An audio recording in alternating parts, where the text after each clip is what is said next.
not a purse, it's a merch. 6 figures was a gold, now it's 9 or a hearse. Put it work. Used to pull up, not swerve. No time for the snakes, time to put them in the dirt, that's word. I gotta get it, it's in my DNA. You only see the highlights, don't know what it takes. Last year stressing, got no sleep. Now I'm right between the courts, out of nosebleeds. I see the hate, they don't wanna see me win. Bank deposits, I got more coming in. Top down, throw the money in the wind. I don't want it all. Heard he scammer, had to switch up the accounts. Moving paper, gotta call it my account. It's all in, I can have it coming out. And through the struggle, I can see another drought. Yeah, same circle, still the same gang. We just get to it, we don't gangbang. Lost some friends, said the same thing. Keep a low pro when we maintain. Find us in a loss somewhere, kicking back. Find you on computers, type of Twitter facts. You lose a follow, throw a Twitter rant. I lose $1, bet I get it back like a boomerang. My girl likes diamonds, big one shining on a ring. I got 3 daughters, you could bet that they gon' get the same. But they got morals, I'll be damned if they sell up for change. They won't sell out a thing. I lose it all, you bet I get it back by any means. I trust in God, won't be $1 that can make me change. I got that power, I could get anything. I got that power, I could get anything. Where do I begin? I see the hate, they don't wanna see me win. Bank deposits, I got more coming in. Top down, throw the money in the wind. I don't want it all. Heard he scammer, had to switch up the accounts. Moving paper, gotta call it my account. It's all in, I can have it coming out. And through the struggle, I can see another drought.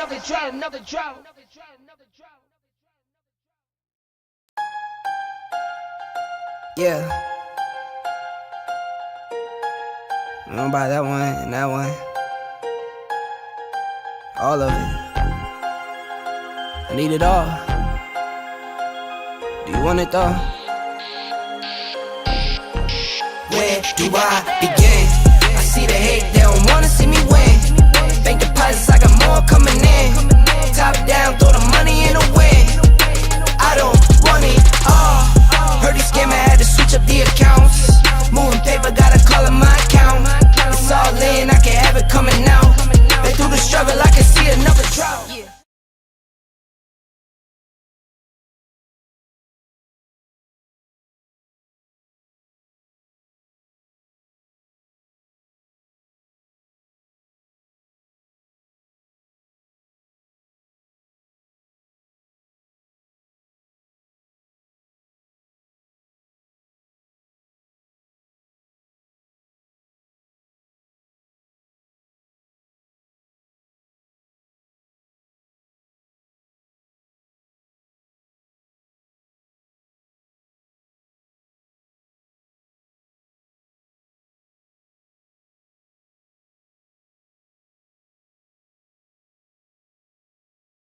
There's a lot to expect here. Maybe major upsets, a sweep 2-0s, or possibly a 3-game series. But as you can see on the group stage, it's going to be the battle of the 3-0. So one's perfect tournament would go to waste in this matchup. But it happens. It's Twisted Mind versus PRX.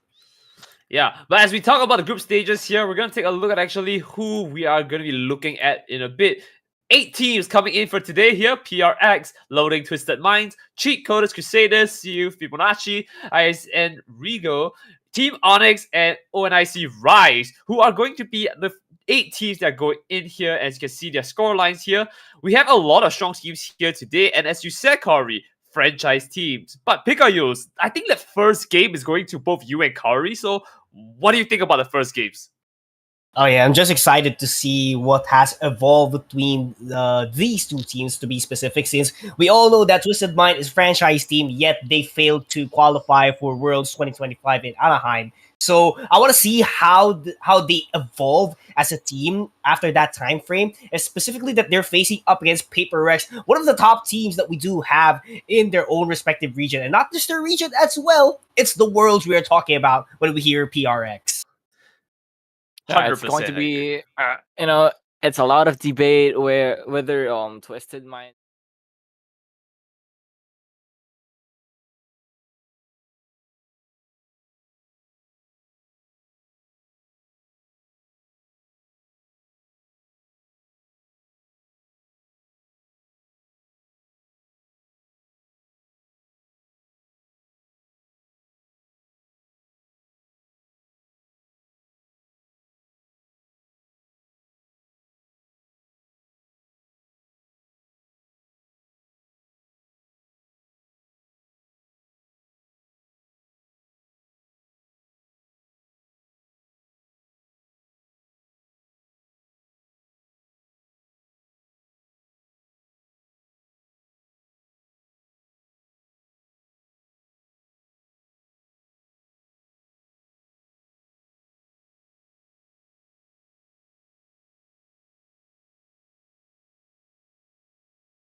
Really of PRX, we are just excited as to what he can offer and bring to the table this time around.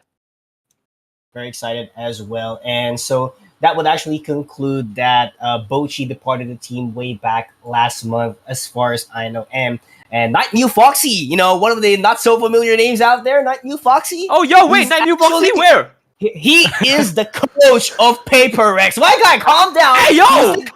He's the coach. Before it was Reballs, but right now Reballs is playing. Night New Foxy is going to be the coach. All right, I'm going back Ah. again. Okay. My guy is getting hyped up. It's all about support for his own team, PRX Yeah. support. But Yeah. interesting lineup for PRX though. No solid attacker for their side. Yeah. So I'm just trying to figure out where their damage is going to come from this It's going to be- composition. I mean, Twisted Minds doesn't have the most bulky lineup, so I guess Yeah. that it could work out somehow. But then again, where do you get those instant KOs? Where do you get those -1s? Or will it all go down in those big last minute fights? I mean, they have a Blastoise, so Blastoise could be a major factor as well. Team with HT with that Greedent, playing a high risk, high reward as well, going into their composition. But as you said, I'm quite curious what would be the outcome for Paper X. They played this similar composition way back in Asia Champions League in Southeast Asia, and it almost worked actually. So I'm really curious if they can finish things all throughout in this game number 1 up against Twisted Minds, knowing that Twisted Minds is a formidable team, not just in their region respective, but in the worlds. Yeah, exactly. And now we are underway to the game number 1 of PRX versus Twisted Minds. Let us not keep the viewers waiting, and let's just head straight into this one. HT though, playing that central Greedent. Not a thing that you see so casually, but ranked players take notes. Gotta jot down, get your notebooks out there. But I want to see a Bullet Seed later on. I'm quite curious what will be the moveset for this one, since Bullet Seed is probably one of the most consistent damages that you can hit as well. But we'll see. We'll see on the execution itself. But, really starting things strong for both teams, making sure that they get the wild Pokemon as early as possible, especially for Paper Rex. They want to be ahead as much as possible because of the power spikes that Twisted Minds already has at the early stages. Yeah, exactly, because that would be, the power point, or like the sweet spot for Twisted Mind, is that get your XPs earlier on, get those KOs and knockouts, because PRX scales really bad into the earlier stages of the match, but once they turn up and once they get their Unite moves, it's going to be a world of hurt for Twisted Mind. Yeah, they're gonna take a lot of time. It's gonna take them ages for them to get the KOs that they need towards those fights. But here we are, headed towards the 850 mark. Nice cleanup from Twisted Minds in order to get those XPs and points in order for them to convert much more faster compared to Paper Rex. But still, not that far as of yet. Both teams are hanging on tight.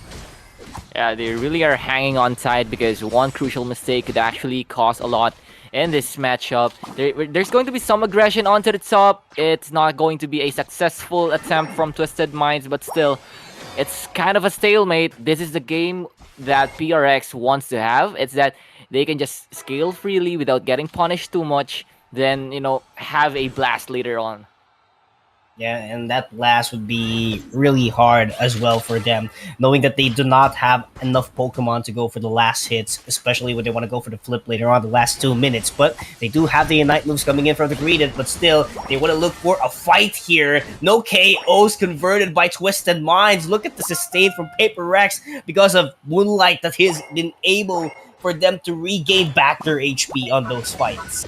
Yeah, the good thing there with PRX is that they didn't lose any members, but now there's going to be another attempt from Twisted Minds down bottom.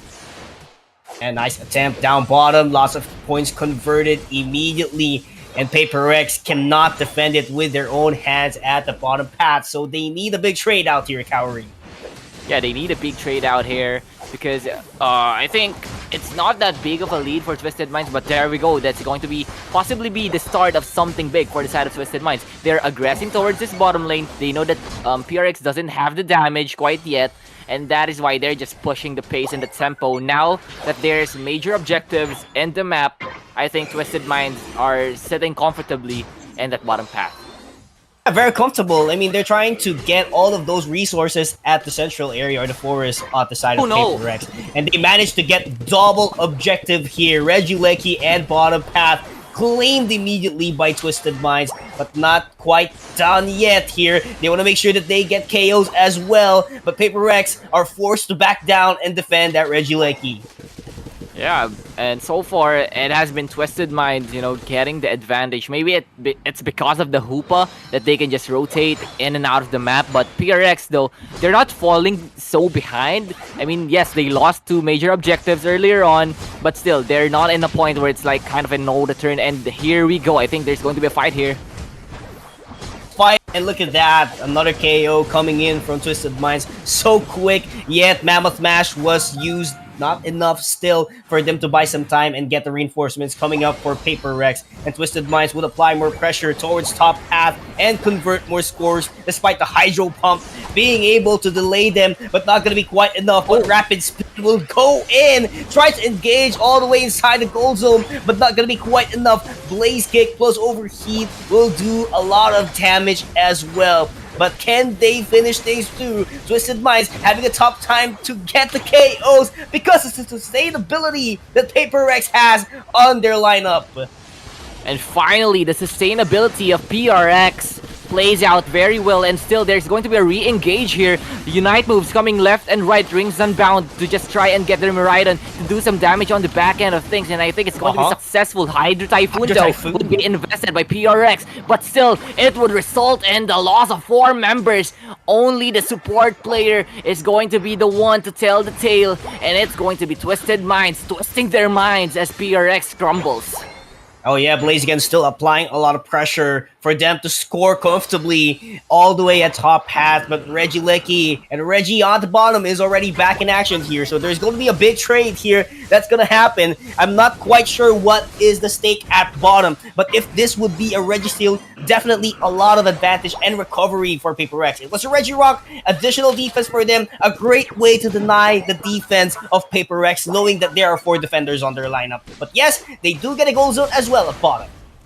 Yeah, exactly. So the common issue that we're seeing now from PRX is that they don't have any way to reach this Miraidon just like this. They are getting burnt down, but they have the sustainability, they have the chunkiness, and with that PRX, those are the things that they needed to do. But once it's full members of Twisted Minds that is going to be facing them up front, and they don't have any avenues to actually reach this Miraidon, it could cause them some problems. So the thing now for PRX is get those spots that you needed, make a fight, be messy, and then from there, it's going to be a free win for you guys. But right now, it's HT running alone in the face of 3. Oh, nice engage, but a way to use the Unite move in order to evade being KO'd immediately is such a wonderful and phenomenal execution here coming in from Paper Rex. But right now, what's at stake? They need to get those wild Pokemons as well, all the way into their forest. So definitely it would give Twisted Minds a tough time to recover immediately, knowing that Paper Rex has been doing a lot of wonders already. Yeah, exactly. They have been doing wonders, and we are seeing that their composition is now scaling, and they are just, even though they don't have a lot of damage, they're just burning through the HP bars of Twisted Minds bit by bit. Because that's the thing with their composition, it's just who gets to outlast who more. Is it the firepower, or is it, the defensive tactics of PRX? And they're just getting healed by Yang left and right now there's going to be another big scuffle here in the middle area. Alright, spinning kick. Oh, focus blast. It already hit, and that will slow down the Mammoth Swine, and he will get KO'd instead. Right now, 5 seconds on the clock for both objectives. Twisted Minds running all the way down, but they know that there are tons of Pokemons for Paper Rex side. Rapid Spin in order to deplete the formation of Twisted Minds. And look at that. What a beautiful way to use the Blaze Kick in order to deny the offense of Paper Rex, but they still have a potential to go for the last hit. Regieleki marching all the way on top path in favor of Twisted Minds, but no last hit would land for them at the Registeal. So firepower right now is in the hands of Paper Rex. Oh, Garchomp is coming though, and PRX, I think they just want to fight this right now. Oh, and they really want to take it all out. Look at that Garchomp trying to go with the Dragon Rush, but not going to be quite enough. As look at that regenerative HP that Paper Rex has. It seems like the Charge Beam is not working. Trevenant, on the other hand, trying to do the setup here. Actually, Overheat will try to check them down. But look at the Icicle Spears landing from the Mamoswine. Just gives a lot of space for Paper Rex. Yeah, it gives a lot of space, but still, they have a problem that they need to deal with. It's this level 13 Miraidon that is, burning down their HP levels, and what a nice engage coming from the Garchomp. And now, it's going to be a whole fight in here, folks. Oh, tons of Unite moves being used and invested. Hydro Typhoon to buy a little bit amount of time, and 2 members are already down for Paper Rex. They need to get out as soon as possible, and that Mamoswine is doing a lot of job as well, taking 3 KOs on the other side of the map. And right now, it's just the Miraidon and the Lapras that is left on the side of Twisted Minds. And now, Yang doing a lot of wonders out there, using the Follow Me in order to attract the attention, so that it is only a Lapras that could contest the Rayquaza until this point. But who will get the last hit though? It's now dropping the HP bar of the Rayquaza. It would fall down into this moment. Who will get it? It's going to be the Blastoise. Alright, and right now Paper Rex will march down all the way into the cold zones and get the win for the first game in this round number 2 of the playoffs. Multiple scores are being done, but there's just no hope for Twisted Minds to shred down the shield that Rayquaza gifted them. It was kind of messy, but it all worked out, and it's all thanks to Yang diverting the attention of that Miraidon, because that Miraidon had 2 options. It's either he's going to try and poke away the members of PRX, or he's going to get solo boloed by this support from PRX. And right now, they're just standing at the Rayquaza pit, knowing that they secured the victory, and you can see the prowess of this composition, and it's all about sticking and playing together. And PRX, they cooked that one up very, very well, and that resulted into a game number 1 victory for them. Yeah, and that is actually very hard to, let's say, counter, knowing that they did really well on that game. And it's very hard to predict what's up next, especially that it kind of look messy, and it's very hard to assess in order to attract the attention, so that it is only a Lapras that could contest the Rayquaza until the likes of Twisted Mind. Twisted Mind's very strong team out here for South Korea. It's now dropping the HP bar of the Rayquaza. It would fall down into this moment. Who will get it? Attention, separate one member to the other in order to have multiple team fights and use those crowd controls so that it is only a Lapras that could contest the Rayquaza until maybe this point. It's because of but who will get the last hit though? So much it's now dropping the HP bar of the Rayquaza. It would fall down into this moment. Who will get it? Blastoise. It doesn't really give out heals. They have a Lapras, using but the Follow Me in order to attract the attention, so that it is only a Lapras that could contest the Rayquaza which until needs to this actually point. chop down the members. Who will get the last hit though? Having many members from PRX that has crowd control, and not to mention, they also have heals coming in from Yang. It's just a bit too much of a task to ask for. And actually, PRX got the engagements that they wanted. It was where I think they baited the engage from Twisted Minds, and therefore they just had the go signal to actually re-go for it, use their Unite moves, and actually win out this one. And that's actually a good call here for Paper X, being able to make sure that they get the proper timing all the way to the last stretch, because they were really struggling at the first half of the game, first 5 minutes, since the power spikes is just too good for Twisted Mind. So they really can just imagine having a Miraidon and you're just a Swinub or a Piloswine lurking around the map. It's really difficult for you to execute things the way you wanted it to be, but the moment that you get your final evolution and stuff, definitely you could outmaneuver them by using your maximum potential in those crowd controls, and which was actually a great result for them. So one thing that Twisted Mind could do if Paper X is trying to use the same composition as well is have, let's say, a great amount of SP attack that could shred down those defenses, and as well as being able to set a target up against Yang, who's actually providing a lot of healings for their team. Of course. And it was just a result of the symphony of their playstyle being brought so well all together, because this is not a lineup that you can just pull off so casually, because you have a lot of holes that you need to fill out. And yes, you have a very strong prowess when it comes to team fights, but they found a way how to deal with the Miraidon, and it's the way that to just not to deal with it. Just fight Yeah. the remaining members of Twisted Minds, have the Miraidon all by itself, then just chase for it later on. Then it was a Look at job well that. done for uh PRX nonetheless. I just noticed on the replay that was from central area all the way into the tier 2 gold zone off top path. That is just how far that Yang diverted the attention from the Marina from Twisted Minds in order for them to maximize the last hit potential, in order for them to, of course, secure the objectives, secure the Rayquaza and the victory once and for all. But, it doesn't work all the time.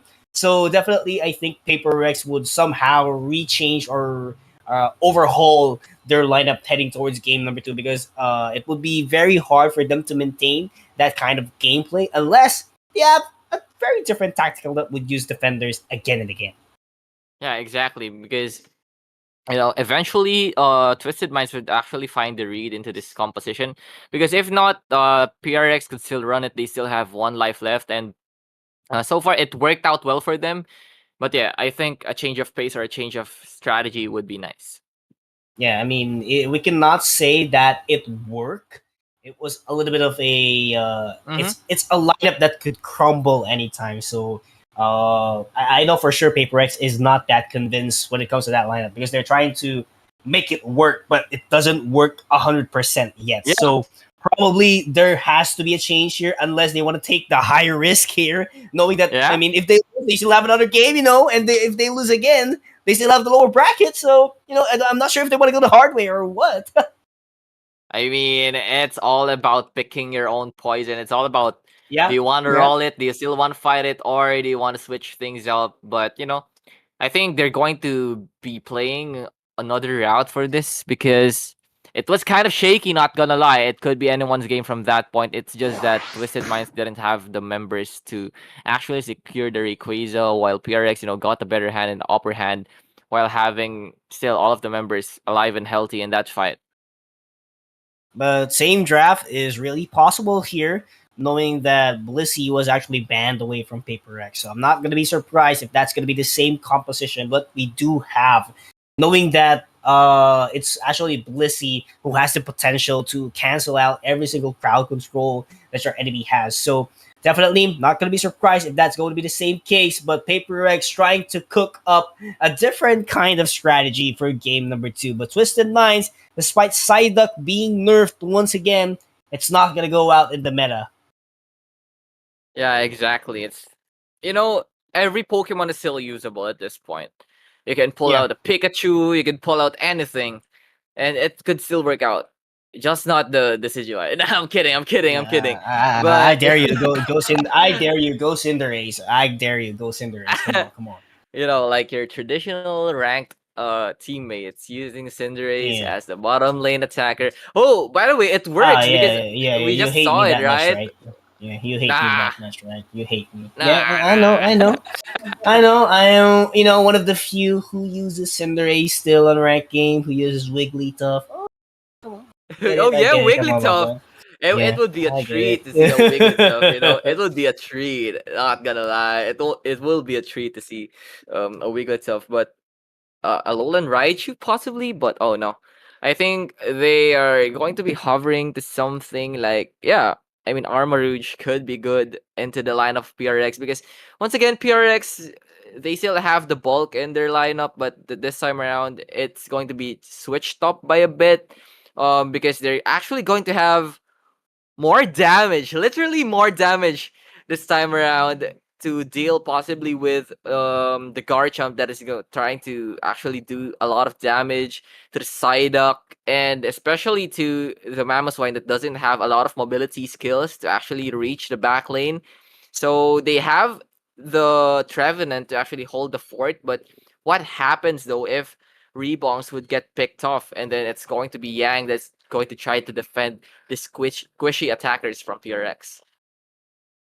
Yimu is still an option here, knowing that they have King Shield. So I do feel like that would be a secondary option as well coming in from their team, knowing that Yang could actually give a lot of sustain towards their team. I mean, we've seen that not just Gimu did that before. It was actually a signature from the region of South Korea to actually do the King Shield Aegis Slash in order for them to have a defender that is just going to be a supporter supporting the fort as well. So I really see that potential from Paper Rex. That is what they're trying to do.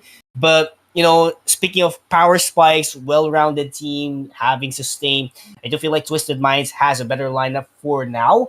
But we're not yet sure since having two attackers could be really big and could really slash through your defenses later on.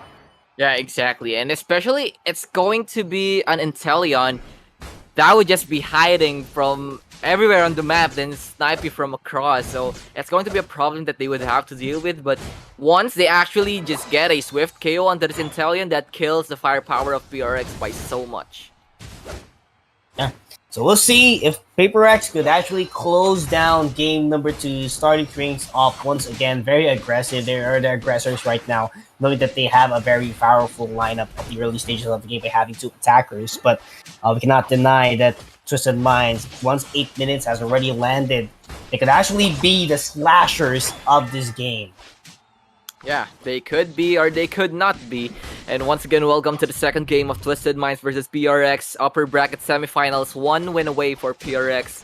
While Twisted Minds, they're still fighting for that second chance in this matchup. I'm just excited as to what they could bring out this time around. Because Twisted Minds, they had a solid early game earlier on from game number 1, but they didn't translate so well into the later stages of the match. This is going to be a KO actually for Twisted Minds, starting things very strong as well.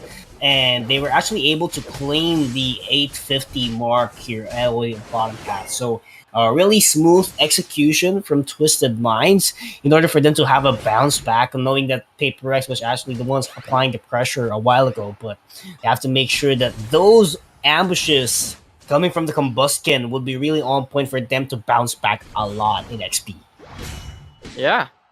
I mean, they have to bounce back quite literally because that was a huge collapse onto the bottom path where Twisted Minds got the better of things. And right now, I think they could be in a little bit of trouble, but actually, they are in a bit of trouble. No. Actually connected. And that was a swift KO, an overextension once again for PRX and Twisted Minds, really shifting the gears here. Phil Stinger actually missed. It was actually supposed to be an escape coming in from I forget the name of the baby Inteleon. There we go. Inteleon right now. He was trying to escape, but Phil Stinger did not actually hit the stadium. So very unfortunate. They have to suffer a KO actually, but right now they're going to be the ones converting some scores here all the way up bottom path. And what a snipe shot! Wow. Take a KO for himself. What a redemption! To the dome. Straight to the dome, bro. But that was a lucky interaction too because it was the wild Pokemon that got hit, but never mind! Once again, 2-man down, straight into the crosshairs of this Inteleon and PRX. Man, oh man, you could just never count them out. Level 8 on that Inteleon. And right now, it appears as if they had the lead and Azure Spy Vision available for HT. And they actually used it to check the tall grasses here and able to make sure that they finish things off with the Regice as quick as possible. But right now, they just want to apply some pressure. Do not go for the team fights as well, knowing that they want to defend top hat, who's actually being pressured here. But look at Yang with a response, who's trying to save the lives of Paper Rex, and that is going to be 2 KOs for their team. What a response, what a rotation, despite missing the objective at top. What a turnaround though from PRX. It looked as if earlier on it was Twisted Minds having their way all across the map, but now that HT is online, they have to be very wary of these snipe shots. Nothing is landing as of the moment, but here comes Twisted Minds with the counter punch that they want to do. Counterpunch King's Shield in order to set up the boundaries here. But Dragon Claw is so much for them. But who is going to get the last laugh? Livid Outrage pop up. Miraidon is going to be knocked up immediately, but still can dish out tons of damage. Those snipe shots not going to be quite favorable for them. But there goes a KO at the hands of Twisted Minds. And they want to make sure that they defend while they attack and pressure Paper X. Despite losing in terms of quantity, they want to make sure that the point conversion will not happen. Yeah, so it's just about locking up those goal zones, because having too much of a lead heading into like the later stages of the match could actually mean a lot. Even though you're leading when it comes to XP, the other team could just play it so passively. And now HT kind of in a bit of a trouble, but Fell Stinger would get him and bail him out of that one. But speaking of bailing him out, there's no bailing him out. There goes the Blaziken on the back end of things. Pressure, more focus blast. Full power Sayayai in order to buy some time. Not going to be quite enough. 8 seconds has been lost to their side. And 2 seconds on the clock. They want to make sure that they get another set of objectives. But Twisted Minds converted another set of score all the way up top. And they are just smiling on the Regieleki while they're trying to provide some vision all the way at bottom path. But defense would be at the benefit of Paper Rex. So let's see if that defense could actually be converted immediately. And I do feel like it will be, because this firepower is just too strong for Twisted Minds to handle. That's why they already backed away all the way out to go for the response. And look at that Psycho Boom being able to contribute for 2 KOs. Livid Outrage trying to get one for their own good. 3 KOs out of the fight, and Paper Rex was forced to back down.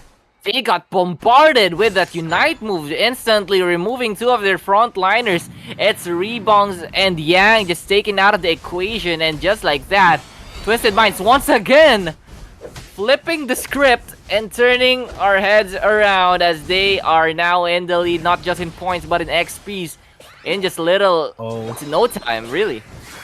Yang has to back away immediately. There's just 4 members of Twisted Minds. That is just too many for him to handle. And that will be a KO for Twisted Minds. Not yet!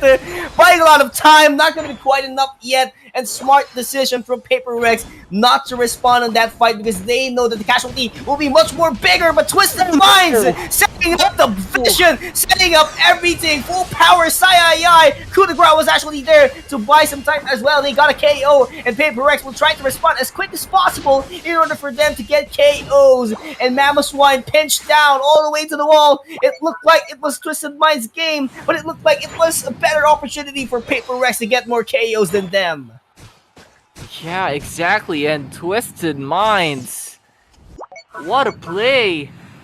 The pinch onto to HT, then just sending all of their members there. I mean, it forced PRX to use their Unite moves as well, so I don't know if that's a wise decision coming in from the side of PRX. So now they're just going to be battling it out for the last Registeel. Then they would send 1 member up top, but no members from PRX would be there, as their sights are focused on this Registeel down bottom. Additional attack for the final stretch. Smooth as silk for Paper Rex in order to get that objective. So they have almost every single amount of time, and having that buff would be really big for them. But I feel like Twisted Minds would have to deny that buff immediately. Dragon Claw will not land. It was almost an opportunity for Twisted Minds for them to do the wipe. Yeah, but right now 2 minutes remaining onto the clock, and the members of Twisted Minds still yet to return. Low HP on to that Garchomp.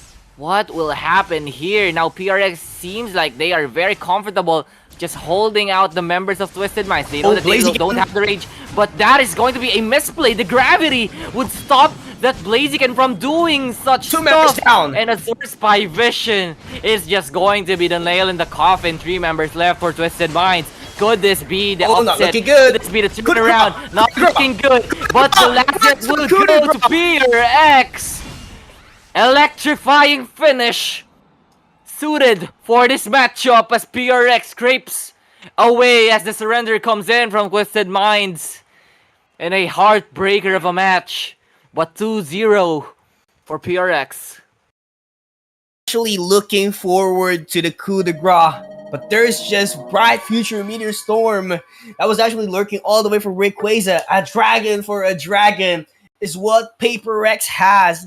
It was almost a game for Twisted Minds, knowing that 3 Unite moves were taken away immediately from the side of Paper Rex. But it was just an amount of time, and Noma was actually a little bit shaky a while ago, which cost them not just the objective but the game as well. Yeah, exactly. Because as you can see there, Noble went into like 5 members without actually coordinating with Ward, because Ward is being I don't want to make a pun, but he's getting warded off by the members of Team PRX. And therefore, Yeah. the gravity as well was so pivotal, because there was a chance that Noble could actually take out HT, make it an even trade, have the Twisted Yeah. Minds, to the time to actually regroup, to actually take back their composure, but it just wasn't there. And a huge blunder for Twisted Minds cost them their lead and the game itself. But PRX, oh my, they are very persistent with this one. The surrender comes in, and there's that 2-0 now for the side of PRX, and they would be moving on to the upper bracket finals to face either Eason, Rego, or Onyx Rise, if I'm not mistaken. Those are just one of the probably the best teams in their respective region. I mean, knowing that Talon is not here, so Isan Rego would definitely take that spot because Isan Namento is not here as well. But setting those teams aside first, this would be a good thing for Paper X. They have to wait it all out in the upper finals, and Twisted Mind still has an opportunity to bounce back and be back on our grand finals later on if they're going to be crawling all the way into our lower bracket. But still, props to Paper X. Smooth as silk performance in game number 2, but it's not yet a guaranteed victory for their team. So we have to wait it all out and what happens in the upcoming matches.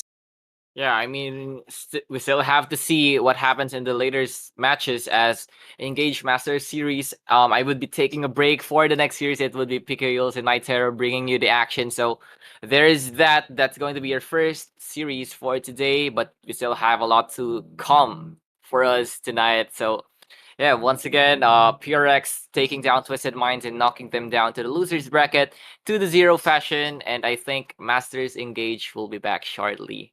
We'll see you in a bit, guys.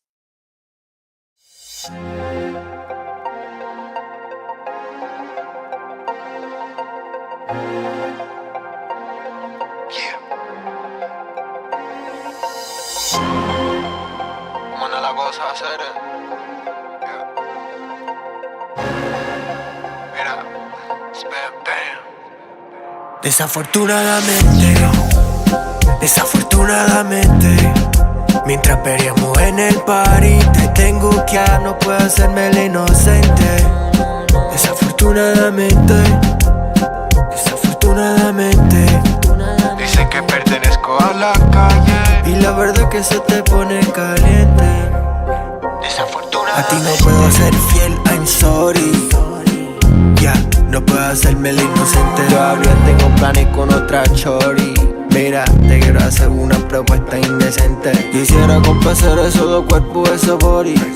Eso es lo que tengo yo en la mente. Quisiera complacer esas dos oris. Eso es lo que tengo yo. Desafortunadamente, mientras peleamos en el party, te tengo que no puedo hacerme el inocente. Desafortunadamente. Dicen que pertenezco a la calle. Y la verdad que se te pone caliente. Desafortunadamente, mientras peleamos en el party, y te tengo que no puedo hacerme el inocente. Desafortunadamente. Dicen que pertenezco a la calle. Y la verdad que se te pone caliente. Tocándote el punto. Mami, sé que a ti te encanta la sensei. Quiere que Bambi me compre doble C. Un par de chancletitas, coco, on vacation. Sabe que no puedo ser ni tu novio ni marido, pero definitivamente estoy entregado. Por esos labios, esos besos, todo lo tuyo. Pero te juro que Desafortunadamente, mientras peleamos en el party, Desafortunadamente, desafortunadamente, dice que se para la calle y la verdad que se te pone caliente. Desafortunadamente, yeah. Era,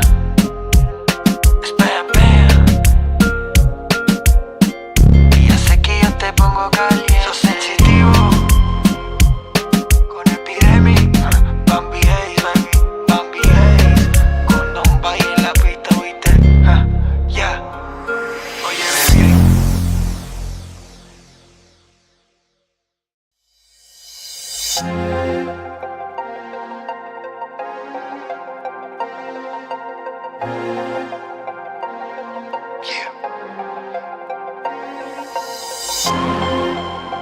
Manda la cosa a hacer.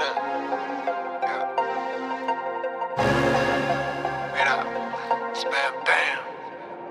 Desafortunadamente, desafortunadamente, mientras peleamos en el party, te tengo que no puedo hacerme el inocente. Desafortunadamente, desafortunadamente, Dicen que pertenezco a la calle. y la verdad que se te pone caliente. A ti no puedo ser fiel, I'm sorry. Ya, no puedo hacerme el inocente. Todavía tengo planes con otra chori. Mira, te quiero hacer una propuesta indecente. Quisiera complacer esos dos cuerpos, esos body. Eso es lo que tengo yo en la mente. Quisiera complacer esas dos oris. Eso es lo que tengo yo. Desafortunadamente, desafortunadamente, mientras peleamos en el party, te tengo que no puedo hacerme el inocente. Desafortunadamente, desafortunadamente, Dicen que pertenezco a la calle. y la verdad que se te pone caliente. Desafortunadamente, desafortunadamente, mientras peleamos en el party, y te tengo que no puedo hacerme el inocente. Desafortunadamente, desafortunadamente, Dicen que pertenezco a la calle. y la verdad que se te pone caliente. Tocándote el punto, Mami, sé que a ti te encanta la sensei. quiere que Bambi te compre doble C. Un par de chancletitas, coco, on vacation. Sabe que no puedo ser ni tu novio ni marido, pero definitivamente estoy entregado. Por esos labios, esos besos, todo lo tuyo. Desafortunadamente, desafortunadamente, mientras peleamos en el party, te tengo que no puedo hacerme el inocente. Desafortunadamente, desafortunadamente, dice que se para la calle y la verdad que se te pone caliente. Desafortunadamente, yeah. Era, spam, bam. Y ya sé que yo te pongo caliente. Sos sensitivo con epidemic, Bambi Ace, baby, Bambi Ace. Con Don Bay en la pista, viste, ya. Oye, baby.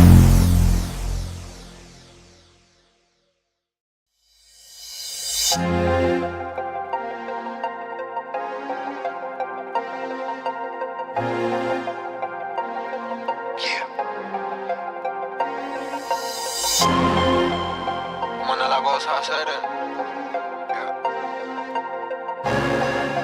Mira, spam, bam. Desafortunadamente, desafortunadamente, mientras peleamos en el party, te tengo que no puedo hacerme el inocente. Desafortunadamente, desafortunadamente, Dicen que pertenezco a la calle. y la verdad que se te pone caliente. A ti no puedo ser fiel, I'm sorry. Ya, no puedo hacerme el inocente. Todavía tengo planes con otra chori. Mira, te quiero hacer una propuesta indecente. Quisiera complacer esos dos cuerpos, esos body. Eso es lo que tengo yo en la mente. Quisiera complacer esas dos oris. Eso es lo que tengo yo. Desafortunadamente, desafortunadamente, Mientras peleamos en el party, te tengo que no puedo hacerme el inocente. Desafortunadamente, desafortunadamente. Dicen que pertenezco a la calle. Y la verdad que se te pone caliente. Desafortunadamente, desafortunadamente. Mientras peleamos en el party, y te digo que no puedo hacerme el inocente. Desafortunadamente, desafortunadamente. Dicen que pertenezco a la calle. Y la verdad que se te pone caliente. Tocándote el punto. Mami, sé que a ti te encanta la sensei. Quiere que Bambi te compre doble C. Un par de chancletitas, coco, on vacation. Sabe que no puedo ser ni tu novio ni marido, pero definitivamente estoy entregado. Por eso el labio, beso, beso, todo lo tuyo. Pero te juro que Desafortunadamente, desafortunadamente. Mientras peleamos en el party, te tengo que no puedo hacerme el inocente. Desafortunadamente, desafortunadamente. Dice que se para la calle y la verdad que se te pone caliente. Desafortunadamente, yeah. Era, espera. Y ya sé que yo te pongo caliente. Sos sensitivo con epidemic. Bambi Ace, baby, Bambi Ace. Con Don Bay en la pista, ¿viste? Ya. Oye, baby.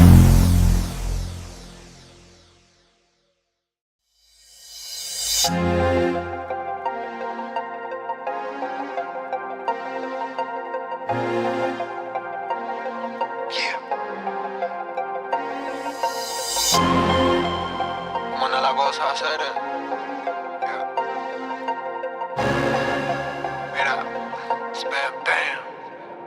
Desafortunadamente, desafortunadamente. Mientras peleamos en el party, te tengo que no puedo hacerme el inocente. Desafortunadamente, desafortunadamente. Dicen que pertenezco a la calle. Y la verdad que se te pone caliente. A ti no puedo ser fiel, I'm sorry. Ya, no puedo hacerme el inocente. Todavía tengo planes con otra chori.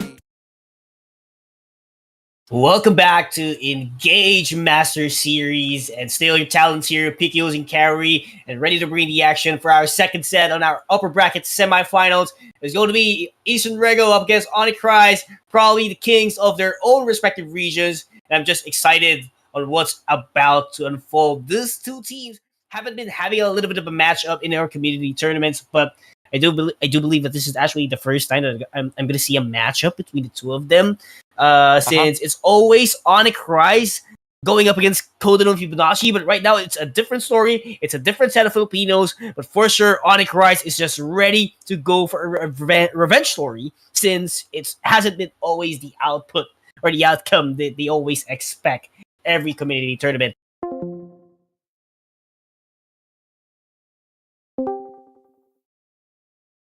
I think with Asian Rego, it's that they are not so the kings of the Philippines, but more of they're like the Prince Charmings currently in our Yeah. region. But yeah, Onyx Rise has faced difficulties facing PH teams recently, so I think this could be a good matchup for them, preparing for themselves for the World Series, and also for Asian Rego, this is international exposure for them. So Yeah. will their local success translate into this one? Because for some people, East and Rego might be new for the international scene, but for the Filipino fans out there, from PH qualifiers to the recent community tournaments, they have been full blasting it, placing second on the first community tournament, then placing as champions on the just recent one, then on the Philippines qualifiers placing third, just falling short to Omento and Talon itself. So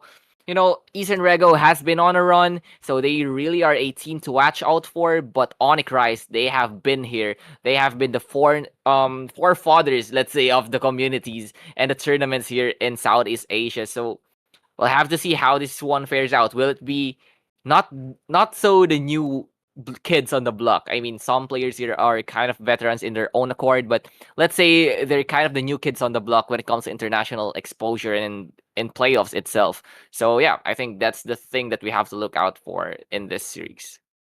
Yeah, we can actually call them the uncrowned kings of the Philippine region, right? So that is actually how they go because this team, or individually, these players have been chasing their dream in order to step into the international stage. Sad to say they haven't been able to yet, but we could somehow call this, INGAGE Master Series a mini Asia Champions League. So really interested, really excited to see what Eastern Rego could actually offer up against a top-notch team like Onyx Rise, who was actually just the last year's third placer during the World Championship Series. Had a phenomenal run as well during their own stint in Asia Champions League, and of course, always the top tier representative of their respective region. So now we'll see what could they offer. Tempest is in the roster. Wow.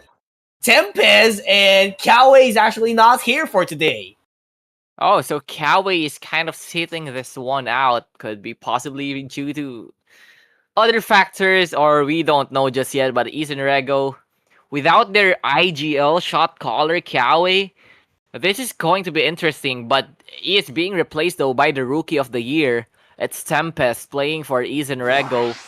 But yeah, still, let's go back to the matchup. Eastern Rego versus Onyx Rise. The bans are in. Still, the side up could be taken out here by Eastern Rego together with the Serena for Onyx Rise. It will be the Blissey.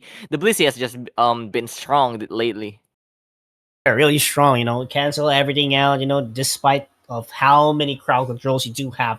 And it's really valid that they ban it because they're going to be getting the Suicune here, knowing that Eastern Rego is actually a big fan of Suicune as well. Yeah. So not going to be on their hands for now, but I'm really curious as well, just like what you've said. Without Kiawe on their lineup, who is going to call the shots? Is Tempest, he's a rookie of the year way back then. He was a world's runner-up, but is he enough to give the same energy to a team who has been together for so many months? Yeah, I mean, we are not taking anything away from Tempest, but it's the chemistry with Eastern Rego that actually matters here.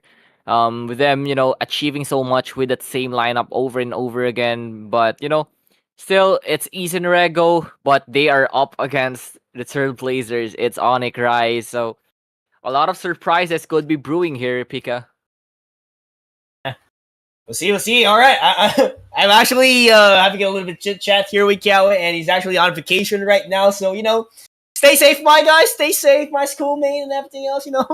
And Oh, he's so actually it's just saying, chilling right now. Yeah, he's chilling. He's chilling. I don't know if some of you guys know Batangas in the Philippines, but it's one of the sweet spots you get into the ocean. yeah. So he's around there in the Batangas, corner bro. and half jokingly, if Eastern Rego losses, he will step in immediately. So we'll see. But tons of speedsters here for Onyx Rise.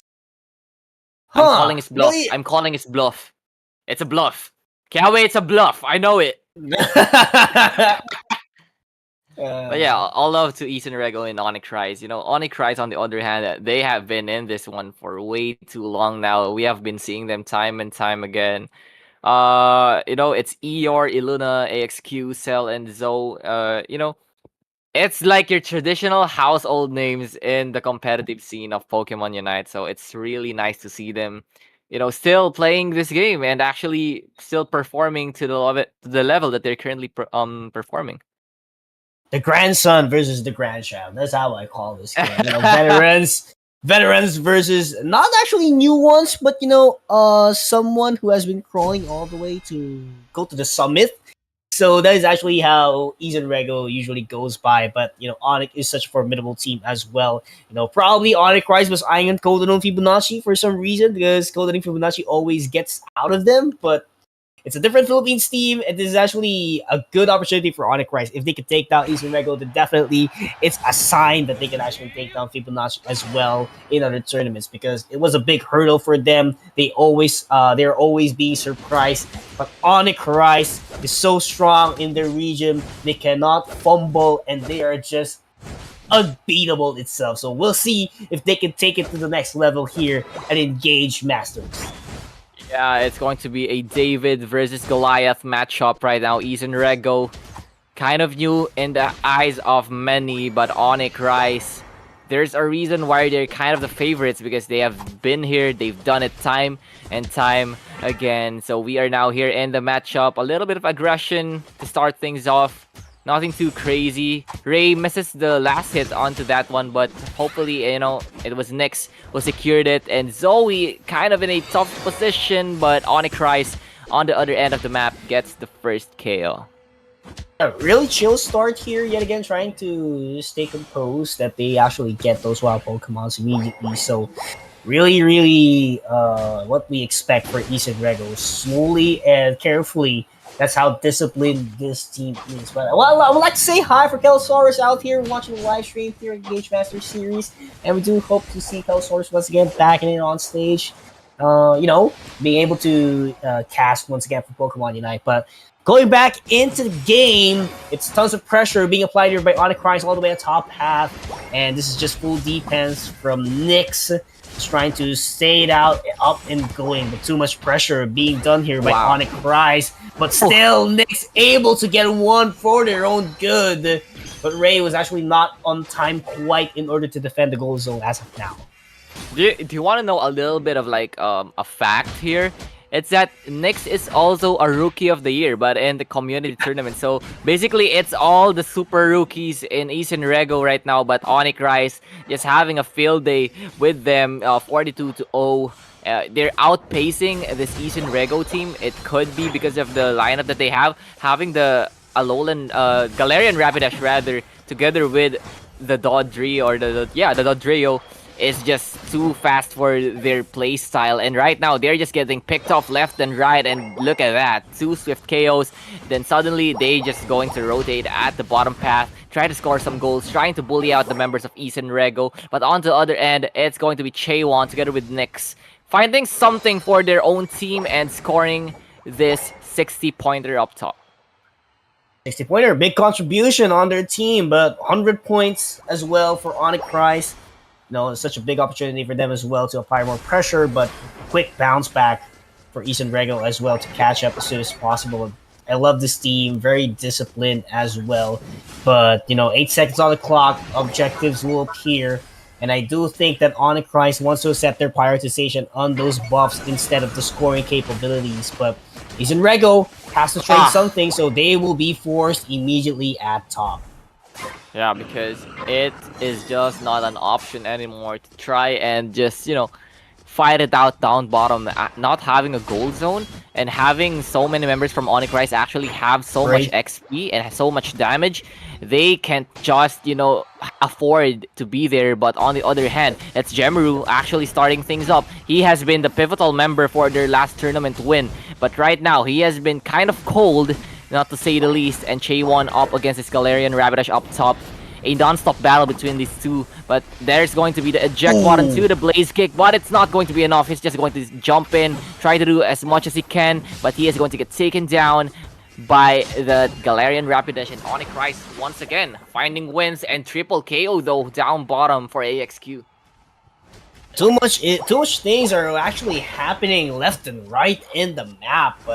It's just Onyx Rice trying to defend it at the same time, being able to deploy such firepower, being able to get 3 KOs. But right now, it is going to be Jemaru taken down once again at top. And East and Rego just wants to defend things all the way up here on top. And it's actually quite enough for them to hang on. Yeah, it was quite enough, but it could have been better because as you can see, Blaziken Chaewon was actually trapped in the Unite move of that Galarian Rapidash, which resulted into a not so well-timed defense, as that is going to be another KO for Onyx Rice.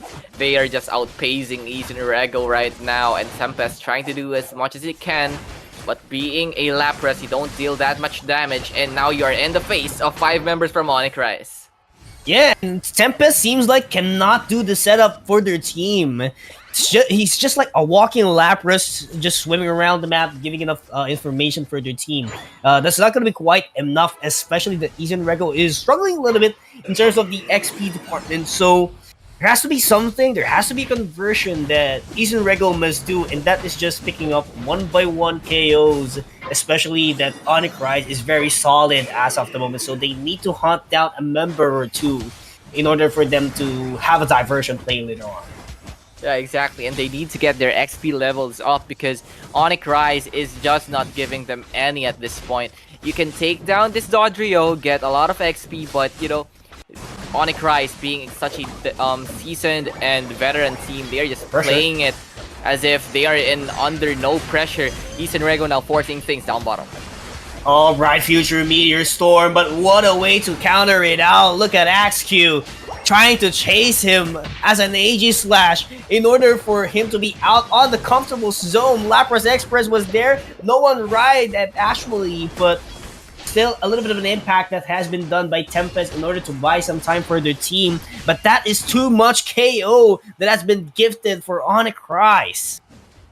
Yeah, and you know, it was a nice counter pick from Onyx Rise because why would you pick a Miraidon up against like a Dodrio and a Galarian Rapidash? It's just not going to be hitting as it would have hit with like, let's say the likes of like a Blastoise lineup or something that doesn't have that much of mobility. So, you know, it has been the problem now for Izen Rego that they have to deal with this lineup. And also, they could have picked something like a Pikachu since they have been very proficient with it. And because as of right now, it has been nothing but the Onyx train just ramming straight through them. Coming through straight. Right now, Izen Rego having a tough time. Out of resources, Onyx Rise controlling the forest and the whole stadium. Just no loophole for them for them to be able to penetrate. And Onyx Rise trying to seal off everything. Objectives, tall grasses. There's just no room for them to penetrate. And full pressure on. Oh, Man, this is just too difficult for them. Oh, this could be a triple trample all the way into the back later on. Oh, no. But look at the startup here coming in from Izen Rego. Oh, here no, we go, Dodrio, try attack. But still, the objective lands in the hands of Onyx Rise. That is just such a beautiful wipe. Look at the flank coming in. So efficient to give some pressure for the other members of Onyx Rise to deal the damage. Right now, Izen Rego is just so out of level, and that is going to be Ray just jumping in front of the members of Onyx Rise. A bad move for the Mr. Mime, and that is going to be cost of his life, and they're just trying to back away at this point because Rayquaza spawns just now, and they have one member down, and all they can do is watch as Onyx Rise is just taking it out of their hands. This could be something though, but never mind. Triple trample to go out into the team fight, but still pinched down all the way to the rocks of the Thea Sky Ruins, as that is going to be multiple KOs back and forth for both teams. But Rayquaza is looking good here for Izen Rego despite losing two members. They still have tons of last hits, but Coup de Grace is actually available as well. 3 members down, but 3 members already up once again. But Onyx Rise is looking good in terms of position. And what a deal! Tempest! But do they have enough to actually score? I mean, they still have Jemaru with the points at the back pocket. Yeah, they can back out, but it's going to be a tough task to actually let Jemaru to score because it's a Miraidon at the end of the day. It's going to have a lot of difficulties trying to score. And with them only having 3 members to defend down bottom, it's going to be a task. Can Nyx and can Ray do it? The answer goes the back no. There goes the back, but the 50-pointer, it's just too much to handle for Izen Rego. The points has ballooned up. 100-point lead almost for Onyx Rise, and they are not stopping just yet. Right, Future Meteor Storm to defend. 25 seconds left on the clock. Can they make the miracle happen? No members are still up, and Onyx Rise can just score wherever they want. There's just 2 options for them, but full power defense is not going to be quite enough for Rego despite taking the Rayquaza. Phenomenal effort, yet not enough for the Titans to be taken down in game 1. Yeah, Onyx Rise just proving their their superior, them being superior in this matchup, and it just speaks volumes as Onyx Rise. Man, it looked bad for them once Ethan Rego actually got the steal, but it still came back full circle, as you can see on the scoreboard. Oh my, just look at the KOs coming in from Onyx Rise, the momentum and the tempo that was built up, from the start to finish. It was all there for them. And it was enough to actually, rampage through the members of Eastern Rego. Eastern Rego having a tough time actually trying to hang with the pace that Onyx Rise is currently playing at. Still, Eastern Rego still has a lot of room for them to bounce back later on in game number 2. But Onyx Rice, in terms of everything, they have been doing really phenomenal. It's just an Eastern Rego is a little bit shaky here. And that goes to show that the impact of not having Kiawe now, who's actually the anchor of the team, is so big to the point that we haven't seen Jemiru being able to do its job despite having the highest damage on their team. It seems like there's actually a fall off from Eastern Rego. There's something lacking. The chemistry is not that solid compared to the ones that we used to see before during Worlds qualifiers. So really, really curious what could be the bounce back strategy for Eastern Rego to force a game 3 up against a Titan like Onyx Rice. The thing here is that I think it lies within their composition, because why would you pick a Lapras and let alone a Mr. Mime together with a Miraidon up against like a Suicune paired up with a Dodrio and a Galarian Rapidash? You are just not going to be having an easy day trying to find those 3 members. And, it's already tough of a task for Jemiru to hold off against this Aegislash. Yet alone, you still have to worry about the likes of Dodrio, the Galarian Rapidash, just running straight to you. So I think they could do well or do more with their drafting. But yeah, the synergy or the chemistry is just not there as of the moment. And Chaewon as well, underperforming at 41k damage despite being the central laner, almost at the damage of Tempest, per se, that is a defender in this regard. Very not convinced if you're actually a fan out here, and if you're actually a player itself, you're not going to be convinced on your first game. So definitely, I do hope that Eastern Rego has a different kind of setup for game number 2. But for Onyx, they're just too solid. Actually, at this point, it's so hard for them to crumble, knowing that they have a great momentum heading towards game number 2. And it's just, despite having 2 speedsters, they make it really work because they know that they can actually take down the main Pokemons of the side of Eastern Rego. Yeah, they just had a very easy time because no one is actually there to stop the rampaging Dodrio, the fast Galarian Rapidash. It was just all there for Onyx Rise. The counter picks shows their experience, shows everything that they've learned all throughout. Possibly it could be them actually adapting to the ways of Philippine meta, since they've faced Golden Fibonacci so many times now, and this is their bounce back. This could be their get back. As we are just waiting for game number 2. We are yet to see how Eastern Rego would actually try to bounce back from this one, because they really looked not that good in their first game up against Onyx Rise. We might see Snorlax, one of the prime defenders of Rego, who's actually really good in trying to peel everyone down from being chased by a speedster. That has been their main signature for multiple tournaments. So I think that would be a better option compared to a Lapras, actually not that quick in terms of response time. So yes, I do agree. Have to change that defender quite to be much more an efficient team. Try to be up as much as possible and try to contest every time of objective. But here we are heading towards game number 2 of our matchup. Onyx Rise at set point, and they will retain their position at the orange side. Yeah, it's one of those days that you have to actually adjust and adapt. And Onyx Rise, it's a respect ban. They sense the danger with that Buzzwole. But the same goes for East and Rego. They ban out that Aegis Slash because it has been a problem for them. And once again, it could be in the draft or it could be just Onyx Rise is just on a whole another level as of the moment. And while we are having our draft here, on the sideline, it's Todono Fibonacci taking down Twisted Minds in the lower Wow. bracket.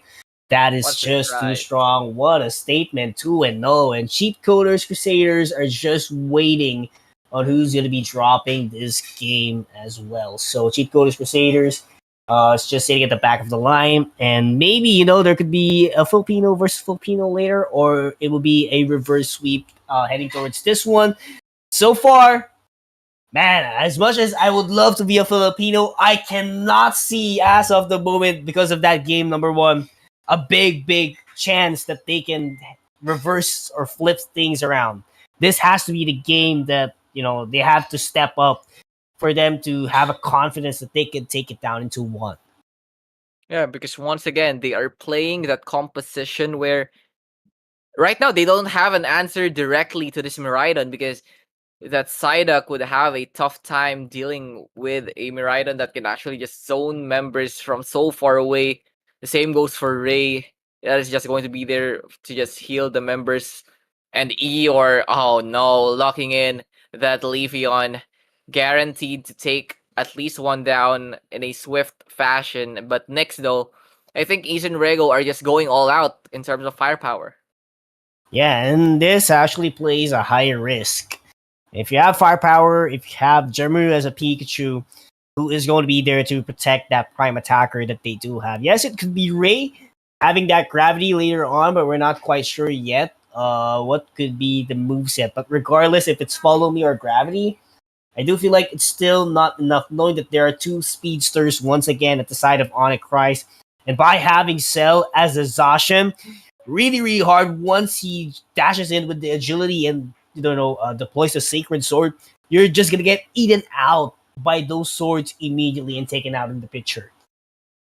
Yeah, exactly. So the thing here right now is, will they be able to stop this Galarian Rapidash from just rampaging all across the Sky Ruins? Will they stop its momentum? And will they stop the momentum itself of Onyx Rise? Because right now, it could be kind of a squishy composition as well for Onyx Rise. I think they're battling it out when it comes to firepower. It's firepower versus firepower. Let's see who gets the first blow and who gets the last laugh in this game number 2. Onyx Rise now on match point, while East and Rego still trying to find to, turn things around and have a game number 3 at least.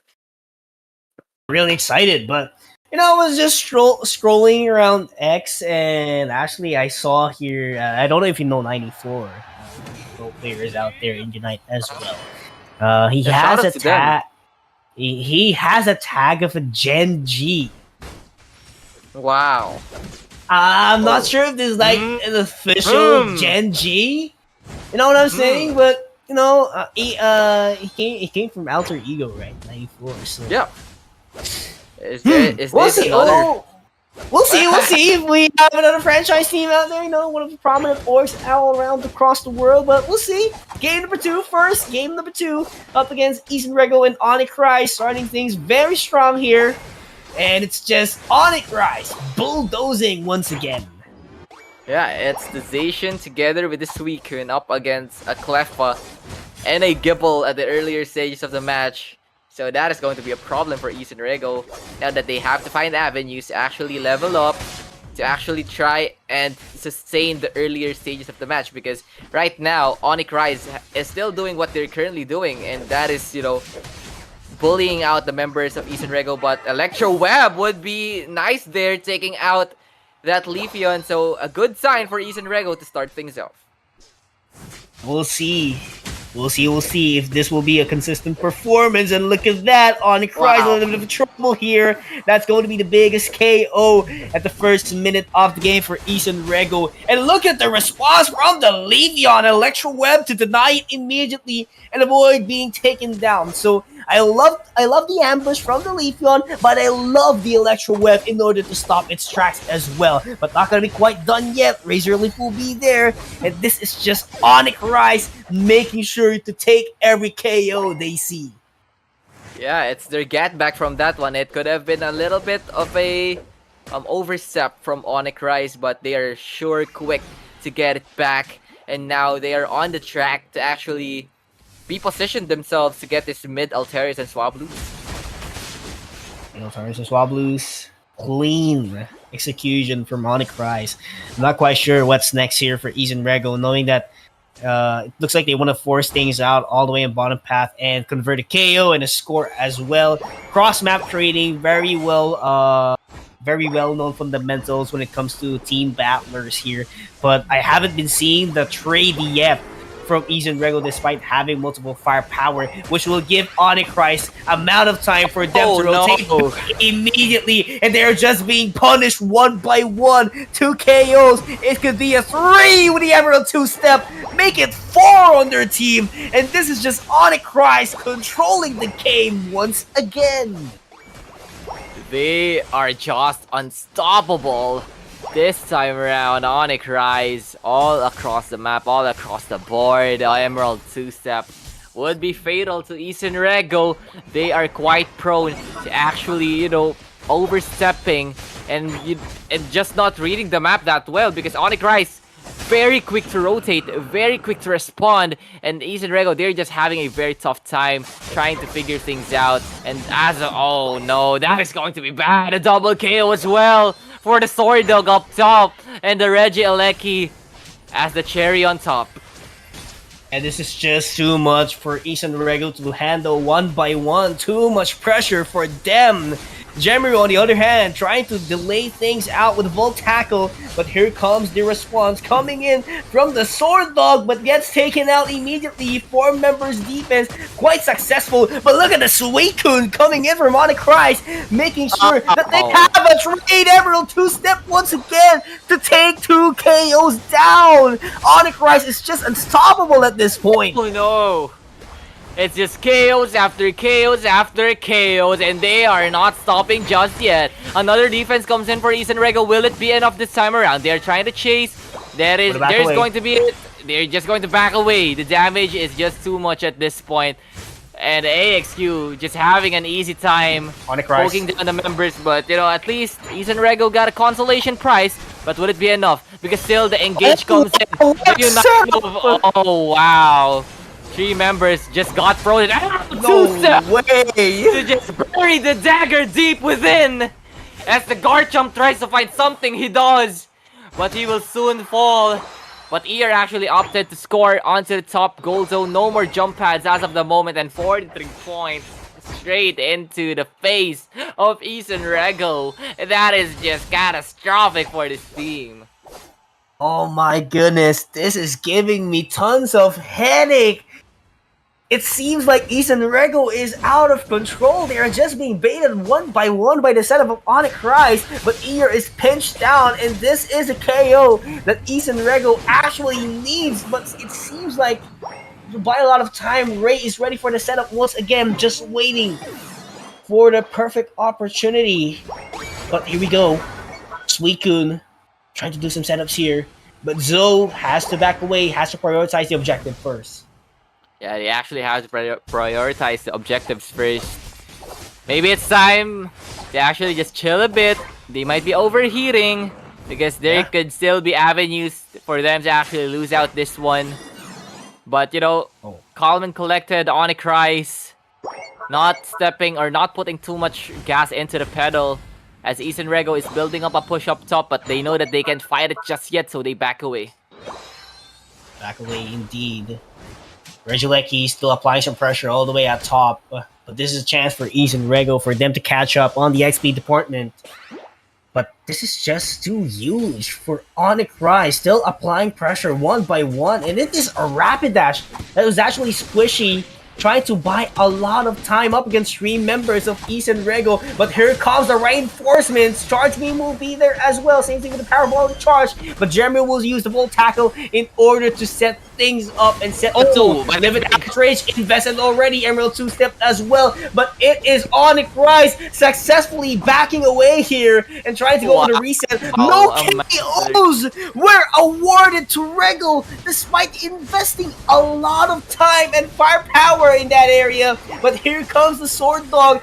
Sacred Sword will not be very efficient for them. It's 1-for-1 KOs, and Onyx Rise wants to overextend, is too confident to get the KOs. Yeah, and Onyx Rise. Man, oh man, that could have been a turning point for East and Rego, but they are just way too slippery for them. And with that being said, East and Rego just struggling to actually find anything in this matchup. They're struggling to find avenues, trying to find solutions, because Onyx Rise always a step ahead in everything that they do. Ahead indeed. Always knowing, always aware what's about to happen. And this is going to be very big if Onyx Rise gets the Regice. Actually, that would boost just the HP, but the amount of XP that this can actually give for their team would be very big. Level 15 Leafeon compared to a 14 Garchomp could actually shred it down later on. But here comes the turning point. Pressure being applied by Rego with their Lecky. But can they contest the Rayquaza? That is going to be the toughest decision that they could do. Are they going for the back cap, or they will focus on the fight here? I think they need to focus on the fight here, because if they let up just a little bit, Onyx Rise, you know that they're quick to jump in and they're quick to punish. The Regieleki would connect up top, but they are not sending anyone just yet. The Shark? They are looking for it though.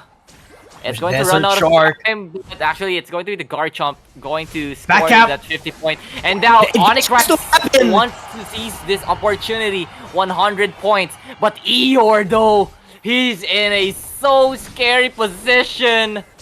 Oh no. East and Rego is still not checking it, but they are going to, you know, take the other side instead. So that is going to save them a bit of time. Flank they're the flank. Going to see, yeah, they're going to see it. Tempest though, getting caught in the Unite move. Of this Here we go! Here comes the Engage Unite move from Jamiru. Just try, but you know, it's just not enough. Once again, Onyx Rise, too much damage will be served in front of East and Rego, as that is going to be it. 5 members down, only 1 for Onyx Rise. A fair trade, if I must say, if you're Onyx Rise, as the Rayquaza is secured as well. The surrender comes in, and that would be it for this series. Onyx Rise dominating, crushing, and just chewing up the members of East and Rego 2-0. It is a flawless performance that we have seen, and I do believe that my little Pop Leo here does agree, you know, very dominating performance from Onyx Rise. And my buddy here definitely agrees from start to finish. They have been controlling tons of team fights, and up until the end, despite the back cap happened, hands up, ladies and gents, it's Onyx Rise advancing into the upper finals, rising to the top once again. Yeah, they're going to be continuing their journey, but the next opponent that they would be having, it's going to be Paper Rex versus Onyx Rise. I'm very excited with that one. But on the lower bracket, it's going to be East and Rego up against their fellow Filipino contenders as well. Yep. Code unknown, Fibonacci. But yeah. Oh yeah, not yet.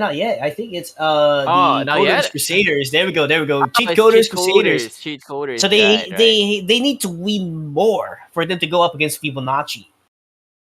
Yeah. I mean, still, it's a long road up ahead. All of the Philippine teams are knocked down to the lower bracket. So there's still a lot to watch out for. And speaking, there's a lot to watch out for. That is going to be it for this series. Onyx Rise versus East and Rego. Dominating, quick, destructive, explosive. Every single word that you can describe Onyx Rise, you can find it yourself. But yeah, that is it for Picayules, as I'm going to be back for round number 3.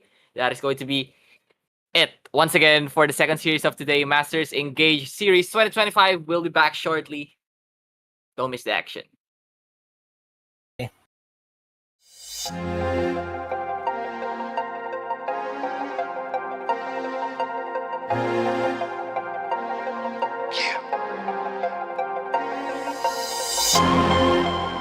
¿Cómo anda la cosa, hacer? Yeah. Mira, spam, bam. Desafortunadamente, mientras peleamos en el party, te tengo que no puedo hacerme el inocente. Desafortunadamente. Dicen que pertenezco a la calle. Y la verdad que se te pone caliente. A ti no puedo ser fiel, I'm sorry. Ya, no puedo hacerme el inocente. Todavía tengo planes con otra chori. Mira, te quiero hacer una propuesta indecente. Quisiera complacer esos dos cuerpos, esos bodies. Eso es lo que tengo yo en la mente. Quisiera complacer esas dos oris. Eso es lo que tengo yo. Desafortunadamente, mientras peleamos en el party, te tengo que no puedo hacerme el inocente. Desafortunadamente. Dicen que pertenezco a la calle. Y la verdad que se te pone caliente. Desafortunadamente, mientras peleamos en el party, y te tengo que no puedo hacerme el inocente. Desafortunadamente. Dicen que pertenezco a la calle. Y la verdad que se te pone caliente. Tocándote el punto. Mami, sé que a ti te encanta la sensei. Quiere que Bambi te compre doble C. Un par de chancletitas, coco, on vacation. Sabe que no puedo ser ni tu novio ni marido, pero definitivamente estoy entregado. Por esos labios, esos besos, lo tuyo. Pero te juro que Desafortunadamente, mientras peleamos en el party, te tengo que no puedo hacerme el inocente. Desafortunadamente. Dice que se para la calle y la verdad que se te pone caliente. desafortunadamente. Yeah. Era. Spam, bam. Y ya sé que yo te pongo caliente. Sos sensitivo. Con epidemic. Bambi Haze, baby. Bambi Haze. Con Don Bay en la pista, ¿viste? Ya. Oye, baby.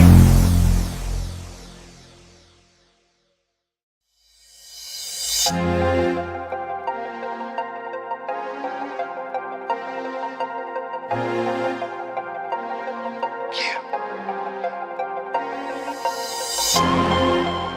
¿Cómo anda la cosa, hacer? Yeah.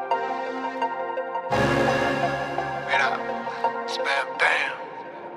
Desafortunadamente, mientras peleamos en el party, te tengo que no puedo hacerme el inocente.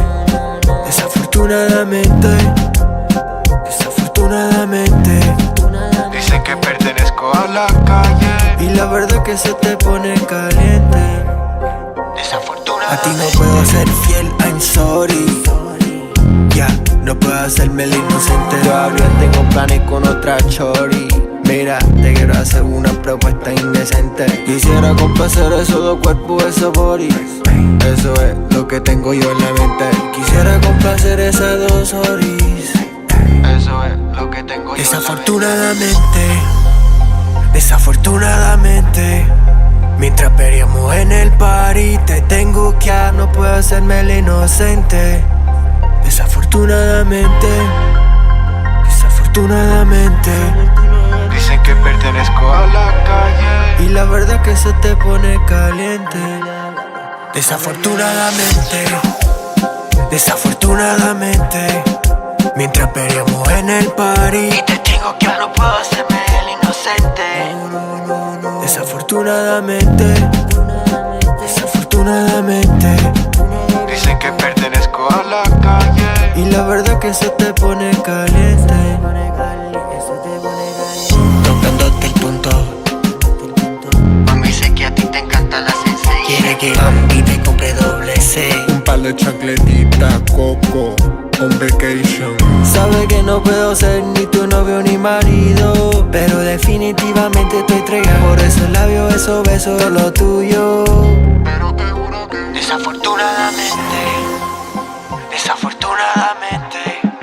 mientras peleamos en el party, te tengo que no puedo hacerme el inocente. Desafortunadamente, dice que se para a la calle y la verdad que se te pone caliente. Desafortunadamente, yeah. Era, espera. Y ya sé que yo te pongo caliente. Sos sensitivo, con epidemic. Bambi Haze, baby, Bambi Haze. Cuando un baile en la pista, viste, yeah. Oye, baby.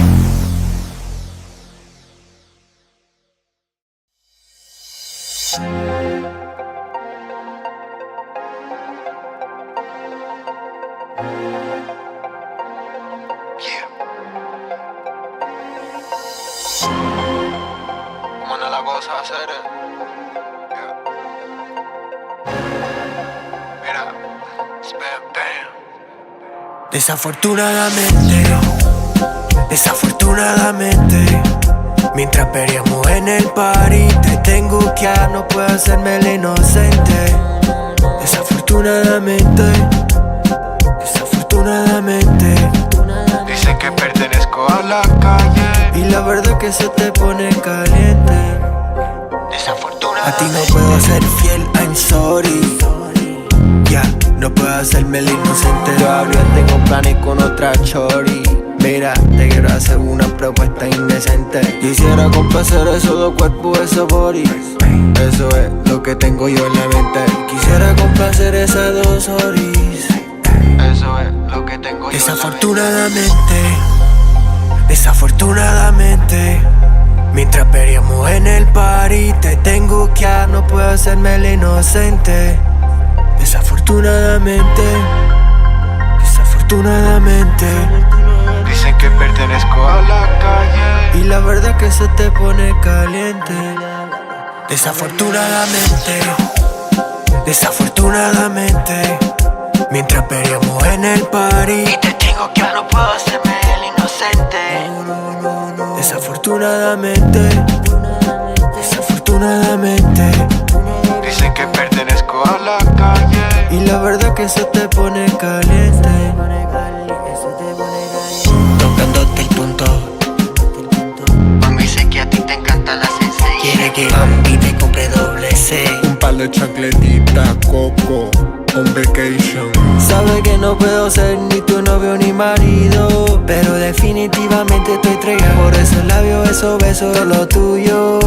Pero te juro que desafortunadamente, mientras peleamos en el party, te tengo que no puedo hacerme el inocente. Desafortunadamente,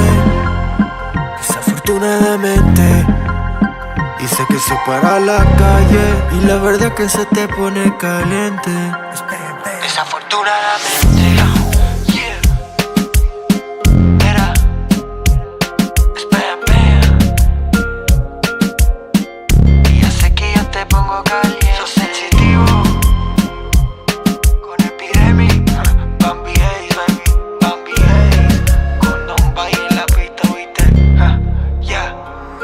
Oye, baby.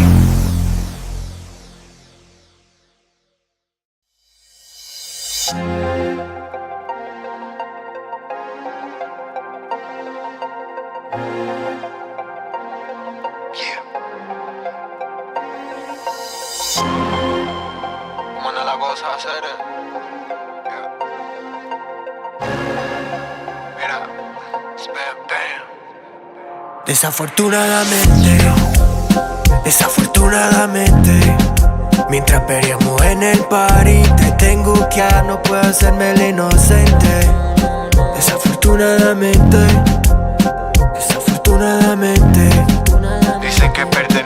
la calle. Y la verdad que se te pone caliente. A ti no puedo ser fiel, I'm sorry. Ya, no puedo hacerme el inocente. Todavía tengo planes con otra chori. Mira, te quiero hacer una propuesta indecente. Quisiera complacer esos dos cuerpos, esos bodies. Eso es lo que tengo yo en la mente. Quisiera complacer esas dos oris. Eso es lo que tengo yo. Desafortunadamente, mientras peleamos en el party, te tengo que no puedo hacerme el inocente. Desafortunadamente. Dicen que pertenezco a la calle. Y la verdad que se te pone caliente. Desafortunadamente,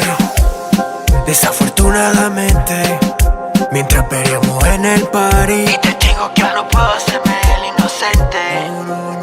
desafortunadamente. Dicen que pertenezco a la calle. Y la verdad que se te pone caliente. Tocándote el punto. Mami, sé que a ti te encanta la sencilla. Quiere que Bambi me compre doble C. Un par de chancletitas, coco, on vacation. Sabe que no puedo ser ni tu novio ni marido, pero definitivamente estoy entregado. Por eso el labio, beso, todo lo tuyo. Pero te juro que desafortunadamente, mientras peleamos en el party, te tengo que no puedo hacerme el inocente. Desafortunadamente. Dice que se para la calle y la verdad que se te pone caliente. Hello, everyone, and welcome back to INGAGE Master Series. Now, the last game we had, Picoyus, who unfortunately has to just leave just for a little bit because, stuff happens, but it's my time to shine. My name's Nitera, and I'm with Kari here, who are we going to take a look at the teams going forward. But before I bring Kari in real quick, there is a short announcement we need to bring out to everyone here. The last game we had is Rego versus Onyx Rise, and unfortunately, Onyx Rise had a player with an emergency, and so that means they'll be dropping out of the race here. That doesn't mean they're not out of the count yet. Third place still very possible if they just stick it down right there in the loser bracket here. So we're gonna see how Eastern Rego can go up from here and see whether they can take down PRX. Kari, what are your thoughts on this moving forward? I mean, it's unfortunate for Onyx Rise to actually drop out of this tournament, but Kodonon Fibonacci and Eastern Rego, they're still very deserving teams, so we are still going to see a Filipino team in the grand finals yet Hey, again. yo! But shout outs to Onyx Rise, dude. Just shout outs to them. I honestly think that they looked so strong heading into their matchup versus Eastern Rego, but stuff happens. Like you said, the same goes with Picayos that he is not going to be joining us tonight anymore. But yeah, the action will continue right now. As here comes the drafting phase, pick and bans for Eastern Rego versus Cheat Coders Crusaders. Right, I was just gonna call them a C3 right now. It's a bit long, but Eastern Rego versus C3, they've got their picks locked in basically. We've got the first coming in, which is Fable, who will be on the bans. Suikun, very prominent pick. I wouldn't be surprised if we see a Psyduck coming up as well on the bans. Yeah, I'm just going to be very, very surprised. But yeah, there you go. It's a Suicune yet again. We have seen its prowess earlier on when it was Onyx Rise that was using them to actually decimate Eastern Rego to 0. But now it's taken out of the equation, which leaves more of a room for more defenders to see the light of day, per se. Right. And of course, with Blaziken coming in as well, one of the strongest mods we've seen in the entire lifespan of Unite against such a strong brawler, now also locked out here. Looks like we might be able to see a more assassin-heavy game potentially, as we do see a lot of different lines here have been locked out here. We have Blissey on the back foot with Eastern Rego going in first.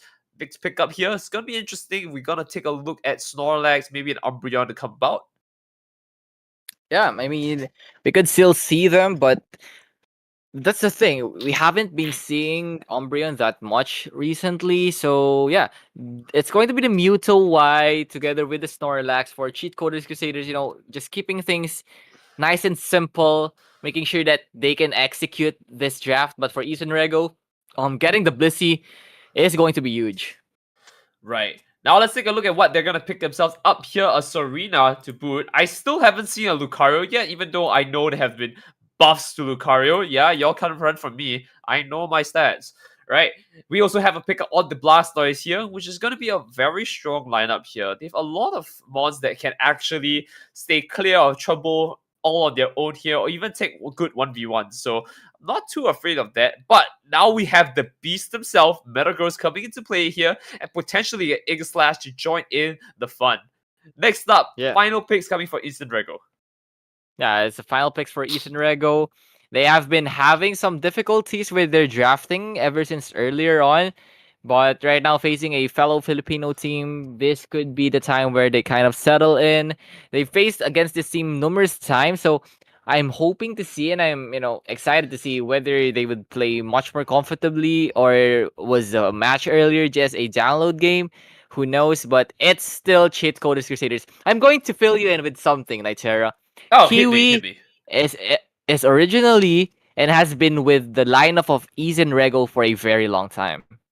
He has No been. way. So this is It's like like a a little feud, yes. Oh, okay, I love these kind of matches. Now, funny enough, I was casting Unite just a while back for another series, and one of the more interesting things I saw was actually a very strong Hoopa Talonflame kind of play, which is Yeah.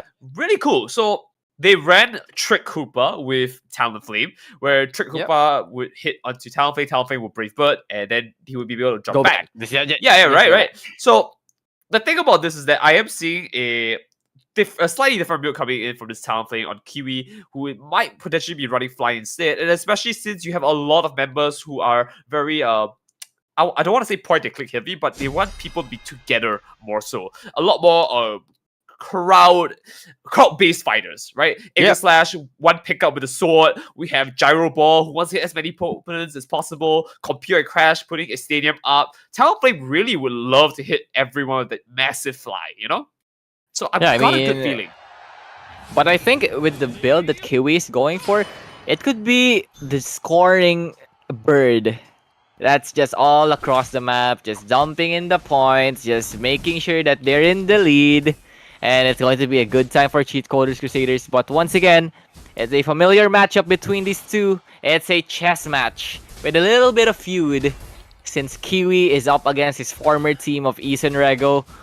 Actually, another filler is that Kiwi was originally the sixth man of Eason Rego once again, so he got traded out, he got back in, and now he's out again. That's kind of a shame though, as we do see Invade coming in from our Snorlax here, trying to make some headway, but unfortunately did not go through the wall well. But a nice response coming in for the Squirtle, making headways here and almost knocking out the Snorlax. In fact, a very good play from them. Now the Snorlax has to pick up its just very no matter what, and this kind of just stifles their gameplay here. However, Dear Fashioner, he's slowly gaining the levels here, and with Snorlax back into his graces, we might be able to see a fight ensue in a little bit against this Miraidon. Yeah, I mean, they still have to actually get those levels needed for Eason Rego, since their composition heavily relies on it. You have the Serena that needs to be at like what, level 7, and also the Squirtle as well. But there's going to be an engage here up top. It's going to be Cheat Coders Crusaders coming out on top. They have 4 members invested early, but it's going to be a 1-for-2 trade. It's still not over, as Nyx is going to scrape away with just a slither of HP, and the Snorlax as well. Just going to get the dunk to save himself from further damage. But oversaying Cheat Coders Crusaders, that's a bad move coming in from them. Yeah, and they walk away with an entire team on top side now, which means this Mewtwo is kind of just stuck, able to just play the waiting game, and there's not much you can really do. We also see a War Turtle coming into play right now, which gives them a lot of priority going into the middle area of the map here, which is going to start spawning in your Alterias. A good chunk of EXP for the entire side of Eastern Rego. They're looking really strong compared to C3 now, so we're going to see how they can respond to that, as we do see Fetching at the bottom here, going into Talonflame right away. This is going to be really helpful. Yeah, it's going to be very helpful indeed, as you can notice, like, Kiwi hasn't been very active on the team fights. He has just been farming and farming and farming, just stacking up points. And if you're going to notice as well, the score gap isn't that far ahead because East and Rego only dumped their score onto the top side, while Kiwi, on the other hand, and the rest of Cheat Coders Crusaders has been taking their time, scoring down bottom, avoiding huge fights. Even though they kind of fumbled earlier on, they are still in a position where it's still good for them because right now there's going to be an ambush on top. And you're right to say that because if we look at the points to United 60 here, we're moving to the 7-minute mark where Reggie, Lecky, and of course the bottom Reggies are going to spawn, but priority is going towards the top side here with 3-1 in terms of side favoring C3. They're going to try and take a fight here, and it's not looking too good for this tank here as we do see a lot of Serena shenanigans. A good pickup here from the Snorlax with Heavy Slam here, not allowing this tank to go down just yet and just barely making it out alive with the Giant Ball and the pickup. Bottom side here, we are seeing Eastern Rego actually pick up the Reggie Rock, which is going to give them an insane boost to their stats as well as the XP they're getting here. So it's going to be a little bit tough for this Serena to continue to take this fight here as he has to back away. Choke Kick coming in here, not making any headways here, but with T coming in with Mewtwo, pushing out, no damage taken here, still waiting for that Mega Evolution to make something happen here. And there it is, first pickup coming in, going to Serena, push back into Blissey, and now we're back into the game here with a lone Blastoise trying to defend this all on his own against a team of 4. Yeah, they're just going to try and defend as much as they can because right now it's Cheat Coders rampaging through the top lane, and just like that, that is just quick and decisive for Cheat Coders Crusaders. Yeah, I don't know if that was the right call for the Marino coming in from the back here. I saw him try and eject around it and still got caught. Definitely should have realized that the goal zone was definitely going down, and they didn't need to do that, right? That was such a risky move, and they really got punished for that. Now giving priority back, however, is the entire side of Eastern Rego able to push back the side of CCC, and they were able to take this one for themselves. No one is up front right now. They lost their goal zone. They don't have priority or the fuck zone to like rush into it. Looks like they have to give this up and just try to take the EXP around the map now. Yeah, they're just taking every XP that they can all around the map now, and at least East and Rego had an answer. They got the Reggie Alecki that kind of stabilizes things, and just right now, it's Kiwi once again being a menace on the side lanes. It's still an even ballgame if you're going to ask me, because both of the teams, they have been doing right in both accords. Oh, well, to be fair, in a normal match of Unite, you're going to see around a 100-point difference at most, if the games are going quite even.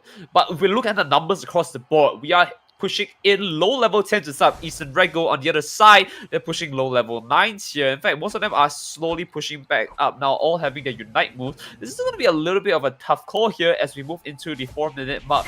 But first, the Reggies, because they have Unite moves to burn out right now, and they might be able to get a few more chunks of EXP through this. Priority going into Eastern Rego, which only has one other contester here with the side of Metagross and his friend Sword picking it up on the Rhydon. They do not have the damage to really do this right now. They have to reset the Reggie here and try something again. However, the entire side of Eastern Rego is taking a fight here. I'm not really sure if the Zero Edge has the right game plan in mind here. He needs to be with his team. The fly comes in, picks him off. He's looking very low here. Blitz delivers, unfortunately not saving him here. Turns around. This Mewtwo is dishing damage here. Hydro Typhoon pushing out for the pickup here. Turns around. We are going to see the pickup on the Regirock from the Bitter's Way. And now, looks like Eastern Rego is back into the field and able to respond into C3's advances.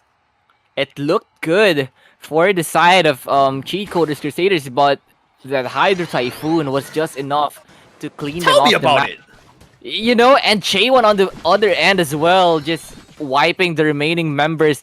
Because the thing that won East and Rego there was not just exactly the Hydro Typhoon. It was like the start or the catalyst. But also getting the Reggie down bottom, you know, instantly refilled their HPs and giving them shields. And that's what gave them the advantage. And mind you, Rhydon actually fell down that fight and actually returned into the battlefield to assist his team. So, you know, in some cases, it could just be a false sense of security that they were baiting a C3 to come in, and then Eastern Rego kind of just toppled on them. Yeah, they were just on top every single time.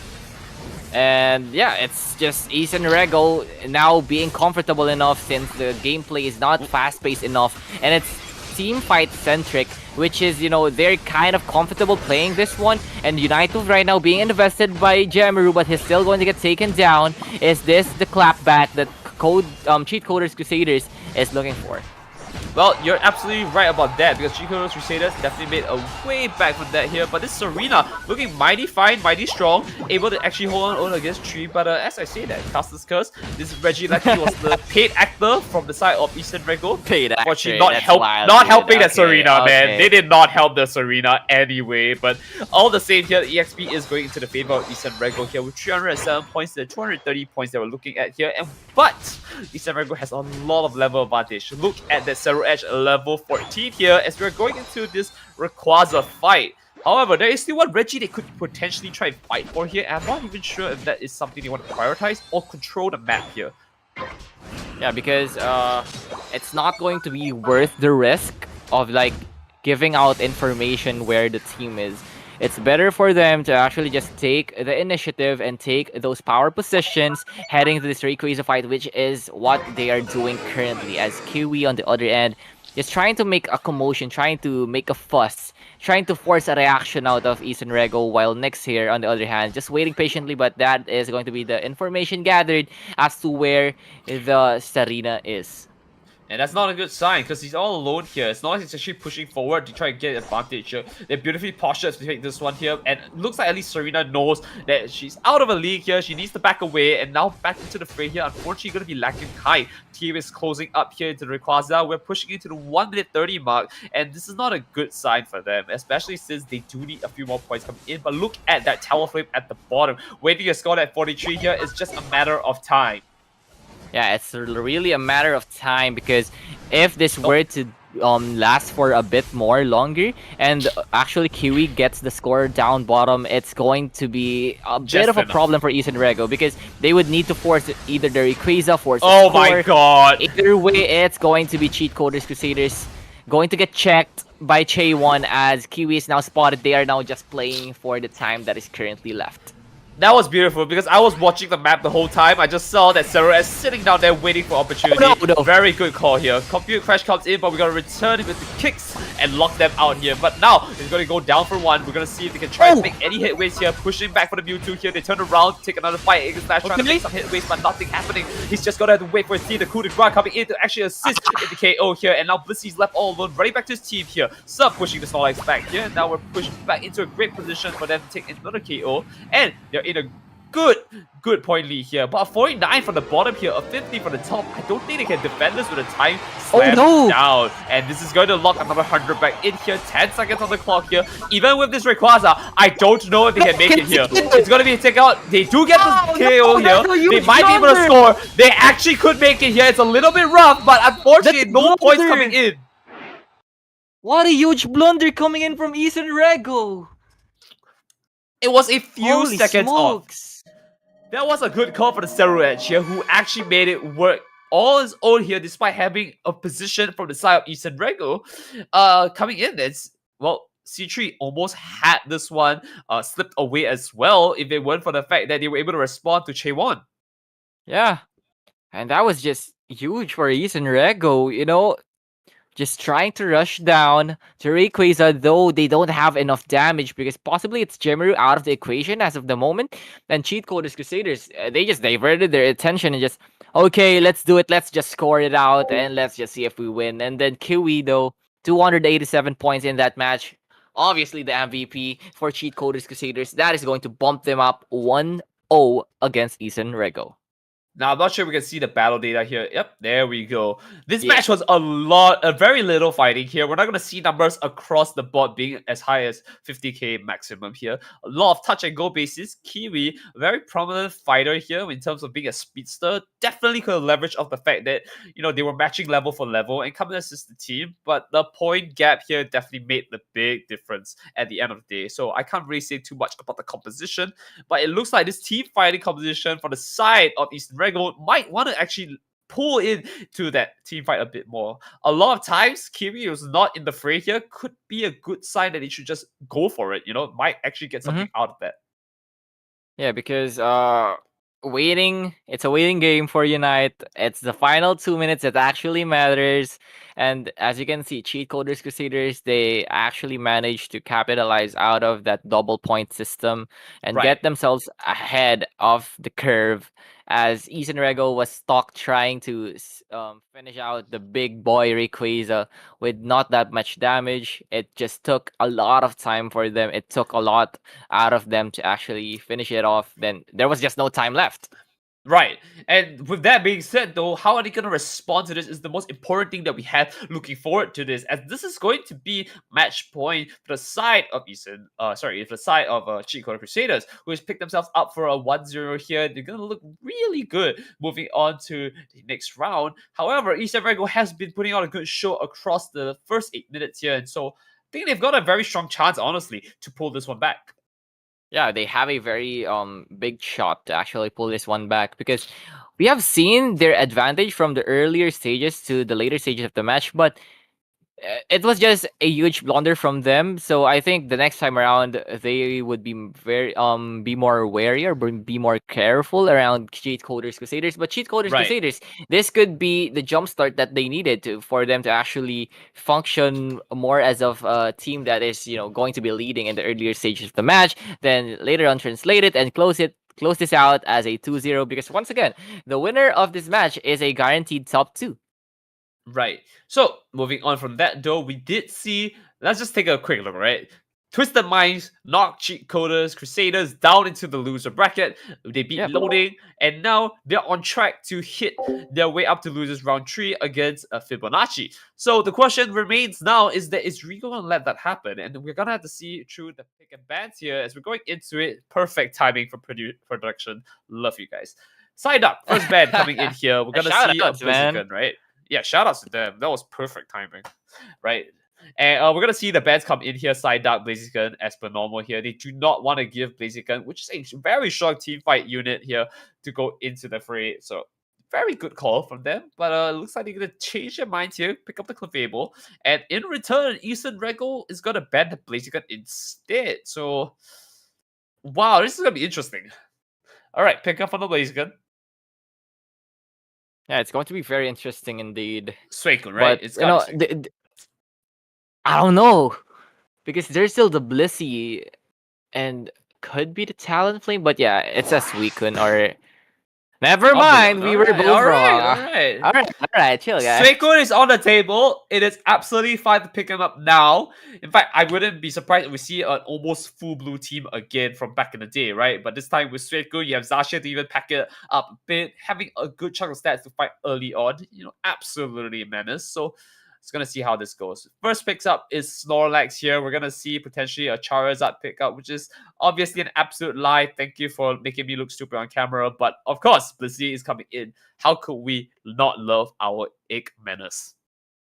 Yeah, it's we love Blissey, but show some love to like the other support as well. The Right. Eldegoss, man. We haven't been seeing Eldegoss for a very long time. You have to agree with Right. me in that one.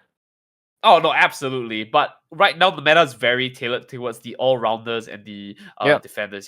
Very strong pickups across the board. But as we're seeing here, we might be able to see a very slow start coming from Cheat Coder Crusaders with the Gyarados here. Not too sure if that is the right call. It's gonna be a little bit rough for the side, but you know what? That's what you need here. They do change their minds here, picking up the Zacian. In retaliation to the Water Dog, we now have a Sword Dog. Yeah, because Zacian, this has been like the favorite pick of Eastern Regal, but it's now being used against them because I think naturally they would have to learn how to play against it, but it's just not appearing as if it's the case because Cheat Coders Crusaders, they've been very, very well. Oh, actually, I was wrong, guys. Sorry for the confusion because apparently the names of the teams has now been updated. That's why I was like, why is Cheat Coders Crusaders running a lineup that Eastern Rego normally runs? So yeah, we'll have to get that one fixed in just a bit, guys. But as we are waiting for this matchup to actually be underway, do you have any predictions, Nitero, as to how this one could play out? I'm kind of loving the side of Eastern Rego actually this time. While they do have a very strong composition from C3, kind of feel like a lot of the fights they're gonna take are very bursty for the side of Eastern Rego. They want to take quick picks and then back away. And I like how they're picking Scissor and Zacian for that. They have the damage, they have a little bit of fighting team fight potential, but not completely when they just lose out. On the other Yeah. side, they're very brawler heavy. They want to be in the fight for a long period of time. They want to keep taking aggression coming in here. And I think it's going to be a little bit hard with the side of Eastern Rego having not only Sylveon, they have Scizor who's able to just bounce away. Potentially a Scyther if they want to go for a more assassin route. But they have a Snorlax to block them with Heavy Slam and block, of course. So this is going to be interesting. Yeah, it's really going to be interesting as to how this one would play out. But from what I'm seeing, it's the usual Rego lineup. So yeah, I think they're going to be very comfortable playing this one. But once again, they're up against their very own kryptonite. It's the Suicune from Cheat Coders Crusaders. And we are on the way for game number 2. Cheat Coders Crusaders just 1 win away from reaching grand finals, and Eastern Rego still has a tough road ahead of them to fight back from this one. Well, let's take a look at how this is going to pan out here. They are going to see a little bit of invade action coming in from the side of course, Eastern Rego.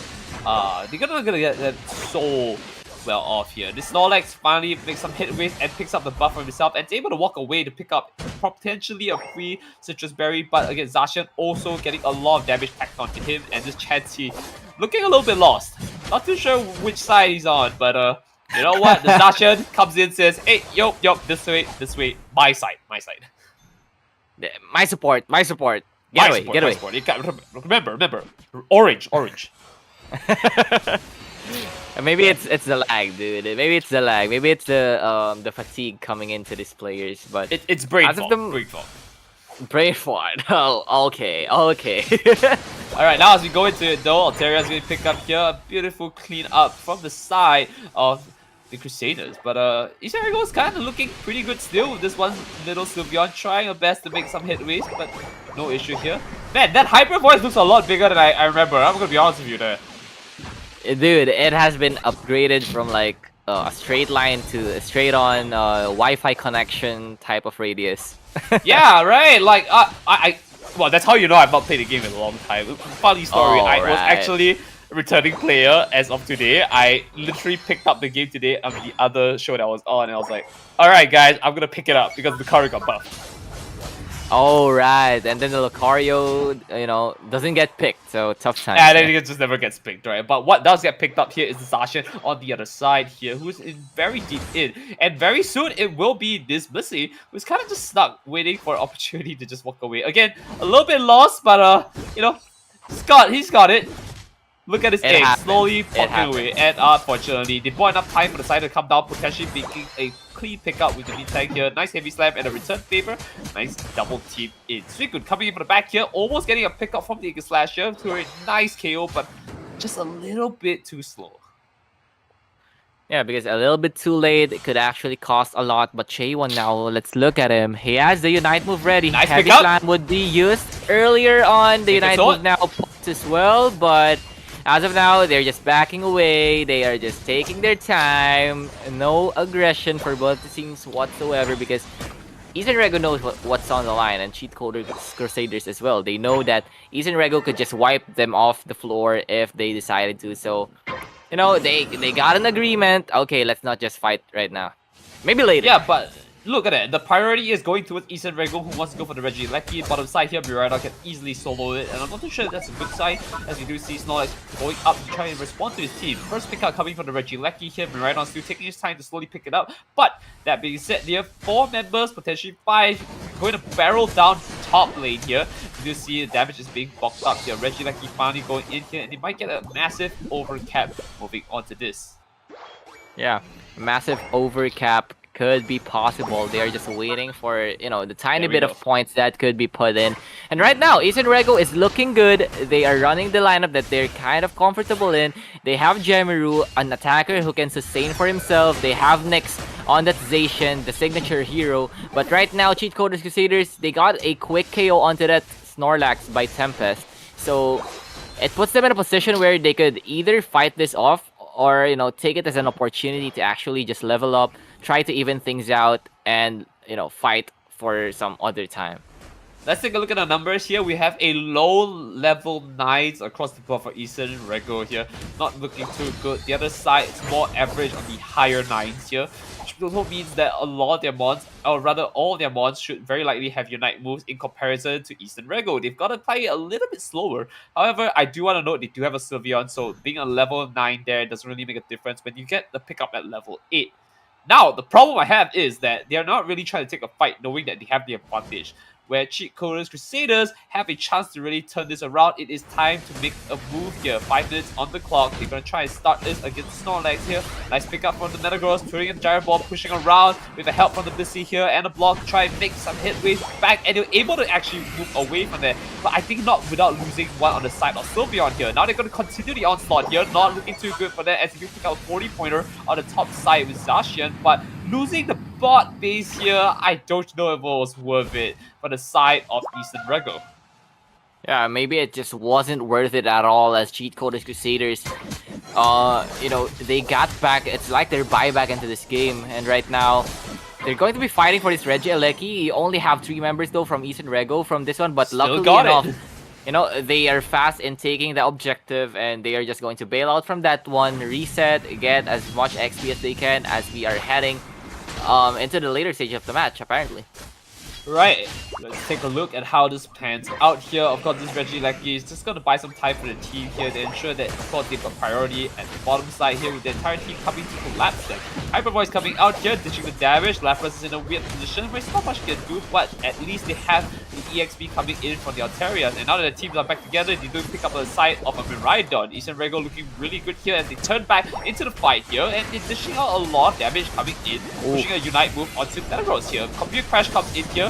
We're not going to see a Stadium pop out here, but a Gyro Ball does finish off the Zacian here. And now another pickup with a Gyro Ball to Snorlax. Hyper Voice dishing damage here, just not enough to scare them away. As unfortunately for them, it looks like this Sylveon is kind of caught in the wrong position at the wrong time. Eastern Rego is down another Pokemon here as the entire team is slowly soaking back EXP, and Cheat Code Crusaders are looking really strong. Yeah, they're looking really, really strong, and now they even have a slight XP lead, if I might say. Lapras Express to just check the remaining members, but that is going to get dodged away by Chaewon.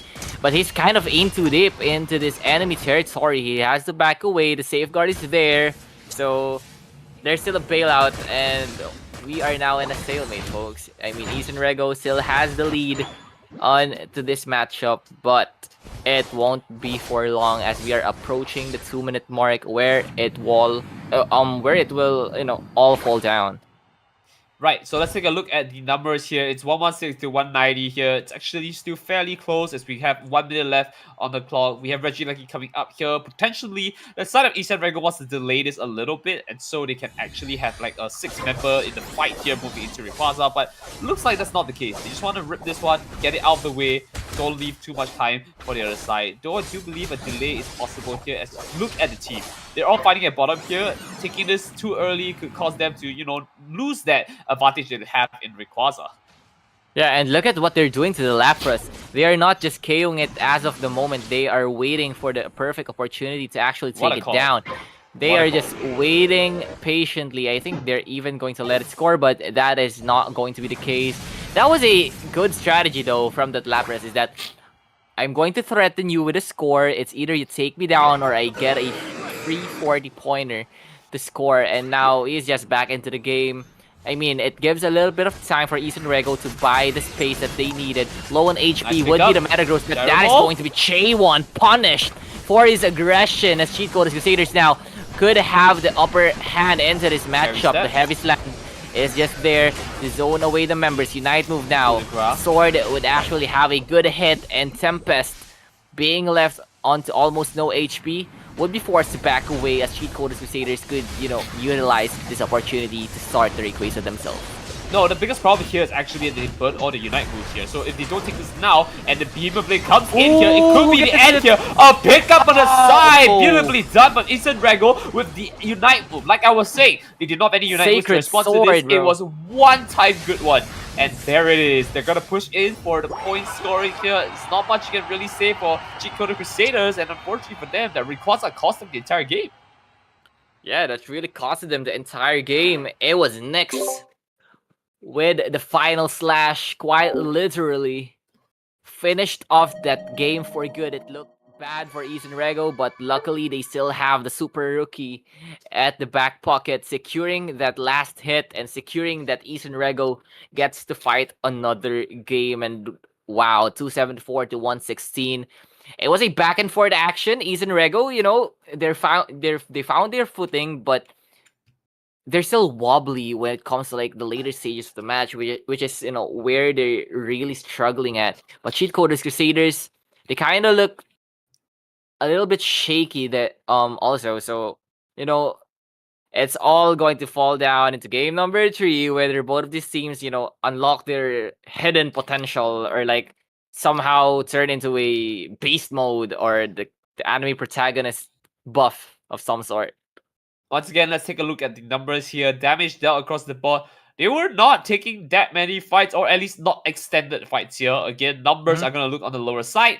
So take a look. The most important and key thing is actually Chemuru, who is dishing the damage out for the entire team. At any point where the Hyper Voice is active, it was just, alright, it's time to go ham. And you can definitely see the numbers kind of check out here. However, on the other side, it's kind of lacking to see that Kiwi, this time on a Miraidon, not dishing as much damage as you would see on the Suicune here. Definitely could be a positioning error here, or just not in or ready for the team fights that were happening across the map. However, that being said here, they now know their weaknesses and how to really patch this one up. It is down to the final match here. Match point for both teams here. 1-1. They're looking at one more game to solidify their run in the loser brackets. I mean, it's fortunate enough for both of these teams that they're only one win away from actually going to the grand finals and facing up against PRX. So they would actually have to put everything on the line now, yet at the same time still have some gas left in the tank to actually give out later on as they face out against the winner of the upper bracket. Right, but I do believe that actually we were wrong, and that the scoreline was a little bit different because the names were a bit flipped back and forth here, and so we kind of miswrote. I'm looking at the brackets now, and actually it's Chico Crusaders pitching themselves up for 2-0 here, and Issa Rango is back on 1 foot here, unfortunately bowing out of the losers round 2. So actually, no, we're done with this match. Cheat Coders Crusaders moves on to a fight against Fibonacci. Wait, really? But we're seeing it here. I'm not sure what the what's happening here because I'm looking at the bracket as well, so I'm a little bit confused. Oh wait, we need to get an update. So what's the current scoreline? Is it 1-1 or is it already over? It looks like Chico Crusaders are moving on here. Apologies on our end. It's a little bit messy, but all things considered, that was still a very fine match coming from both sides here. Oh, Isarago so is definitely making they it work. already started before like. So what's going on here? Like, Yes, I'm very confused. I would love to understand. Yes, we'll need to get an update here, but if not, let's take it as right now Chico's Crusaders are actually moving on to fight against Fibonacci. So that being said, though, we'll take a quick break to see what's happening here. But if not, congratulations to Chico's Crusader for the time being, and of course, Eastern Rego, you guys have did really well, and we're gonna have to hopefully see you for the next Engage series again in the future. So let's take it to a short break here, and we're gonna take a look at what we have in store. Yeah. We're just, sitting here, just looking at the screen. I mean, here's the thing though. Why would it We're waiting. Why would it take for like Eason Rego to actually go to like a second game where they won, then eventually they just lost? I'm kind of lost and I'm trying to figure out. Give me a moment to talk to production. However, okay. I'm so confused as to why we are still on the air here, as the games are technically. Oh yeah, we're going to a over, third so game. yes. It's We're going. So it's an error. It's an error. Yeah, it's an error. It's a only third error. 1-1. It's 1-1. Okay, so there was an come on. error in the scoreline. Thank you so much. Okay. Don't throw Eason Rego under the bus just yet. Come on now. Yes, okay, you know what? Like we said, Rego had a very strong start here. It looks like we're doing fine. All things considered, it's all good, alright? Bad It's all still the not- same across the board. No change. Yeah, We're gonna see we upgrade we pickup. apologize for the confusement. So sorry, so sorry. No one needs to hear that. Please delete that from memories as we move For on the to this next round. Though. confusion, confused, everything else. We apologize for it, everybody. But now we are back officially for game number 3. This is a neck to neck matchup between Cheat Coders Crusaders and Eastern Rego. So we are just waiting as to what will they draft this time around. And oh, there's your request, possibly. Oh come on, Oh wait! don't Oh! Ah! ah. You just Okay, can whoever picks hear the- the disappointment from Nitera right there. Yeah, whoever picks up Lucario is probably gonna win. I'll be honest with you. Come on, just pick it up. Oh, they're gonna win though if they picked it up. Oh, okay, they're not winning. Oh, okay. GG. Go next, go next. Go next, go next. Okay, Alright. congratulations to no Alright. one because no one picked the Lucario apparently. Alright, jokes aside though, we are gonna see an interesting pickup coming in here. If they're gonna log into Venusaur, we have a very strong BB cannon coming out in just a bit here. Tier 1 also going to be pick up Metagross once again to just kind of tell the entire side, sure, I guess. Let's swap into Mimikyu while I was talking about Metagross halfway. They're gonna be picking up Mimikyu here, which has a lot of control in terms of, wanting to go to the backline if need be. But also, Trick Room has been fairly popular as of late, so we might be able to see that as well.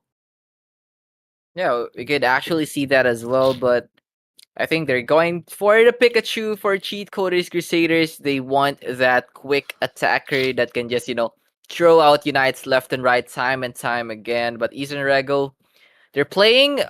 This could be the Immortal Venusaur. Like, okay, I'm gonna take you back to the tournament where you casted Oh, for God. me. That was like 3 years ago, bro. That was 3 years ago. Yes. It was the Immortal Venusaur together with the Blissey. Just let the Venusaur run through the opponents. Just let the Venusaur do its thing, sustain by itself. I think that's what we're seeing here. Yeah, especially with the new item, the Axel Bracelet here. It's gonna be quite a devastation. With every KO that Venusaur gets, his damage is just gonna keep rocketing upwards. It's going to be a bit of a headache for the side of C3 here, who might have an issue when it comes to dealing with that. I'm not really seeing a lot of mons that can burst it down. I'm seeing a lot more long-term fights, right? We have Garchomp who's going to take a long-term fight here. Aegislash with a bit of burst here. Umbria's just going to sustain the Garchomp. And so the only other Pokemon that you really have in your arsenal to take Venusaur down is going to be Pikachu. And so I'm not too sure where that's going on. Yeah, I mean, I myself still has to figure out as to how this game could play out, but a good decision though from Eastern Rego. And by the way, we are in the way for game number 3, the final game between Eastern Rego and Cheat Coders Crusaders. One team For real. would actually fall down and stop their journey here and finish as top 4 in this tournament, while the other proceeds to the grand finals. Going back to the thing that I was talking about, they picked up Snorlax to pair up with this Venusaur or this Bulbasaur down bottom so that it could have that kind of viability in the earlier stages of the match. Because once again, you don't want to put someone that is not strong to last hit and pair it up with a Venusaur who doesn't have the tools to last it as well. Right, and so as we take a look at how this pans out though, the question remains is, can they actually level fast enough against mons that are already like uber standard in a sense, right? Buzzwole doesn't need evolution, has all his stats up front here. We do see Gabai coming in here, they're gonna take a fight. They have a potential superpower level spike here in just a bit here. It's just gonna need a little bit of time, but looks like time is not on their hands here as Eastern Rego unfortunately falls down to the fact that they've got a response coming from the Pikachu. Turning back up here, they're also able to take the Alterias and EXP all on themselves here with a good chunk of points gonna be scored in right now. I love what I'm seeing right now. Yeah, I myself I'm loving it as well for Cheat Coders Crusaders. They are playing as if they really mean it. We haven't seen this from Cheat Coders Crusaders because it has been Eastern Rego getting the earlier stages of the match for 2 games straight already. But now Cheat Coders Crusaders with a really new lineup, really new dynamic. They are playing it as if they have been ahead in the series 2-0. Right, and there's a pickup coming for the Gabite into the Buzzwole here. We are going to look into the 8-minute mark, where the central area is going to be a little bit more populated here. In the side of Chico the Crusaders, they have two coming in response with Hoopa, but on the other side, only one Mimikyu is holding them off here. Doesn't look like they can really do much with no one around, as they unfortunately are going to lose out on this EXP. Nice pick out with the Shadow Claw here, turns around, might be able to actually take this Blissey out, if not for the fact that, oop, there it is. The Shadow Claw pops in. There you go. And that is going to be one dead Snorlax as well, just waiting for his end as he is going to get mauled down by 4 members from Cheat Coders Crusaders.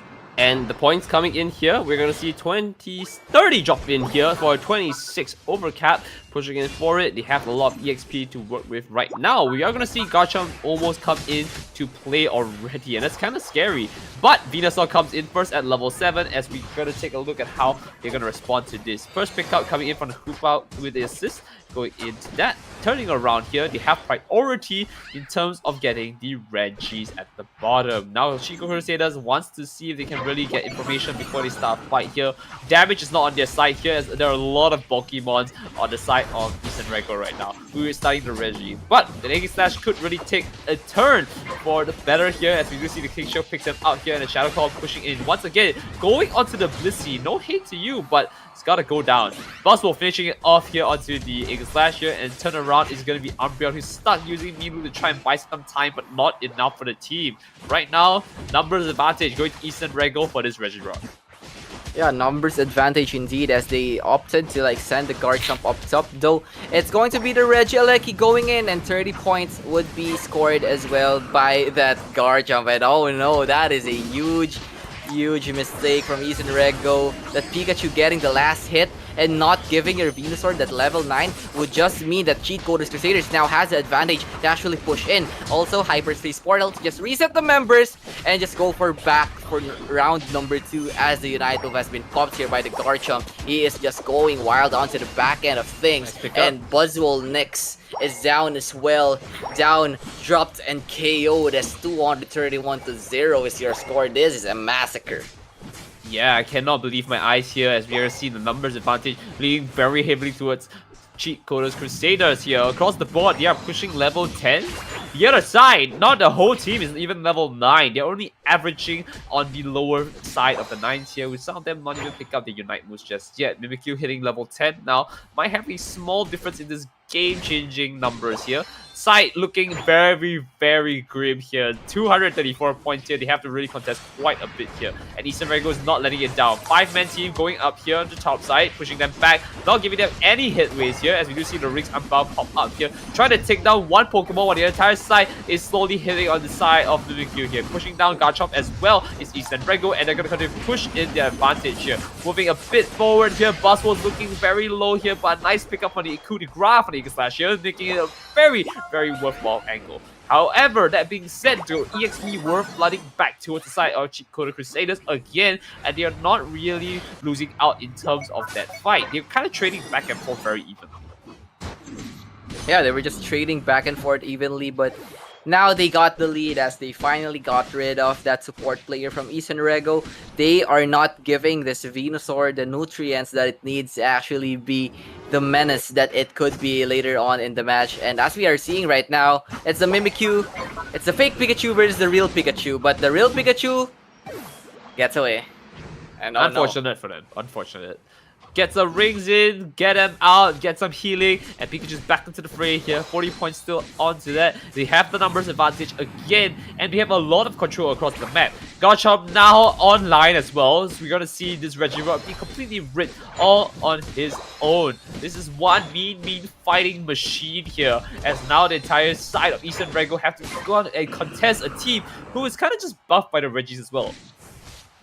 Yeah, you know, and it's going to be a tough time if you were on the side of Eastern Rego, because you are just not getting the XPs that you need. I mean, it looks kind of close in paper or like on screen, but Cheat Coders Crusaders, they just need a little bit of XP to just, you know, ramp up their levels, hit those upgrades on their abilities, and this Venusaur is still far away from actually reaching level 13, which is its power spike originally, and now they're going to try something up top, but there is the defense coming in from Cheat Codes Crusaders, and now there's 4 members going to say hi to them, and I think they're just going to leave this Buzzwole alone here to be the sacrificial lamb so that the team could get away, but still, Ethan Rego trying to force the issue, but still, couldn't find anything, couldn't find an answer to Cheat Codes Crusaders and what they're doing currently. Right now, we're looking into the last minute here before we go into Rayquaza. Regieleki, the top side, is going to be spawning in just a bit here. And once again, the question remains if they should actually force start this fight or just wait a little bit so they have a 6th player in the game of Rayquaza catching. Now, of course, they're going to try and start taking this right now. 30 seconds on the clock here. They want to make sure that it's kind of theirs. And they're slowly making headways for it. The other side, East and Rego, levels are not in their favor. They need to be picking up a little bit more EXP here to also finish locking their unites back up. 13s across the board there. Looks like it's a little bit dangerous for Cheat Codes Crusaders here, who are looking not the best, I would say. They have some leverage over the entirety of East and Rego, but those 3 level 13s are very scary. Yeah, 3 level 13s, and it's the Buzzwole, Mimikyu, and not to mention the Venusaur now activated. But could they finish things off? 2 minutes remaining. Cheat Codes Crusaders playing it very carefully. They are trying to chunk down this Rayquaza, trying to force something out of Cheat Codes Crusaders, but 100 points is going to get dumped onto the top path, and I think they need to force a fight, and they need to force it quick, because without time, even though if they get the Rayquaza, the same thing that happened from game number 1 could happen once again here in game number 3, and they don't want to end it that way, as the Garchomp is planted on the flank side of Eastern Rego. Looking really good though. They're starting off to chip the Rayquaza bit by bit, but wants to know they don't need to take this fight. That's all I can say, right? Because right now the numbers advantage again going to CCC. They need to make sure that they slowly pick them off right now before they start Rayquaza. 1 minute on the clock here. Garchomp is going in here. Thunderstorm coming in and pick this up. Brings a bound to bring the team back here together. As Garchomp picks up one for the Blissey here, turns back into favor, and this Venusaur is all on his own here, trying to make some headways here. As we do see Aegisthus slowly going down to the Venusaur. One pick up on the side, turns it around, brings a bound to stun him out, but it looks like this level 14 Venusaur has a lot to say, but not enough for this Pikachu to matter at all, as now the entire side of Eastern Rego lost out, and looks like they've got the Rayquazas to themselves, and here we go, CCC making headways to get some points dunked in to further their lead from that 200 points they started with. Yeah, Triple C, Cheat Codes Crusaders. You know, they were just too strong for Eastern Rego. Eastern Rego just couldn't find, you know, the fight that they wanted, because they are playing with borrowed time initially, because Cheat Codes Crusaders were just pulling away, just trying to secure their lead. They know that they got 100 points dunked in as well, so they don't have to force the fight, like you said, and that would be the end of the road for Eastern Rego, as they are going to be dropping out of this tournament, as Cheat Codes Crusaders would be the one to challenge PRX in the grand finals. Cheat Codes Crusaders wins this Filipino battle 2-1, and all I can say is GG's, man. GG's indeed. I mean, this was definitely a very, very tough fight for Eastern Rego here, as we do see Cheat Codes Crusaders dominating the map for the most part here, having priority across the entire space. Not a lot of space for Eastern Rego to move around, but somehow they were able to maneuver it back into a position where they have 3 level 13s to fight against them. And on key Pokemon as well, the Buzzwole, the Mimikyu, and of course the Venusaur. Now, the question that remains here is that what really happened? Was it an issue of they didn't have a lot of priority across the map because they weren't scoring? Goal zones were being broken, so they can't? It was just their lineup just wasn't able to hang in the middle or the earlier stages of the match.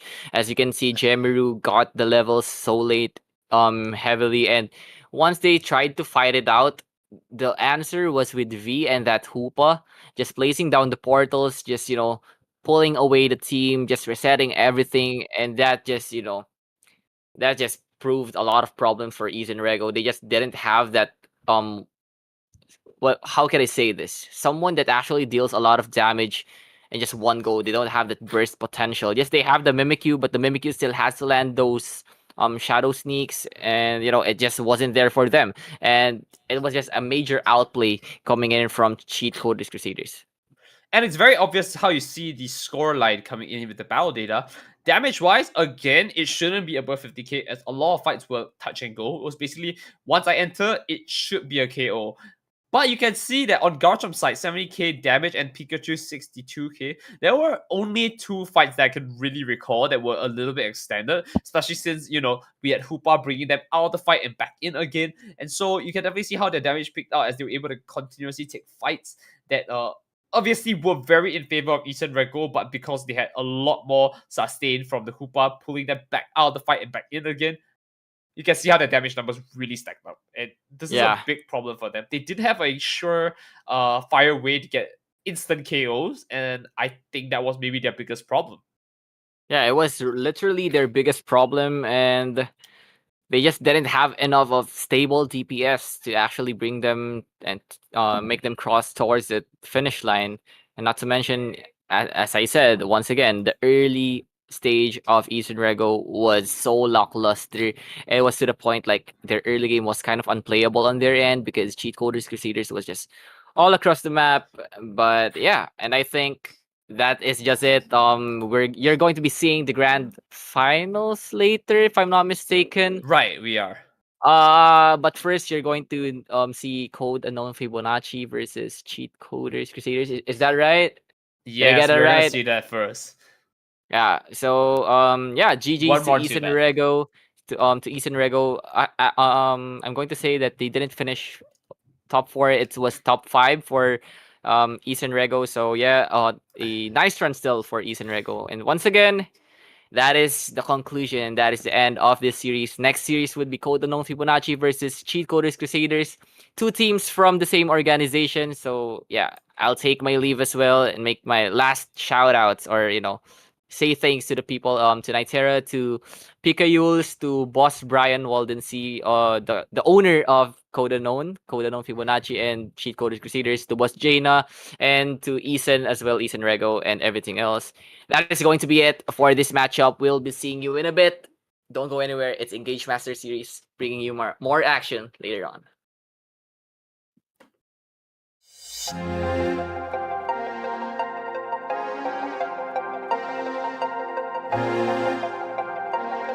Yeah. ¿Cómo anda la cosa, hacer? Yeah. Mira, spam, bam. Desafortunadamente, mientras peleamos en el party, te tengo que no puedo hacerme el inocente. Desafortunadamente. Dicen que pertenezco a la calle. Y la verdad que se te pone caliente. Desafortunadamente. A ti no puedo ser fiel, I'm sorry. Ya, no puedo hacerme el inocente. Todavía tengo planes con otra chori. Mira, te quiero hacer una propuesta indecente. Quisiera complacer esos 2 cuerpos, esos bodies. Eso es lo que tengo yo en la mente. Quisiera complacer esas 2 oris. Eso es lo que tengo yo. Desafortunadamente, mientras peleamos en el party, te tengo que no puedo hacerme el inocente. Desafortunadamente. Dicen que pertenezco a la calle. Y la verdad que se te pone caliente. Desafortunadamente, mientras peleamos en el party, Y te digo que no puedo hacerme el inocente. Desafortunadamente. Dicen que pertenezco a la calle. Y la verdad que se te pone caliente. Tocándote el punto. Mami, sé que a ti te encanta la sensei. Quiere que Bambi te compre doble C. Un par de chancletitas, coco, on vacation. Sabe que no puedo ser ni tu novio ni marido, pero definitivamente estoy estrella. Por eso labios, esos besos, todo lo tuyo. Pero te juro que Desafortunadamente, mientras peleamos en el party, te tengo que no puedo hacerme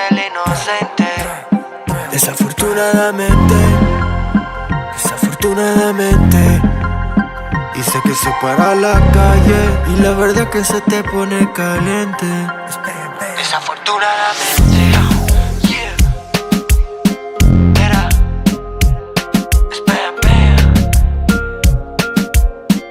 y ya sé que yo te pongo caliente. Sos sensitivo con epidemic. Bambi Ace, baby, Bambi Ace. Condón pa' ir en la pista, ¿viste? Yeah. Oye, baby.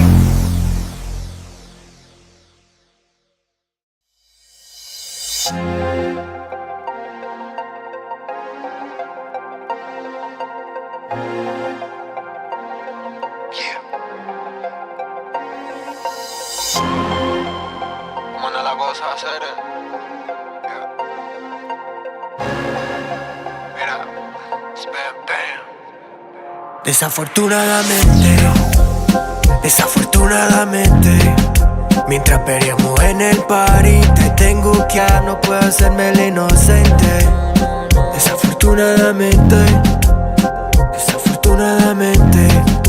Dicen que pertenezco a la calle. y la verdad que se te pone caliente. A ti no puedo ser fiel, I'm sorry. Ya, no puedo hacerme el inocente. Todavía tengo planes con otra chori. Mira, te quiero hacer una propuesta indecente. Quisiera complacer esos dos cuerpos, esos body. Eso es lo que tengo yo en la mente. Quisiera complacer esas dos oris. Eso es lo que tengo yo. Desafortunadamente, mientras peleamos en el party, te tengo que no puedo hacerme el inocente. Desafortunadamente. Dicen que pertenezco a la calle. Y la verdad que se te pone caliente. Desafortunadamente, mientras peleamos en el party, Y te tengo que no puedo hacerme el inocente. desafortunadamente. Dicen que pertenezco a la calle. Y la verdad que se te pone caliente. Tocándote el punto. Mami, sé que a ti te encanta la sencilla. Quiere que Bambi te compre doble C. Un par de chancletitas, coco, on vacation. Sabe que no puedo ser ni tu novio ni marido, pero definitivamente estoy entregado. Por esos labios, esos besos, todo lo tuyo. Desafortunadamente, mientras peleamos en el party, te tengo que no puedo hacerme el inocente. Desafortunadamente. Y sé que se para la calle y la verdad que se te pone caliente. Desafortunadamente, yeah. Era, spam, bam. Y ya sé que yo te pongo caliente. Sos sensitivo con epidemic. Bambi Ace, baby, Bambi Ace. Condón pa' ir en la pista, ¿viste? Yeah. Oye, baby.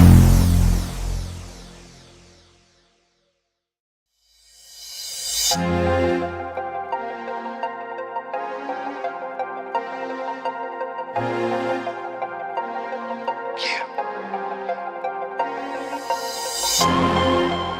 ¿Cómo anda la cosa, hacer? Yeah. Mira, spam, bam. Desafortunadamente, mientras peleamos en el party, te tengo que no puedo hacerme el inocente.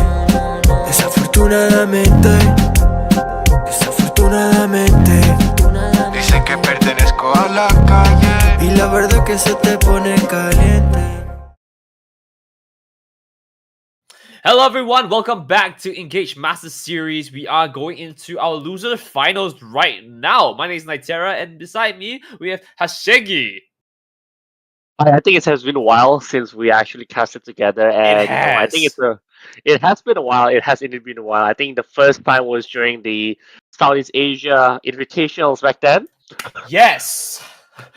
Was in I remember that. 2021, I believe, or 2022. 3 years ago. 3 years ago. I think That was beautiful, and I think that's how long, like Pokemon Unite has been running through the scenes. Obviously, I'm not sure on why you put second anniversary because you have passed through the third anniversary. That's my lifespan with Unite. I was talking to some of them just now, and I was like, "Hey, I just started back Unite because the career got buffed, and so I have the returning player thing and everything. So let's pretend that's third anniversary there. Okay, no one needs to know. All right. All right. But anyway, just trying to take a look, right? I think in terms of the bracket for today's finals, we have Team PRX who's waiting on the grand finals after this. And over here, we'll be seeing CC Crusaders versus CU Fibonacci on the next match to be Right. playing against PRX directly, if I'm not mistaken, because Onyx Rise, unfortunately, they're not able to continue onto the next set of match, unfortunately. But I think a Philippines against Philippines tournament. Sorry, a game. I don't think it's going to be. Although it's on the same. I wouldn't say same squad, but I'll say like on the same guild. I would say, and they're friends and everything. I think we're going to be seeing a heck of a match because like obviously they know the strengths of each other players, they know the weakness of each other players, and I believe that it's going to be a very exciting and also colorful match. I mean, to make this a little bit simpler, right? If I were to play with a friend rock, paper, scissors, I know that guy so well. It's a lot of mind games coming into it. And like you said, Right. they're within the same with sort of guild slash faction here. And so we're gonna see how they kind of adapt over each other. Are they gonna pick out plays that they are very strong at, or are they gonna try and do gimmicky things? They try and like tip them toes around, you know? Right. Definitely. And I do believe like it has been quite a while, right? I think since the qualifiers for the Southeast Asia regions for the Pokemon World Championships. Right. And definitely, we have been going on through two patches.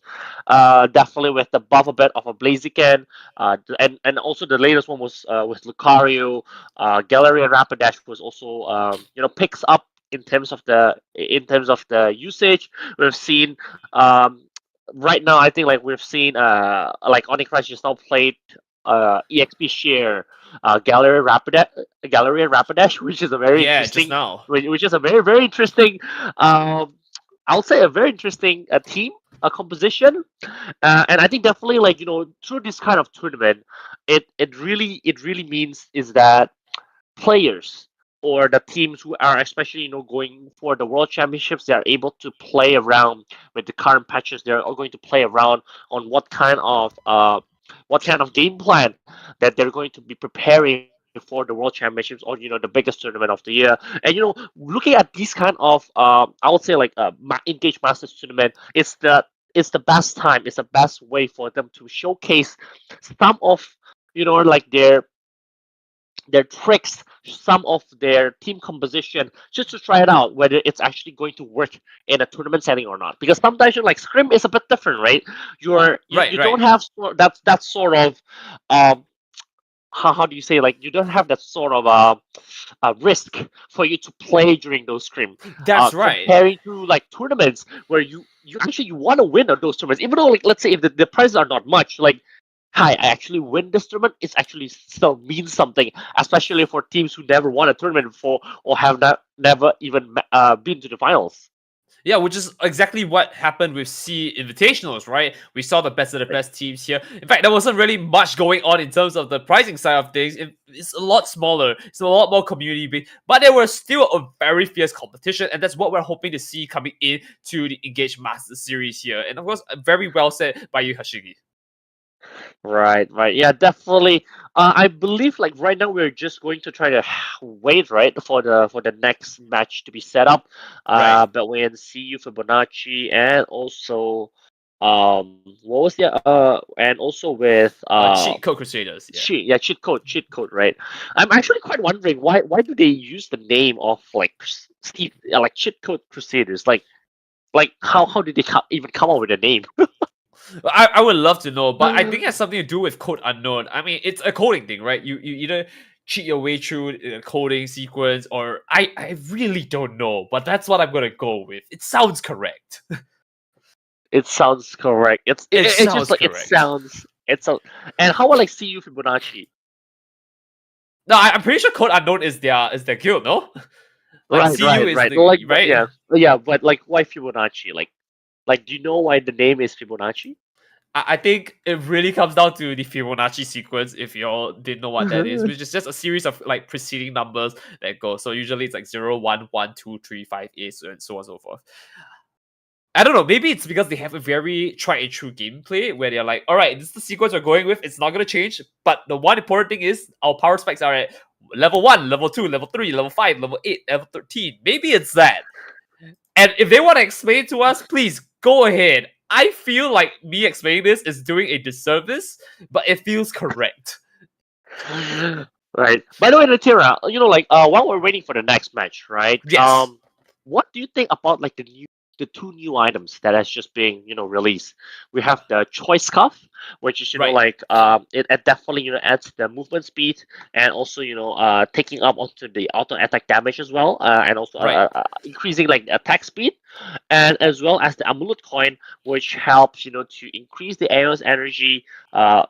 Increasing the amount of Goal Aeon's speed, energy right? that you receive, and also increasing the goal speed passively by 10%. What do you think of and these two items?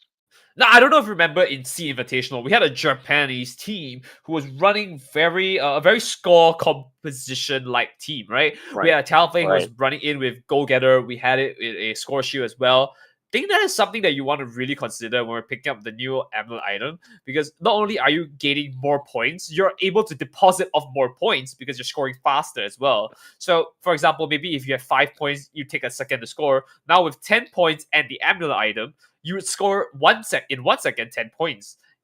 It is a consideration that it also helps with stacking Pokemon. So Talonflame could be running Score Shield, or maybe not even Score Shield now because you're scoring faster. So maybe just the amulet, you have an attack weight and a float stone. So you can go about that. Very interesting way to look at it. But I'm more interested in choice specs because we've seen a few right. Pokemon that have been very auto attack heavy.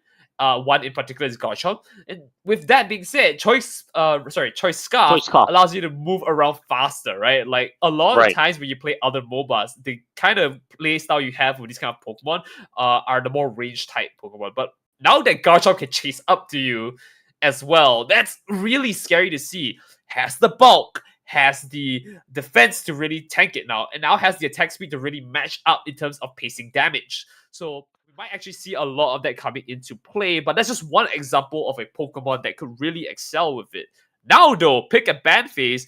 Shaggy, back to you. What do you think is going to be top ban here for the rest of the games? right. I think first and foremost, I haven't seen of the earlier matches, so I'm not 100% sure on what kind of plays that these two teams are playing so far. But definitely, you have seen Hoopa Band, which I think is very, very popular Pokemon to be used in the Philippines, and also Blissey as again like one of the strongest Pokemon, or like Right, right. strongest supported Pokemon is over there. But the ban goes to the Edgy Slash, and over here, which is Tolates or the Crusaders, have been locking in under the Blaziken, which is being buffed on the two patch earlier. But over here, I think Siu Fibonacci is able to choose like the Psyduck and also another combination of a supporter or a defender Pokemon. So we're gonna see Psyduck potentially be picked up here. Still a very strong Pokemon and giving a lot Right. of headache. Suicune, one of the best Pokemons in the meta right now here. And this is a very strong pickup coming from Fibonacci. And I'm not too sure if Crusaders are happy to, take a seat back here. However, a good mean look with Umbreon could lock them out of the fight. And potentially we're gonna see a lot of damage coming through. I wouldn't be surprised to see a Metagross come in from the side of Cheat Code Crusaders as well, as it has been played before. Right, right, right. And oh, a Snorlax. Will we see an Tried and true, season early? one. Right. Well, we'll see an early, early uh, what do you call a disruption, to the opponent's side of the field. But definitely, like I think it's a very, very strong Pokemon to choose a Blaziken and also Blissey on the top lane. Whereas on Fibonacci, they lock onto that Lucario and also Miraidon over here, which I think is going to be playing a very, very very, very interesting play. It just really depends on on impact or on the Miraidon, whether it's going to play the Electro Drift or going to play with the charge beam. Right. I have a big feeling that this Lucario is gonna be running a close combat build. Okay. Despite the buffs coming in from it, I feel like a lot of the damage you're gonna tack on is gonna be very much something you want to just like get a lot of damage in fast, let the Miraidon chase them down and clean it up. But we also have Dodrio to kind of give them a little bit of the boost in terms of chasing them down. So it's kind of looking okay. You know what, Lucario, Serena, we're going back to season 1, right? I like this a lot. Fibonacci has my vote in terms of team composition here.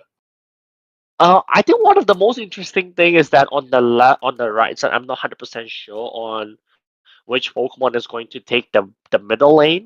Like none of these Pokemons are, like Oh, that's typical true. the typical mid lane Pokemon, right? I mean, on the left side, we definitely will see a Zoroark playing an early game over here. Pikachu is also using a very interesting item, using the Assault Fest.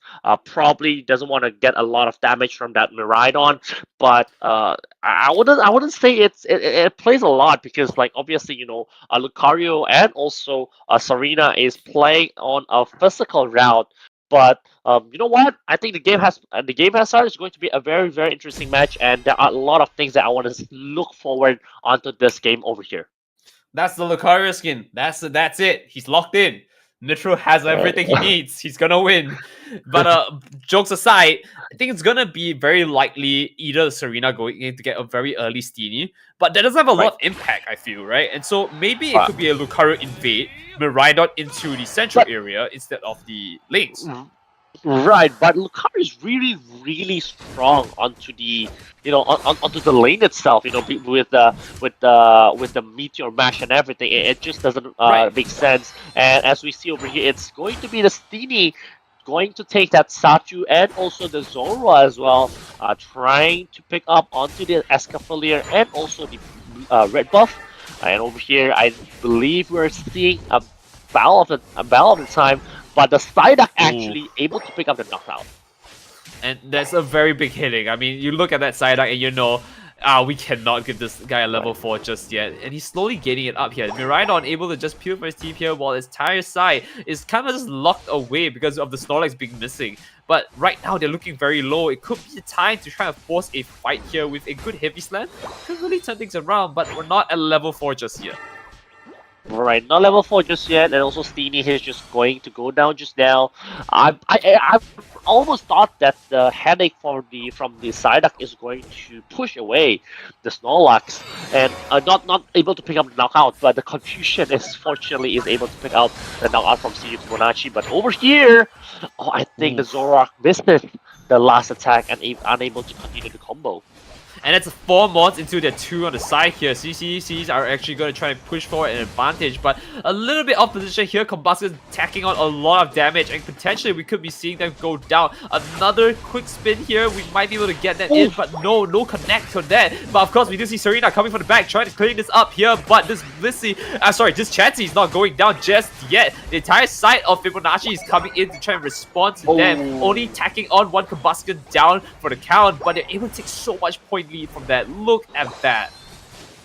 Right. Yeah. I mean, you just see from the level point of sight from the CU Fibonacci, you can definitely take a look that the Blissey was not evolved yet just now. Pikachu was just level 4, and whereas on CU Fibonacci, most of the Pokemon has been already on level 5, and with the huge offensive pressure, they're able to take up a 1 knockout onto the Pikachu and also to score 70 points on the top lane.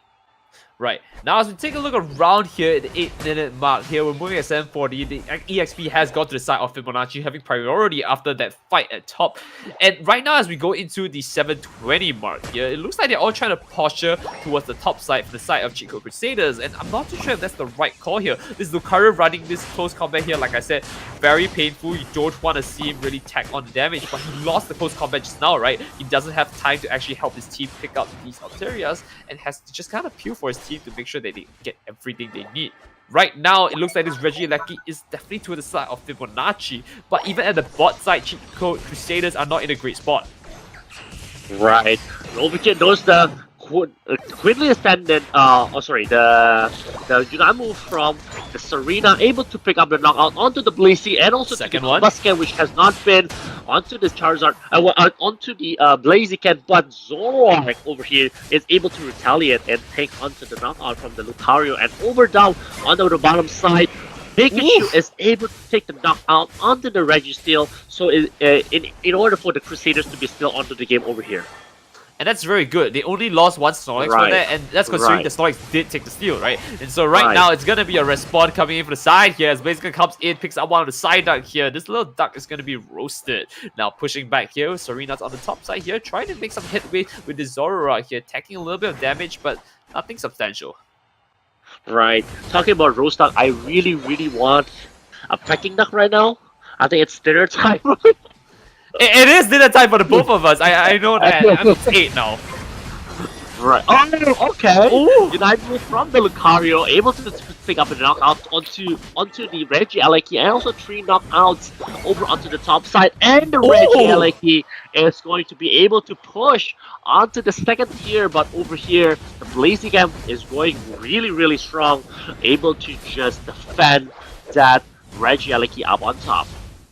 Well, a beautiful focus blast actually takes the KO onto Right. Serena here, but as we take a look at map state right now, priority into Fibonacci, who is able to actually invade to the other side. This entire map looks very much in favor of Fibonacci, even though this point lead here is kind of little. It's only one goal zone on top side that's been taken, and they somehow have the ability to just kind of swarm into them.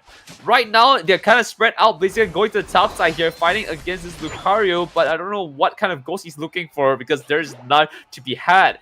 Towards the bottom side here, a lot of teams are congregated here. They do see a fight coming in here. Nice pickup, but not enough to go in. And that's an overheat loss. I don't know if you want to take this fight anymore. Right, overheat loss means that he needs to have a cooldown, and I think it's quite a lot of a cooldown.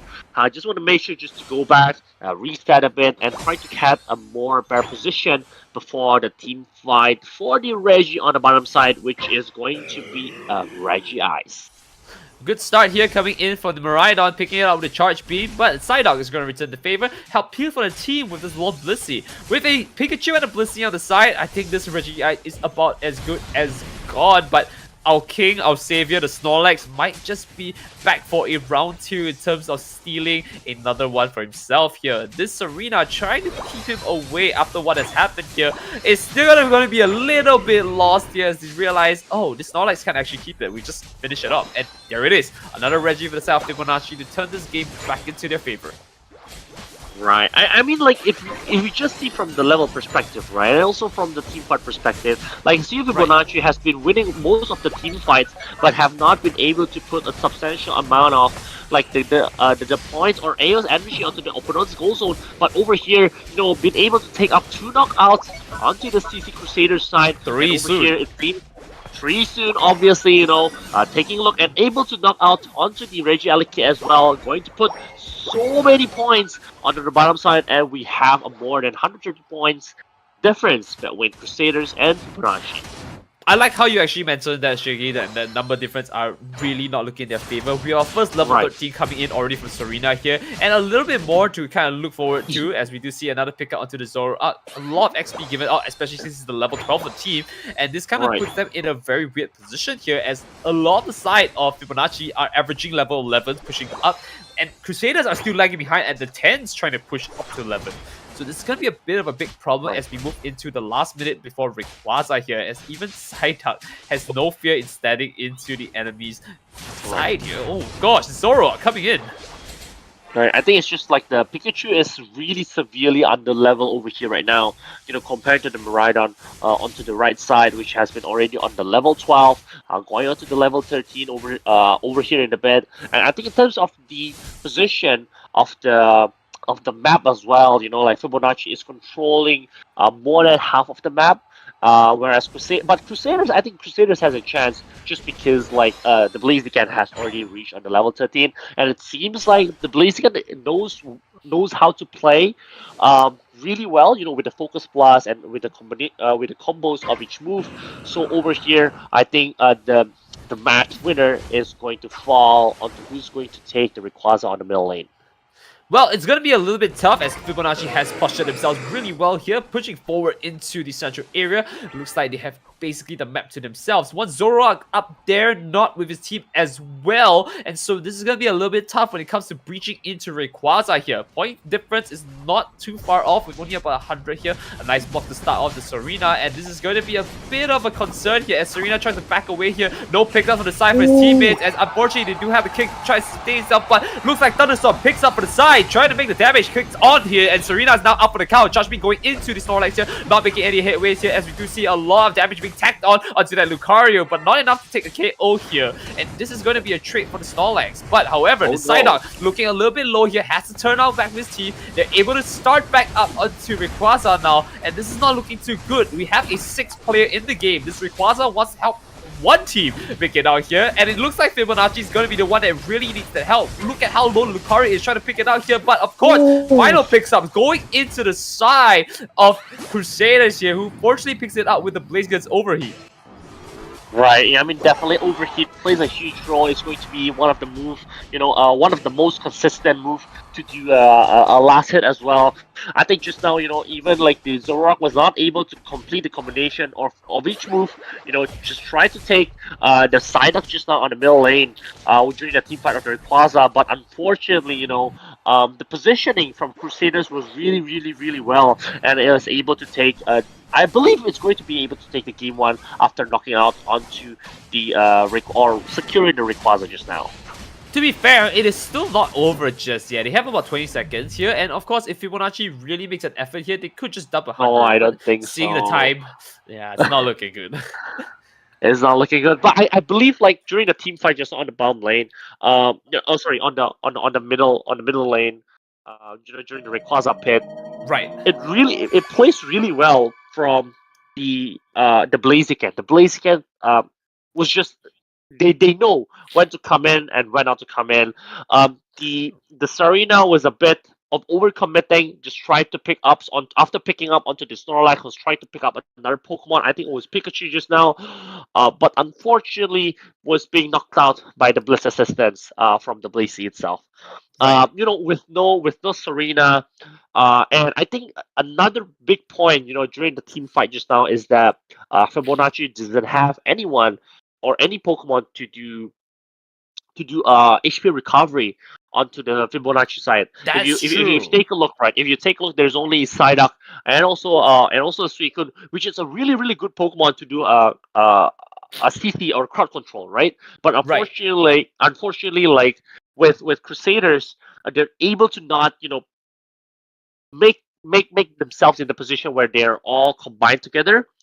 So for example, like we only see like Zorak was always alone on the bed. So let's say if Fibonacci has been doing all of the moves and everything, at least the Zorak cancel comes in and do a bit of a damage by itself.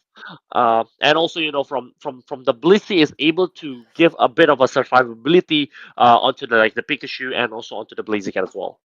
As you can see here, the damage numbers are looking much more favorable to the side of Fibonacci, who have been taking a lot more fights. And naturally so, they definitely deserve to actually be ahead in this game. But I gotta say, this Blaziken has discipline, right? Did not force any fights he didn't need to when his entire team was basically down and was just left him. He knew that he had to stay alive to try and secure this Rayquaza, and rightfully so, making the game-winning play here and pushing their team up 1 point into this match. And so, congratulations to them for that. Right, Kalel. I think I might believe like on the next game, the Blaziken might get banned. By the way, It could be very might so. not I mean, I would have to ban it, right? Right. I mean, like in the early game, we see like the Combusken was really being bullied by a lot, but onto the mid and late game when the Blaziken was online, like it really do a lot of damage and really plays really well. And I don't think that if the Blaziken was Kalel or like Kalel was not playing Blaziken, I don't think like they're able to pick up the game, especially picking up the Rayquaza with overhit as well. You're absolutely right there. And I think that if that's the case, right, they now need to look for a solution. What if Blaziken gets locked out? What is my next solution? And there are a few mods that comes to my mind when it comes of secure potential, but it's not the same as Blaziken. It really isn't. Blaziken is just that strong. Right, yeah, especially after the latest patch, right? Right. I believe the latest patch for for the Blaziken is that the Focus Blast was buffed. The slow duration right now is from 1.1.5 second to 2 seconds right now. The Right. Unite move, the cooldown was from 5 seconds to 4.7 seconds, which is a huge. It's only like 0.3 seconds, but it's still a huge amount of, uh, like those seconds plays a crucial role, especially like during team Very big fights. role. The Unite buff max HP shield increased as well from 5% to 12%, and also like the cooldown reduced from the flame kick from 5 seconds to 4.7 seconds as well. And I think it really plays a huge role to increase the usage for Blaze again. But over here, once again, Fibonacci is going to ban the Aegis Slash and also Talon Flame, while Crusader is going to ban the same tank Pokemon again, Galarian Rapidash, and also Hoopa. Right. Now, of course, we have to take a look into the other Pokemons that are going to be potentially up in the game, right? We did see Snorlax come into play just now, and I still feel like that's a very, very strong Pokemon to pick up here. But we have to also look at Meowscarada. While they had a Right. simple nerf into their passive here, still very strong in terms of what it can do and in taking out a lot of damage. In fact, Double Team was recently just bug fixed in the latest patch, which allowed it to actually swap a lot better in terms of with Darkright's Unite move, which is the worst nightmare. So this could be a very good chance to try and explore that angle here with Meowscarada and Darkrai. But at least for now, composition is looking very simple, not too hectic here. Might not want to go into that route. We did say just now, like on the previous game, the Blaziken was the first pick from the Crusaders. Right now, Fibonacci is going to pick up the Blaziken right now, and Wow. not no more Lucario. I think it seems that it's going to be a Zacian and also a Mariner as well from Fibonacci. Whereas Crusaders are going to take onto the Snorlax, which they pick up on the previous game, and also stealing the Suicune this time and securing Mimikyu, and also potentially going to take up onto the Espeon. To be fair here, these are very strong Oh, Pokemons coming up from. Mew! Woo! Very strong pick here. One of the strongest Right. utility Pokemons here. But Fibonacci still has a lot of stats when it comes to total stat the stat total, right? We have two strong legendaries coming in from the side of them, which means that their early games are quite secure for the most part. And they only need to make sure that Blaziken comes up on top after that. So, on the other side, Crusaders are still looking a little bit lacking in terms of how they can punish their early game. And in fact, can they scale up to the late game long enough for them to actually be relevant? Picking out Clefable here might seem correct, but they have a lot of bulk already. I feel like they need damage here. That's the biggest issue I have looking into this composition, and I don't know if Leafeon is the right call in terms of damage.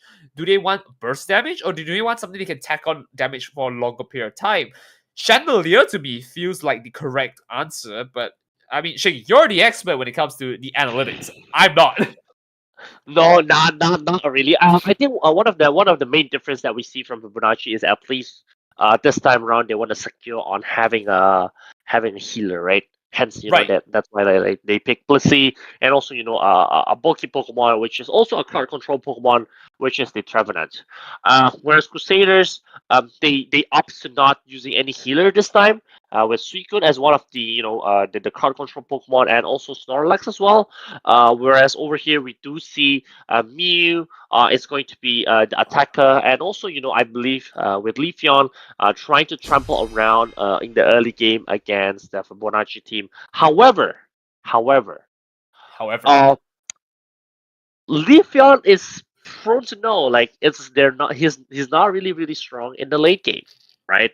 Because like right. the spikes is just not that much. It's just not enough, to Common pick up speedster on problems. Chaos Sprint. Right.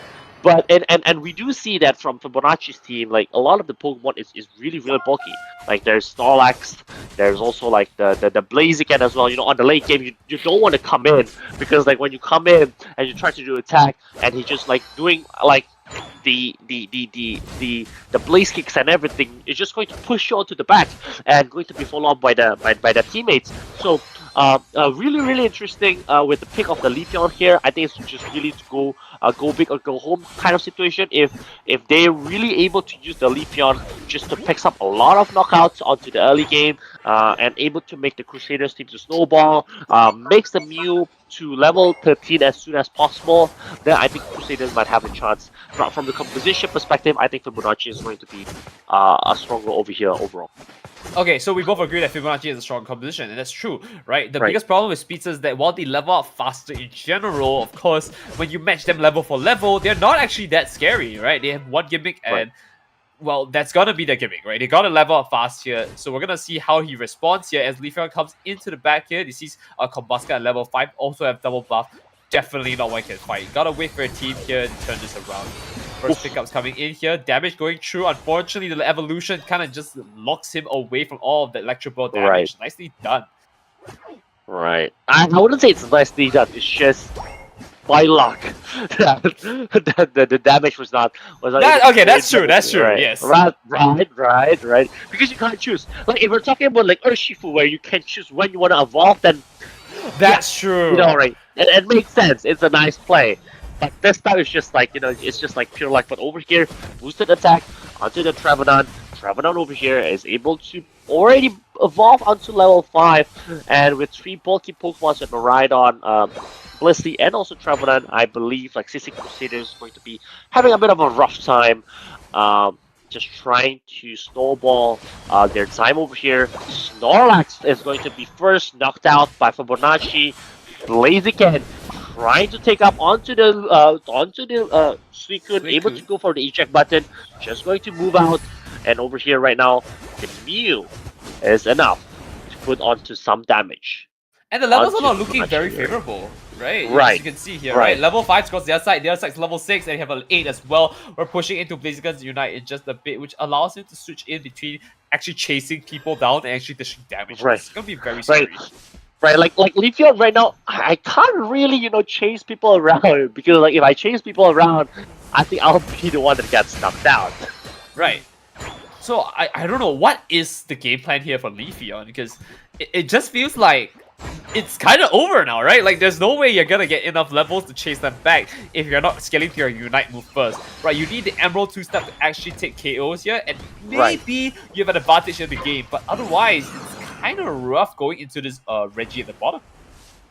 But it seems on the top lane, there's going to be a Mimikyu, take up the first knockout over there, and also able to secure the Reggie Aleki. Going to pick up onto the 30 points. I don't think that's a great idea just to... Right, okay, no overcap, but it's fine. Able to pick up 2 things, put up some points, put up some stacks. But over on the bottom lane, it seems that Fibonacci is able to secure the Reggie on the bottom side, and also to pressure onto the Crusaders' side of the line. To be fair here, Crusaders are now pushing up in terms of their levels. They're slowly catching back up, and they have a point lead right now. And they're also taking fights nearer to their base, which is really good. However, they're not securing it, because as you can see here, look, another one comes in, barely making out the overheat here. They go take an Emerald 2-step, not enough damage to tag on, but gets taken up by the Trevenant here and finished off by the Zacian. Now pushing back here, we do see a little bit of playtime coming from Mimikyu, pushing it all the way around here, and the Snorlax is out for the count due to the charge beam and a little assistance from the egg. Now, the problem we have here is that numbers advantage are not leaning towards them. Fibonacci has the level lead, has the number lead, and they have everyone at bot lane basically. Another double here, and this is going to wipe them off the board. They have to play from behind once again. Small little gap in terms of, how much increments they have in terms of lead. Right. Kind of just swiped away after that fight. Right. That was really, really great Horn Leech from the Trevenant just now, able to knock out onto two Pokemon from Crusaders, and as well as giving off a lot of offensive pressure for Fibonacci over here. 15 points, going to knock out, and the Horn Leech is able to move back the Trevenant onto their side again. Well, thankfully they didn't lose any other fights here. They are slowly gaining back in terms of the point lead, but they have a Regieleki on top here, and they try to push their advantage. Potentially, they might have enough points to make a big enough deficit that they can slowly come back from. So this is a good start to take a fight here. Snorlax positioning himself a little bit forward in front to the stop of Miraidon. We aren't seeing any meteor storms coming down just yet here, and that's a very good sign. Regieleki does for the taking. However, bottom Reggie is going in to start a fight here with a Blissey and a +1 here. It's going to be in a bit of a rough position. Right. Zacian over here also doesn't have much of a Maybe? partner. Oh, Oh, they do take a pickup though.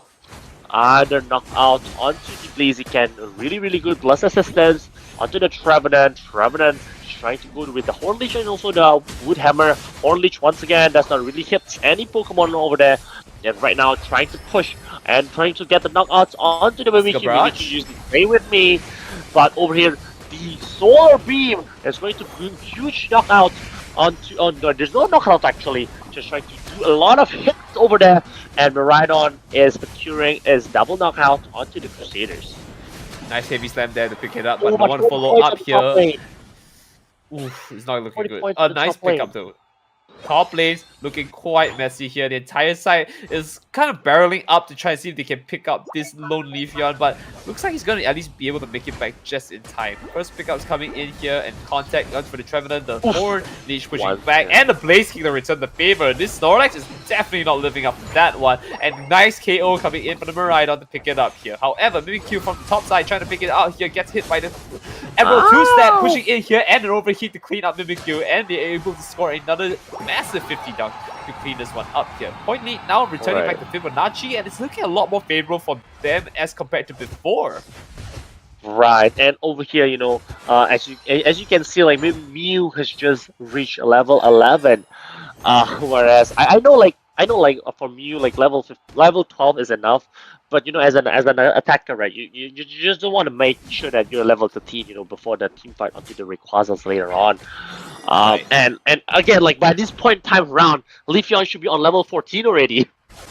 Right, and he's only on 12. It's a big concern. And the worst part is now Fibonacci has priority onto this Regieleki. They can delay a little bit before picking it up here, but for themselves, they have a 6-player into the Rayquaza fight. And at the bottom side here, they have 20 seconds to start picking out this Reggie at the bottom here, which Fibonacci, if they really want to start this, again, there is another massive boost of EXP. And Reggie Steel is definitely something they could have opted to just pick up, right? Max out the damage they have. But they don't want to. Leafeon over here, only half HP, trying to return back for a bit. But over here, it means that Leafeon is going to be a bit late for the team fight onto the Rayquaza. And Fibonacci has seen that they're actually leading by around 20, almost 30 points by the time being. And right now, on the top side, Crusaders on the bottom side. We have Fibonacci and Rayquaza in the middle to see who is going to pick that knockout. And Zacian over here just able to cancel the move. And oh my god, the Unite move is being cancelled. Not really cancelled, but able to use the eject button just to fly out and not getting any damage from the 2-step Emerald, which is really huge. And that's a big problem because they've lost the 2-step Emerald, and now they have an issue where I'm down one more additional Unite move. And the other side, Fibonacci has 5 to work with here. Or rather 4, because Blaziken's 1 doesn't exactly count, but there's still a lot to really go through with. A Meteor Storm could definitely lock them out of position and buy more time for his team to, you know, just play lame and win the game. Trevenant also has increased damage if he uses his Phantom Forest, and we have the Behemoth Blade. Not the wisest choice to take fights now, but if you really have a choice here, Crusaders. Able to pick up the Blizz assistance onto the Blaziken over here. It seems a team fight. Right, everyone's going to use all of the move. There's no one pick up knockouts yet. The Blizz is still able to run away just yet, but Zacian over here on the bottom side is actually being knocked out by the Leafeon. It seems only 30 seconds left. I don't think there's enough time for the Rayquaza. Just trying to put points. It needs to pick up some points. Now. Points is enough. There's a 10 points over here. Just needs a bit more. Just needs a bit more. There's a 20, 38. They actually make it out. 12 seconds on the clock. They have to run it down. They made it. 3-point Trevenant just right around, but it's going to be pushed back or going to be raised again by the Suicune, but it seems that it's just not enough. And Crusaders, out of all odds, 2 games in a row, out of all odds, It seems like they're able to take 2-0. Oh wait, yes. Oh Oh wait, wait! wait, Oh wait! wait. Oh! We didn't count We didn't, something. We didn't count something. we didn't count something, but it seems like wait. Was Wait. the What's last the like score? wait? Yeah, Was yeah. the last? It seems that the last score was being put in by the Trevenant. It seems like Trevor was able to put in the score, but it's just like not enough. Yeah, it only matched the score here. That was very close indeed. But now I'm very confused as to what we're looking at. What is the outcome moving on to this? Hold on. Crusaders definitely pick a Oh good fight my. here, all the same here. Maybe we'll look at the battle data before we go to the final result here. It is very messy. Damage across the board. OMG. Yeah, you can see that again. BBQ dishing the most damage out here. Something that should have been crowned onto Leafeon here, who only managed to hit level 15 at the 1 minute mark. And so, while that's a good sign, you can see how the entire side of Fibonacci had the stat total, that higher stat totals Right. to really bulk that back. So, the question now is, I, Shaggy, what's the score? What's the score? I think the score is 2-0, right? It's 2-0 for for Fibonacci, right? Is it? I'm Sorry, for not Crusaders, right? sure. I think it's I yeah, it's 2-0. It's 2-0 for Crusaders. Crusaders win this game, right? Crusaders won this game. Right. Yes. Crusaders won this game, and Right. they will also won the previous game, so it's 2-0. Like Crusaders going to go through to the next round, Ooh. to the finals The against next round. PRX. Grand finals against PRX. A little bit of a misstep there for Code Unknowns here, and they're able to just, slowly glide their way back down. But it was a very fierce fight against teams that know each other very well. I have to say that much here. Going for a more try and true strategy, you gotta give it to Code Unknowns Fibonacci. They were able to hold their ground here, but cheat code Crusaders, they knew what the answer was. The cheat code answer in here. Just flip Ray. Wow. They just flipped. They don't flip. They don't flip Ray. Actually, No, not they're just Ray, like but like they uh, just random bullshit. flip Go. the table. Yeah. Okay, it doesn't make sense. They won 2 games like back to back, which we thought like they're going to sort of like lose the game, right? Like we see just Right, now, right. Leafeon was not able to pick up like level 14. It misses the 2-step emerald, right? Right. But somehow was able to pick up the knockout onto the Zacian on the bottom lane, which gives up a bit of a points where they can put it in. And also on top of it, it seems that the Suicune was able to put in like the 18 points. Sorlock was able to put in like a bit of a point. They are Right. up to 221. And then Suicune was sorry, Trevor was going try to put score onto the other side.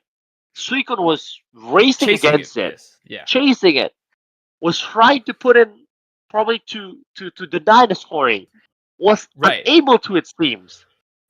Put in a two and put in another points. I forgot how many points. It's 2-1. But Crusaders still won the game just because they have the 221 points Before that. faster, just before Fibonacci. I What a huge love. game! Yeah, it came What a down huge, to that. huge That game! it came down to the wire. In fact, if Trevor had one more additional point in, I think that would have been it. And like that is crazy to see how the points were not. They were not keeping track of points. They were keeping track on whether they could play their hearts out on that one big fight. But again, Right, GG's to both teams here. Looks like we're gonna see Chico Crusaders advance up to the grand finals here against Team PRX Paper Rex. right. So Shaggy, They have don't go lost. They anywhere. have lost. They have lost against like. I think it's a fairy tale run, right? Yeah, In it the is. group stage, right? In the group stage, Crusaders, I think they were on the second place. They lost against Demonics, and then move it through. They play against Twisted Minds. They lost the first round. They go to the bottom round. They play against Loading, win. Very close game, 2-1. They play against ISN Rijo. Yes. Rigo 2-1 again, and then they're able to defeat their their family, I would say, right? 2-0, and right now they're on the grand final dream, who is going to play against PRX. It's gonna be a fun one, but I know you wanted Peking Duck. I'm also looking for Peking Duck now, so let's take a short break before we get back into that. Right.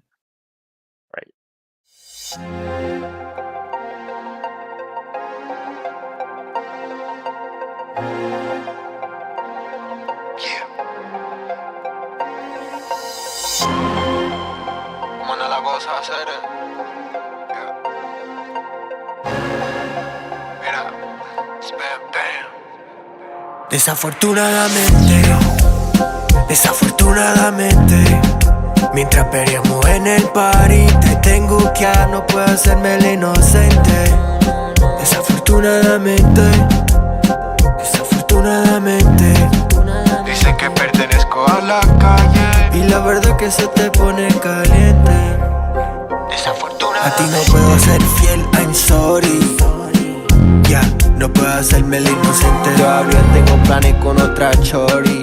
Mira, te quiero hacer una propuesta indecente. Quisiera complacer esos dos cuerpos, esos bodies. Eso es lo que tengo yo en la mente. Quisiera complacer esas dos horis. Eso es lo que tengo yo. Desafortunadamente, mientras peleamos en el party, te tengo que no puedo hacerme el inocente. Desafortunadamente. Dicen que pertenezco a la calle. Y la verdad que se te pone caliente. Desafortunadamente, mientras peleamos en el party, y te tengo que no puedo hacerme el inocente. Desafortunadamente. Dicen que pertenezco a la calle. Y la verdad que se te pone caliente. Tocándote el punto. Mami, sé que a ti te encanta la sensei. Quiere que Bambi te compre doble C. Un par de chancletitas, coco, on vacation. Sabe que no puedo ser ni tu novio ni marido, pero definitivamente estoy entregado. Por esos labios, esos besos, todo lo tuyo. Pero te juro que Desafortunadamente, mientras peleamos en el party, te tengo que no puedo hacerme el inocente. Desafortunadamente, dice que se para la calle y la verdad que se te pone caliente. desafortunadamente. Yeah. Era. Spam, bam. Y ya sé que yo te pongo caliente. Sos sensitivo. Con epidemic. Bambi Haze, baby. Bambi Haze. Con Don Bay en la pista, ¿viste? Yeah. Oye, baby.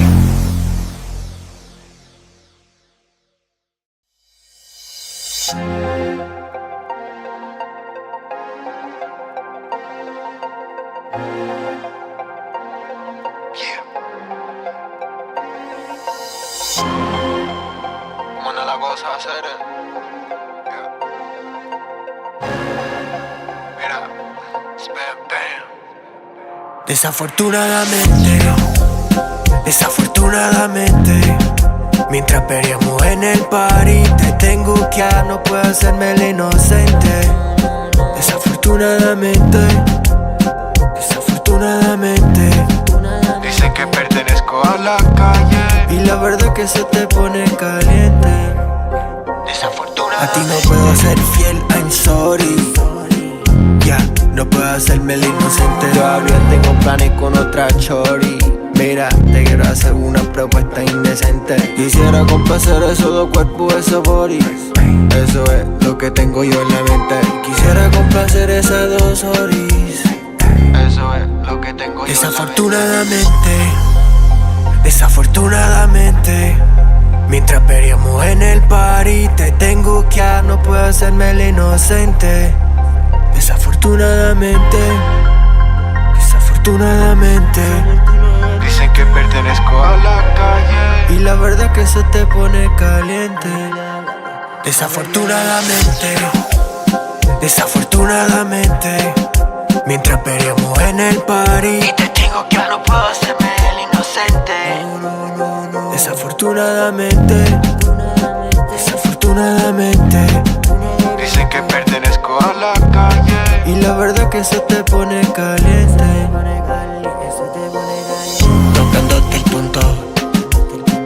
Mami, sé que a ti te encanta la sensei. Quiere que Bambi te compre doble C. Un par de chancletitas, coco, on vacation. Sabe que no puedo ser ni tu novio ni marido, pero definitivamente estoy entregado. Por esos labios, esos besos, todo lo tuyo. Pero te juro que desafortunadamente, desafortunadamente. Mientras peleamos en el party, te tengo que no puedo hacerme el inocente. Desafortunadamente, desafortunadamente. Dice que se para a la calle y la verdad que se te pone caliente. Desafortunadamente, yeah.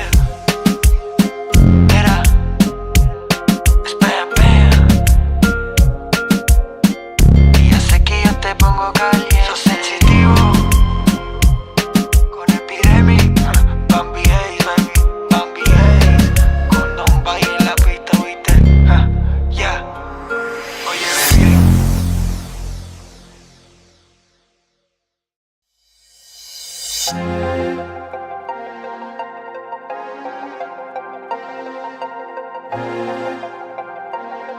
Yeah. ¿Cómo anda la cosa, hacer? Yeah. Mira, spam, bam. Desafortunadamente, desafortunadamente. Mientras peleamos en el party, te tengo que no puedo hacerme el inocente. Desafortunadamente, desafortunadamente. Dicen que pertenezco a la calle. Y la verdad que se te... Hello everyone, welcome back to Engage Master Series. My name is Naitera, and of course with me we have Shiggy, and we are coming back with the grand final match. Of course, the matchup, all matches here, Shiggy. How are we feeling from the last one? I think it was a very exciting match. Like we were saying that probably like CC is going to lose, like all this Right. time around, right? Like you know what, like the composition was not really well and all these kind of things, but it seems like it just works for them, right? They're able to beat Fibonacci. They're able to go to the next round. Unfortunately, Onyx Rise was not able to continue the next game. Hence, they need to withdraw from the tournament. So on the finals, we'll see Team PRX from Singapore, Malaysia against CC Crusaders from the Right. Philippines, right? I mean, like, who doesn't know PRX, right? Who doesn't know PRX? Like, they are the one of the strongest, if not the strongest, Southeast Asia team right now. Like they obliterate almost everyone. But then again, Crusaders, they just might, they just might able to pick up a game win, probably, perhaps from Maybe. the Team PRX, right?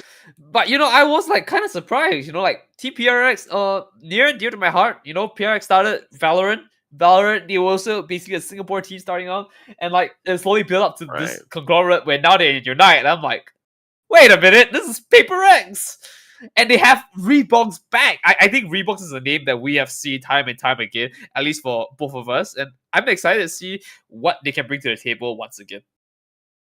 Right. Yeah, definitely.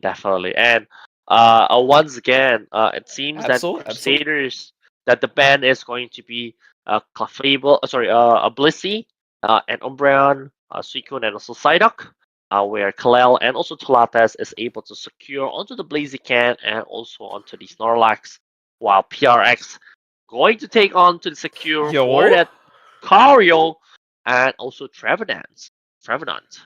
Okay, I've got a favorite team already. I'm sorry, actually, it might be biased, but Paper X is playing Lucario. I'm sorry, guys. I mean, yeah, I can see that. Like your background is literally like having like hundreds of carry over there. Hey, I got one Gengar somewhere down there. Okay. I see it, but I still like everything still looks like it's not purple, okay? Oh, okay. That being said, though, we are going to see a very similar composition coming back from Crusaders. Might just see a little difference. Maybe the I Leafeon still comes back. just right. I just still don't understand like why Pikachu is still trying to use the assault class. Yeah. Right. Very questionable considering this entire team is more focused in terms of physical damage. But we will see how it pans out here. In fact, I feel like picking up a different item here might be better. Maybe opting for a choice specs might Right. even help out, right? Like, Ooh. Do you see Kiwi? Kiwi yeah, is on using like like Talon Flame with Score Shield. And we were also talking Amulet about Coin. this. We were talking about this just now. Yeah. It's Wow, a I'm kind of excited. A scoring team. I mean, a scoring Pokemon, I would say. Yeah, but the problem is that just now this was ran. Kiwi wasn't really contributing to a lot of the fights very early on, where Chico Crusaders really could have used their help here. Kiwi was kind of falling behind with this competition, and now that they're bringing it back, I feel like it's still a little bit better in terms of what they can do, because let's be fair here, this competition, not a lot of brawling, right? Lucario is kind of a in-out mon. I do my damage, I'm like, I'm out, or I'm chasing. Metagross fairly similar in this case here, but that's against a Blaziken, and I don't know if you really want to fight Blaziken. Let's be fair here. Right. And just don't forget, that's a team PRX we're talking on, right? This is team PRX we're talking on. And definitely, you know, Lucario up on top. The Mew is going to go on mid, so it's a mid Mew.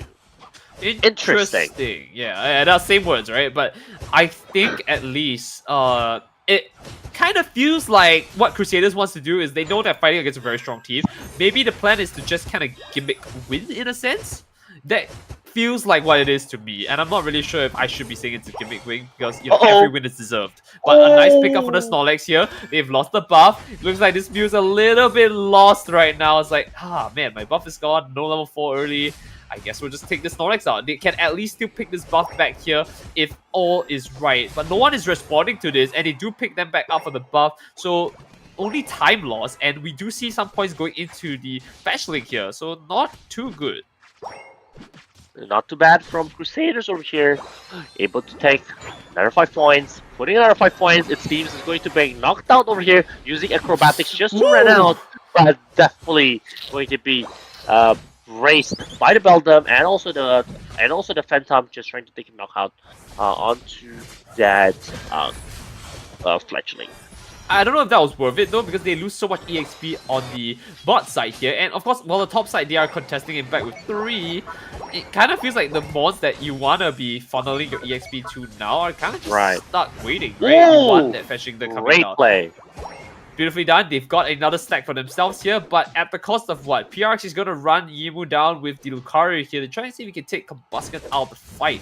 Nice pickup and contest here with the Blaze Kick here, and wow, the positioning there. Why Combusken? Why? That was a good try. Very good try. Nobody's following it up. Yeah, unfortunately, no, but it was a 1v1 situation where it just really sucked them up. Again, another stack going in here. It feels pretty much like they've got everything they want. A good chase back here, but now he has to fight Mew. Oof, this is not looking good. Fletchfinder is trying to run away, able to take the Salak Berry, able to run away. Oh my lord, this is actually so scary. They picked it up! Using a boosted attack and also Electro Ball, especially after the buff, able to pick it up onto the Fletchling. Oh, sorry, the Fletchfinder. The scary thing is that they are matching levels right now. Like, it's a little bit in favor of PRX, but Crusaders are still holding their ground here. They have an Aegislash at level 7 ready to go if the buff needed, and they're just kind of hovering there, waiting to see if they can catch a big wave on this one. The Fable coming in here to see if they can bait them out, and now they've exposed themselves here. They know where everyone is. It's time to see if they can take a fight. Over he comes in here, even to take this EXP, it might be a good chance to take a fight here. Coming in, pushing, it is the boosted attack from Mew. Push back, Lucario trying to make some headways here, but Xing is coming in, and we do see Eggstead knocked out for the beam. And beautifully done. They have the advantage here. PRX coming up on top of this fight and ready for Regieleki. Right, I don't understand why the Blaziken is actually moving back, because like if the Blaziken was there during the shing, they're able to finish up the Team PRX just now. Right, and I feel like maybe it's just a little bit of a hesitation. Again, like I said, I don't want to say it's a gimmick play, but it looks like they're hedging their bets that Kiwi can score enough points so that, you know, they offset Rayquaza potentially. Right. Over here, able to use the Blaze Kick. Is it? Dash in? Oh, not enough! Oh no! The eject button was not enough. It was a bit too short for it to make the move. And the fly, trying to secure or trying to finish onto the Regieleki, so there's no more pressure on the bottom lane. There's going to be Metagross and also against the Snorlax, trying to bail each other out, but the Reg on the bottom lane is still not being started. We keep saying that Crusaders was not going to do well, but if you take a look at the score, right, they're leading by 60 points. Yeah, but that's all Kiwi, right? Like that's not Crusaders, that's Kiwi, right? That's Crusaders. There's Kiwi. Right, they're taking another fight here. Nice heavy slide coming in, and the Blaziken finally returning here. Complete Crash comes in, and the Flame Sweep to pick them out, and they pick themselves up a Mew as well. But returning a favor is this Metagross, is really tanky, but not enough to really face the fear of Metagross into a Blaziken. But returning that Electric Ball here, trying to pick themselves up for one more KO, and another set one back up here. They come in, Aura Cannon being invested. This Lucario is looking a little bit better, able to almost pick out this Aegis Slash, but not enough. Power Up Punch pushing, finishing off with Trevenant here, and now they've kind of settled the dust here. Score line here, they've kind of traded evenly, but definitely looks like PRX has a lot more utility to work off with now. Right, another 35 points by Kiwi up on top. Let's go. And they're Team leading Kiwi by 100 points. It's not. Why do you say Team Kiwi? Why do you say let's go Team Kiwi? You say you want the. That's true. That's true. That's true. But Kiwi is just scoring points. You know, it's like this feels very C Invitational. We had this happen before. Alright. Up on top. Able to pick up a knockout onto Clefable. Focus Plus. Going out. Up on top. Regieleki is going to soon start showing itself. And Team PRX just going to defend themselves right now. Whereas Blaziken and also Edge Slash going to start onto the top lane. Beautiful jump with the fly. Oof. Beautiful jump. Beautiful jump. Now we're gonna see what this lone Blaziken, this lone Talonflame can do. Kiwi's in a weird spot where it's like, I want to score, I don't see a way I can score. They have Regieleki priority here. Maybe I join my team. And that's the fight coming in here onto the Lucario. Flame Sweep pushing back here, and the Aura Cannon invested, but not enough to get any KOs here. Blaziken continue onslaught here, and you see Aegis Slash finishing out the Mew. Coup de Grace invested here. 38 points coming down, and we do see a little bit of a problem here with this Clefable, following the fact that he has Fly as well invested out. Right. No Regieleki for you today here, but it looks like at least they get away with all the points dunked already. And 40 points from Metagross, which is super huge, and also another 40 points from the Clefable, it seems, but there is the Pikachu is going to deny that 40 points, and over here, Crusaders still leading by around 80 points right now. It's a good time to just talk about the entire dynamic of the comp here, as we do see they are actually leading in terms of levels now. Crusaders are at the peak of the game here with all that points invested, but they're also having a priority into Regice here, which gives them a little bit more time to play around the map because they have extra healing. Metagross caught off guard here, is going to have to fight against the Blaziken, but no investment coming from them. Just want to tack a little bit of damage and call it a day. Right. There's the Talonflame, obviously not going to go in. Definitely with a lot of CC Pokemon from Team PRX.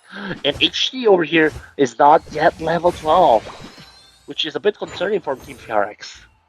Right, it's going to be a bit of a rough start moving on from here. They do have a first pickup on the side, but it's going to be 30 seconds remaining, and we have the first level 13 already onto Talonflame, who has Flame Suite active, which means at any point in time, if he flies, he invests and he Flame Suites here, he could take a nice pick for the team so that Crusaders can actually go down. Or you know what? 41-point investment here and fly away. That's absolutely possible here. Mew. Oh no! Wait, maybe this is a good thing, Just right? enough. Maybe it's a Right. good thing because they It's have just double points enough. in a bit. It's just enough. The investment The onto Talonflame over here trying Wait to a put minute. in 50 points, but there's a huge knock on onto the blue Pikachu just now. Just trying to run away, able to put Do up you see the that? points onto the end, but Mew it seems is still able to survive and just try to Yeah, there's a Reggie one. Lecky there. Reggie Alecki is going to go in another 100 points, another 100 points from CC Crusaders. And right now, Team PRX in dire need.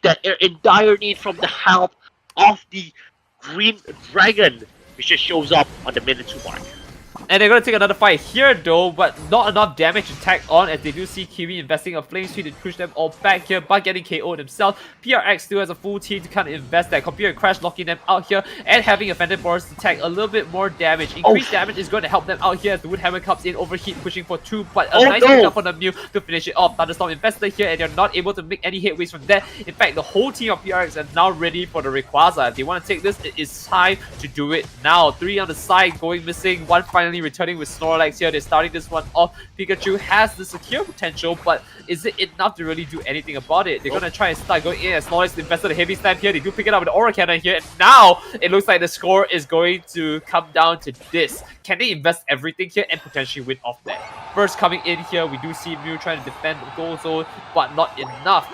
Dropping down 100 here is Tremblin on the 100, 410 points to 545. They need one more 100 to go in. 40 investment coming for Snorlax, not enough to clean this one up here, but by a bit of time, they do see another 100 go in. But Kiwi! It's Kiwi once again with another 62. But return with 3-point difference, another 4 invested in there for the Clefable. Looks like TPRX is up by a few more points than we expected here. It could just be the end right now. We're gonna see the point line here not coming in. Damage comes in, Physical Barrage, no points, invested 14 coming in. PRX is in the lead here, and time is up. Time is up. It seems as that which team is going to win the first game? I'm not 100% sure, but it seems Team PRX going to take the first game, or I believe it's going to be the second game, because they won. They got an advantage of 1-0 because they're playing from the upper bracket, and Right. Crusaders only have 1 lifeline left for them to take the game against TPRX. But that's definitely a very, very close game. I think the game plan that is being played by Kiwi and his friends is really, really well. It's just that the points that what Kiwi was putting in on the bottom lane just now was not enough. If Kiwi just put in, like, let's say 100 points instead of, like 64 points or something like that, they might just win the game. They might just win the game. And I mean, it's funny of you to know how it's Kiwi and friends now. So it's like, it's not Cheat Code Crusaders, just Kiwi and friends. But let's we take a look at the battle report more so. I kind of want to see how the point distribution ended up at the end, because I believe Clefable was the last one to drop another 14 points, which means they were exactly at 600. They were behind, and they dropped a 14 double point for 28 to actually seal the deal there for PaperX to actually go in, which means that there was actually a conflict of points that were being scored back from the side of Chico Crusaders. And that's interesting to note because this came down to the wire, and that little bit of points coming from Kiwi really did make a difference there until Clefable happened, Right. Until Clefable happened. And I mean, if you just take a look from the recovery HP, right, from Yang, it's like 94,000. That's a huge amount of heal that Yang was actually giving to his teammates. Right. And to be fair here, I mean, props to PRX. They are definitely a strong team and throwing for that, but I gotta give it to them. Team Cheat Code Crusaders, they had a game plan and they were really running it here, but the problem, like I said, is that it could be a problem of it's a very gimmicky idea trying to fight against a team who's very fundamentally strong. So I guess the question comes back to you, Hashiki, which is what can they possibly do in this situation if fundamentals are not the game plan here? If gimmicks weren't actually working, what is the correct answer? Is it just throwing a bunch of like legendary mods and hoping like they're strong enough to fight back? I I mean, I believe so. I believe so. I believe against a team like PRX, right? You need to come with them. Either like you need to be a very strong fundamental team with a strong fundamental composition and experience and everything. Another Right. way is coming up to them with something they're not prepared. So if you take a look from the previous game, right? They kept like Team PRX sometimes they keep forgetting that they should have one Pokemon up on the top lane or one Pokemon on the bottom lane just to make sure that Kiwi was not putting enough points to the Right. opponent's side, right? But it seems that they forgot, like especially in early games where it resulted like Q was able to put in a lot of points during the game itself. I think that's what Crusaders was punishing PRX for, but unfortunately, like the PRX was able to pick up onto the Rayquaza, able to pick up some knockouts, important knockouts, able to put up some points onto the Crusader side, and they're able to take the game win. But I think you agree with me when we say that Chico Crusaders composition weren't actually that bad, right? It's a pretty Right. solid comp still, and that's because PRX composition were also I don't want to say mediocre, but they were more on the on like season one mods kind of feel, right? Like it's a lot less legendary fights and whatnot. So I guess the problem is like where did it fall off and whether it is right to continue this Kiwi strategy again. In fact, I don't think it's wrong to do it. I just think that it needs to be reworked a little bit. Like there was something going for them there. Reborn's going back in here. We are seeing an Umbreon potential pickup here. Though wouldn't be a shorthand to say that Absol could be a potential idea here. I just want to see Reborn on Absol. Can we just have that, please? Reborn Absol again? Yeah, Reborn Absol, right? Right. No, Reebok's picking for his team, right? It's picking up Umbreon for his team. He's gonna like swap it out, and they're gonna pick Absol, 100%, 100%. All right, though we are gonna see Prios coming in here. Oh, sorry, V going in with the Clefable. Pick up Kiwi again, opting to see what he wants to go for. It looks like Miraidon's on the table today as we have high damage output coming in. It's always an Electro Drift angle, but hey, you know what? Charge Beam is also pretty good. Dark Beam sometimes is one of the better choice, just because like you're able to put a lot of consistent damage onto the opponent's side while defending yourself. But it seems that HD is going to secure onto the chandelier. Well, oh, Oh, Raichu. okay. I see what PRX is picking up. Although I don't really feel like this composition is very stable, I kind of like it. I'm not gonna lie, but I'm not even sure if Chico Crusaders wants to pick up this Leafeon here. I had a feeling that this is going to be a big misplay on the Leafeon. They could have picked maybe a Zoroark, for example, which does a little bit better in terms of getting KOs. I'm I think not Zorg is a sure if bit that's it. difficult. Zarek is a bit difficult just because like it's a bit hard with a lot of Pokemon that is moving around.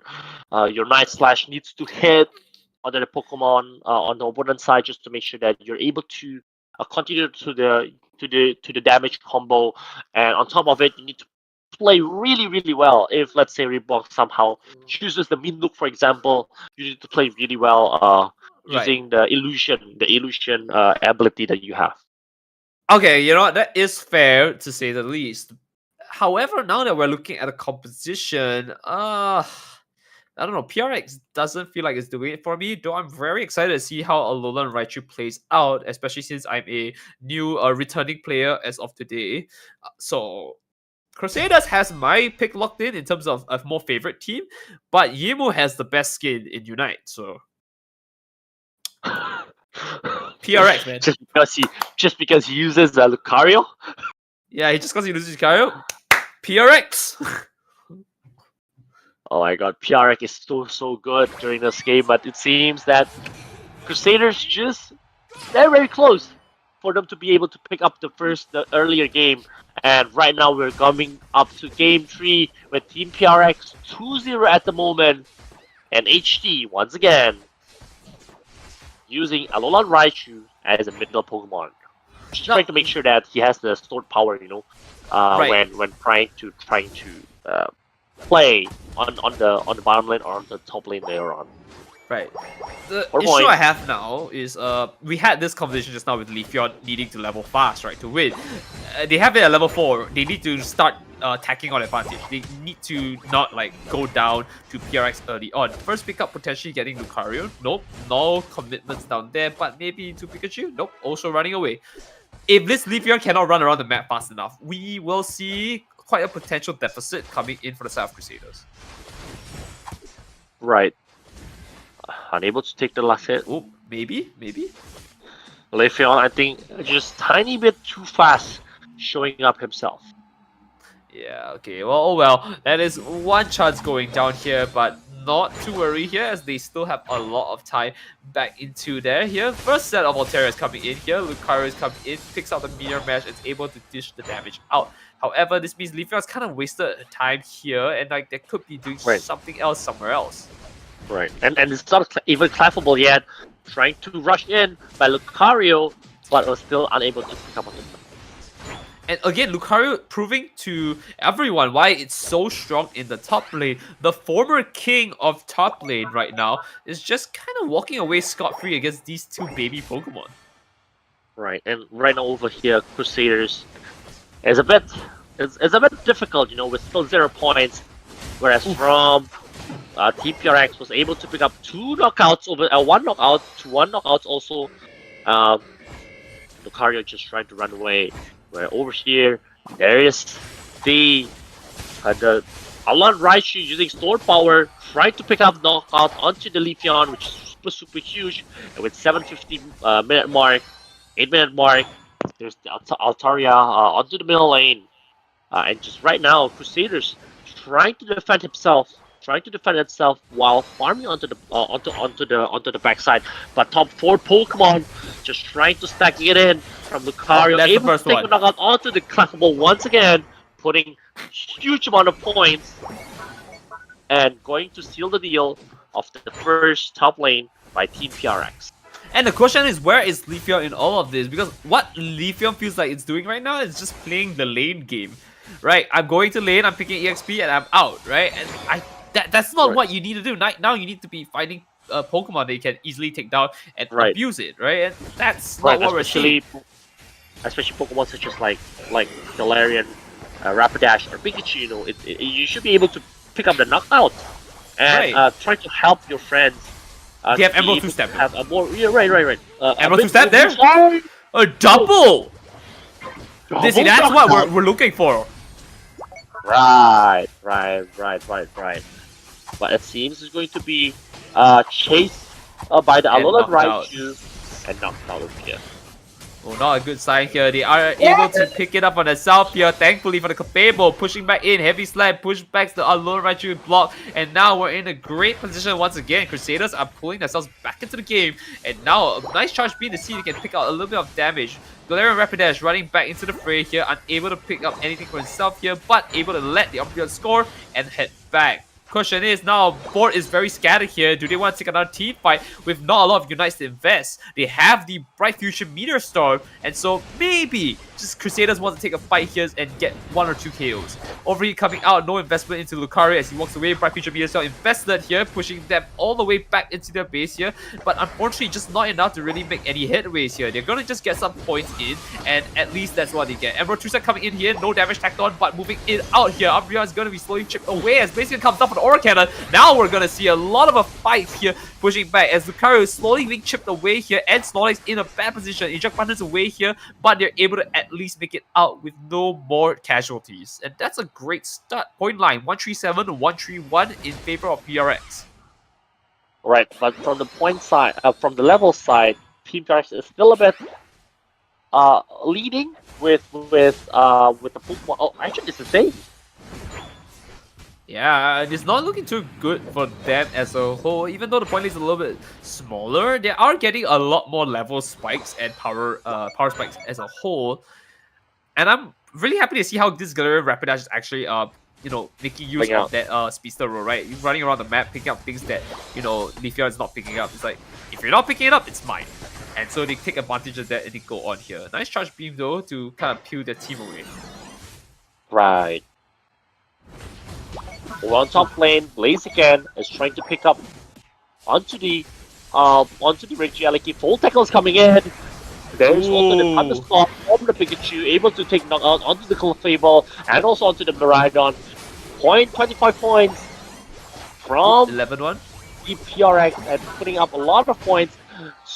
Ooh, that's Snorlax was still unable to put up any points. But it seems there's going to be a retaliant score from the Blaziken and also from Blaziken up on top with 50 points and also actually destroying the top lane goal zone. Yeah, this is a good sign because this is a recreation of the last match we had where Crusaders was in a great spot to actually score enough points. And now Blaziken's actually taking advantage of that. And Leo understandably knows that now their biggest priority is to make sure they get Regieleki. So we're gonna see when that spawns, and then only then will we know how this entire fight will play out. Rayquaza is not on the table. They don't need to flip it. Crusader just needs to push their advantage with this Regieleki. It could be a fact that, maybe they take Regieleki, maybe they have all 50 points, they run it down, and they tell the entire team, you want Rayquaza, have it. Right. Oh, it's so Japanese. It's so Japanese, man. It's so Japanese. You want it, you give it. Just making sure that there's no Aeon's energy left onto the goal zones onto the opponent's side, because like once there is, then it's not going to be it's not going to be an effective strategy anymore. Lucario trying to run away. Unite move from the Pikachu, able to take knockout. Oh, it's actually being knocked out, and Leafeon is trying to run away. However, it's 1-for-1, a Pikachu or a Clefable from each of both team sides. Actually, a pretty okay trade considering that's a level 10 to a level 11 here. The EXP is definitely flowing into Crusaders' favor once again, but not enough to really catch them up to speed with PRX's levels. So we're gonna see how they're gonna invest into this here. A nice 18 and a 30 investment. It looks like Crusaders are playing the numbers game right now, finally getting a solid 100-point lead, or rather 105 points lead. As this Umbreon slowly takes on more damage, is able to back away here. But with that being said, though, it looks like priority is given to PRX for the Regieleki, and again, they are in such a weird position where it's like they had some advantage, they kind of want to give it up, but I'm not even sure if it's the right call to give it up. Well, I think they should give that up. Just that's 100 points waiting to happen. Right, but I don't think like Team PRX is going to put in like 100 points, especially if there's a Blaziken waiting over there, and Crusader is actually still leading the game, right? Unless there is the Galarian Rapidash up on top trying to put some points in. However, did he get in? Actually, it does not get in. It does not get in. Unite move coming in. Blaziken just actually pick up Netcon onto the Galarian Rapidash, and also Pikachu. Miraidon is being knocked out, but over here, like right now, Crusaders is having the advantage to start the Rayquaza right now. Ooh, it's a good start coming in here. The damage is being tacked on as Snorlax is about to go down. No heavy slam for you as Lone Ranger finishes that off here, but on the side, looks like the entire team is trying to forward push this momentum that they have. Problem is, they don't have the point lead right now, and so if, of course, Crusaders wants to play this long game, they don't have to try and start this Rayquaza. They need to just take their picks out here. Leafeon coming from the back here, almost at level 15 here, wants to take a fight, goes in for it, but is not able to invest in anything as they do have a pickup. Starting the Rayquaza though. Future Meteor Storm coming in, taking the damage here. No one is being tagged on as this Galarian Rapidash able to run away just in time. Back into the fray here is going in as Lucario picks up the Rayquaza, and PRX has the entire team buffed up and ready to go. Another drop in investment in 92 points here and bottom at 100. They have the lead once again. But look at that, the Leafeon from the back here trying to go for another point gap here. That is another 110 to return the favor, but PRX is in the lead with about 200 points here. Not enough to really make any headways here. A good call for the Pikachu of PRX to actually fall back here with the 50 points to actually defend. And looks like Crusaders have to give this one up. Right. They didn't realize that the recoil was being hit by the Alola Raichu just now, and they're just like focusing onto the team fight onto the top lane, where they don't realize like what they are doing is just like they're trying to avoid any kind of team fight, just making sure like they're actually being chased and everything. While Lucario is actually in a very sweet spot position to help to finish up, with obviously with last hit of the Para Punch to hit onto the Rayquaza, and also with tons of damage, especially from the Alola and Raichu. I think it's a really good gameplay by Team PRX. Crusaders very close, but yet again, it's still not enough to take a point from the King Team PRX. Just shy away from it. I don't know. Did you catch the Alolan Raichu taking the Rayquaza? Because I didn't. I know I didn't see that. I definitely saw that. Like when the team fight on the top lane was being hit, Galarian Rapidash HP was really low. They're trying to scramble around. They're trying to put in. Leafeon was trying to take a position whether they wanna go for the team fight or not. The Alola Raichu keeps hitting onto the Rayquaza until like the point is just enough. The HP is just enough for for the for Yemu or Lucario just try to go in and finish up onto the Rayquaza and secure the game for them. And that's a really strong way to end it off here. PRX again going in with a 2 games advantage. And okay, remember they are in the winner's bracket as well. So they have another advantage of 1 game, making this a solid 3-0 finish. Again, once again, congratulations to Cheat Code Crusaders, really, for making it all the way up here to fight PRX here. It is an opportunity of a lifetime, to say the least. I feel like this is going to be a very good VOD review for them. But GG's as well to PRX for cleaning this one up here. Shaggy, do you have anything to say for us to wrap this game up first? Right. I mean, just to wrap the game, I think today I've been watching a lot of great games from start to finish. It's been a really great match overall. Really happy, with these kind of INGAGE Master Series or any kind of tournaments, just to make sure like the teams or the games are ongoing, especially during like these sort of like off-season preparation for the World Championships. Very important for us viewers to take a look and try to keep up to date onto the meta game. What kind of games, what kind of Pokemons are actually powerful and everything. Plays a really well tournament or platform as well for teams to be able to compete and also practice themselves in a tournament setting or format, and especially for everyone involved. Very happy and very thank you for everyone involved in the making of this tournament. Yes, so let's give a big thanks to everyone here. First of all, let's thank the Indonesian and Philippines community for actually hosting the open qualifiers, which are the qualifiers that lead up to what we have here today, the 8 teams that duked it out, and to PRX actually crowning themselves victors of the INGAGE Master Series. Thank you to production on spot. Thank you to our observers, Mermage and Demko, our tournament head Zen, of course the casters here, you and me, of course Naitera, Hashigi, Kari, and Pikayuls, and last of course, INGAGE themselves. Thank you to Zenith for actually having all of this planned and run down to it.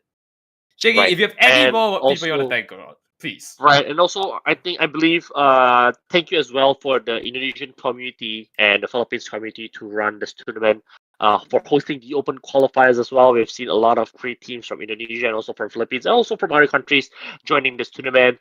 Thank you as well for OnSpot for the productions, Mermage and BMKO for the observers, Right. and Zen as well, as a tournament head, and everyone who's watching up to this point in time, or any, even watching for any game or sharing for this tournament or even participating in the qualifiers and everything. Thank you so much for making this tournament for a thing to remember, for all of us. Of course. And with that being said, this kind of ends our INGAGE Master Series. Once again, congratulations to Team PRX for cleaning this one up here. And of course, Hajegi, if there's a C Invitational, we'll see you there. But for now, thank you for being with us in INGAGE Master Series, and we'll see you when the next one comes around. Right. Bye-bye. Yeah.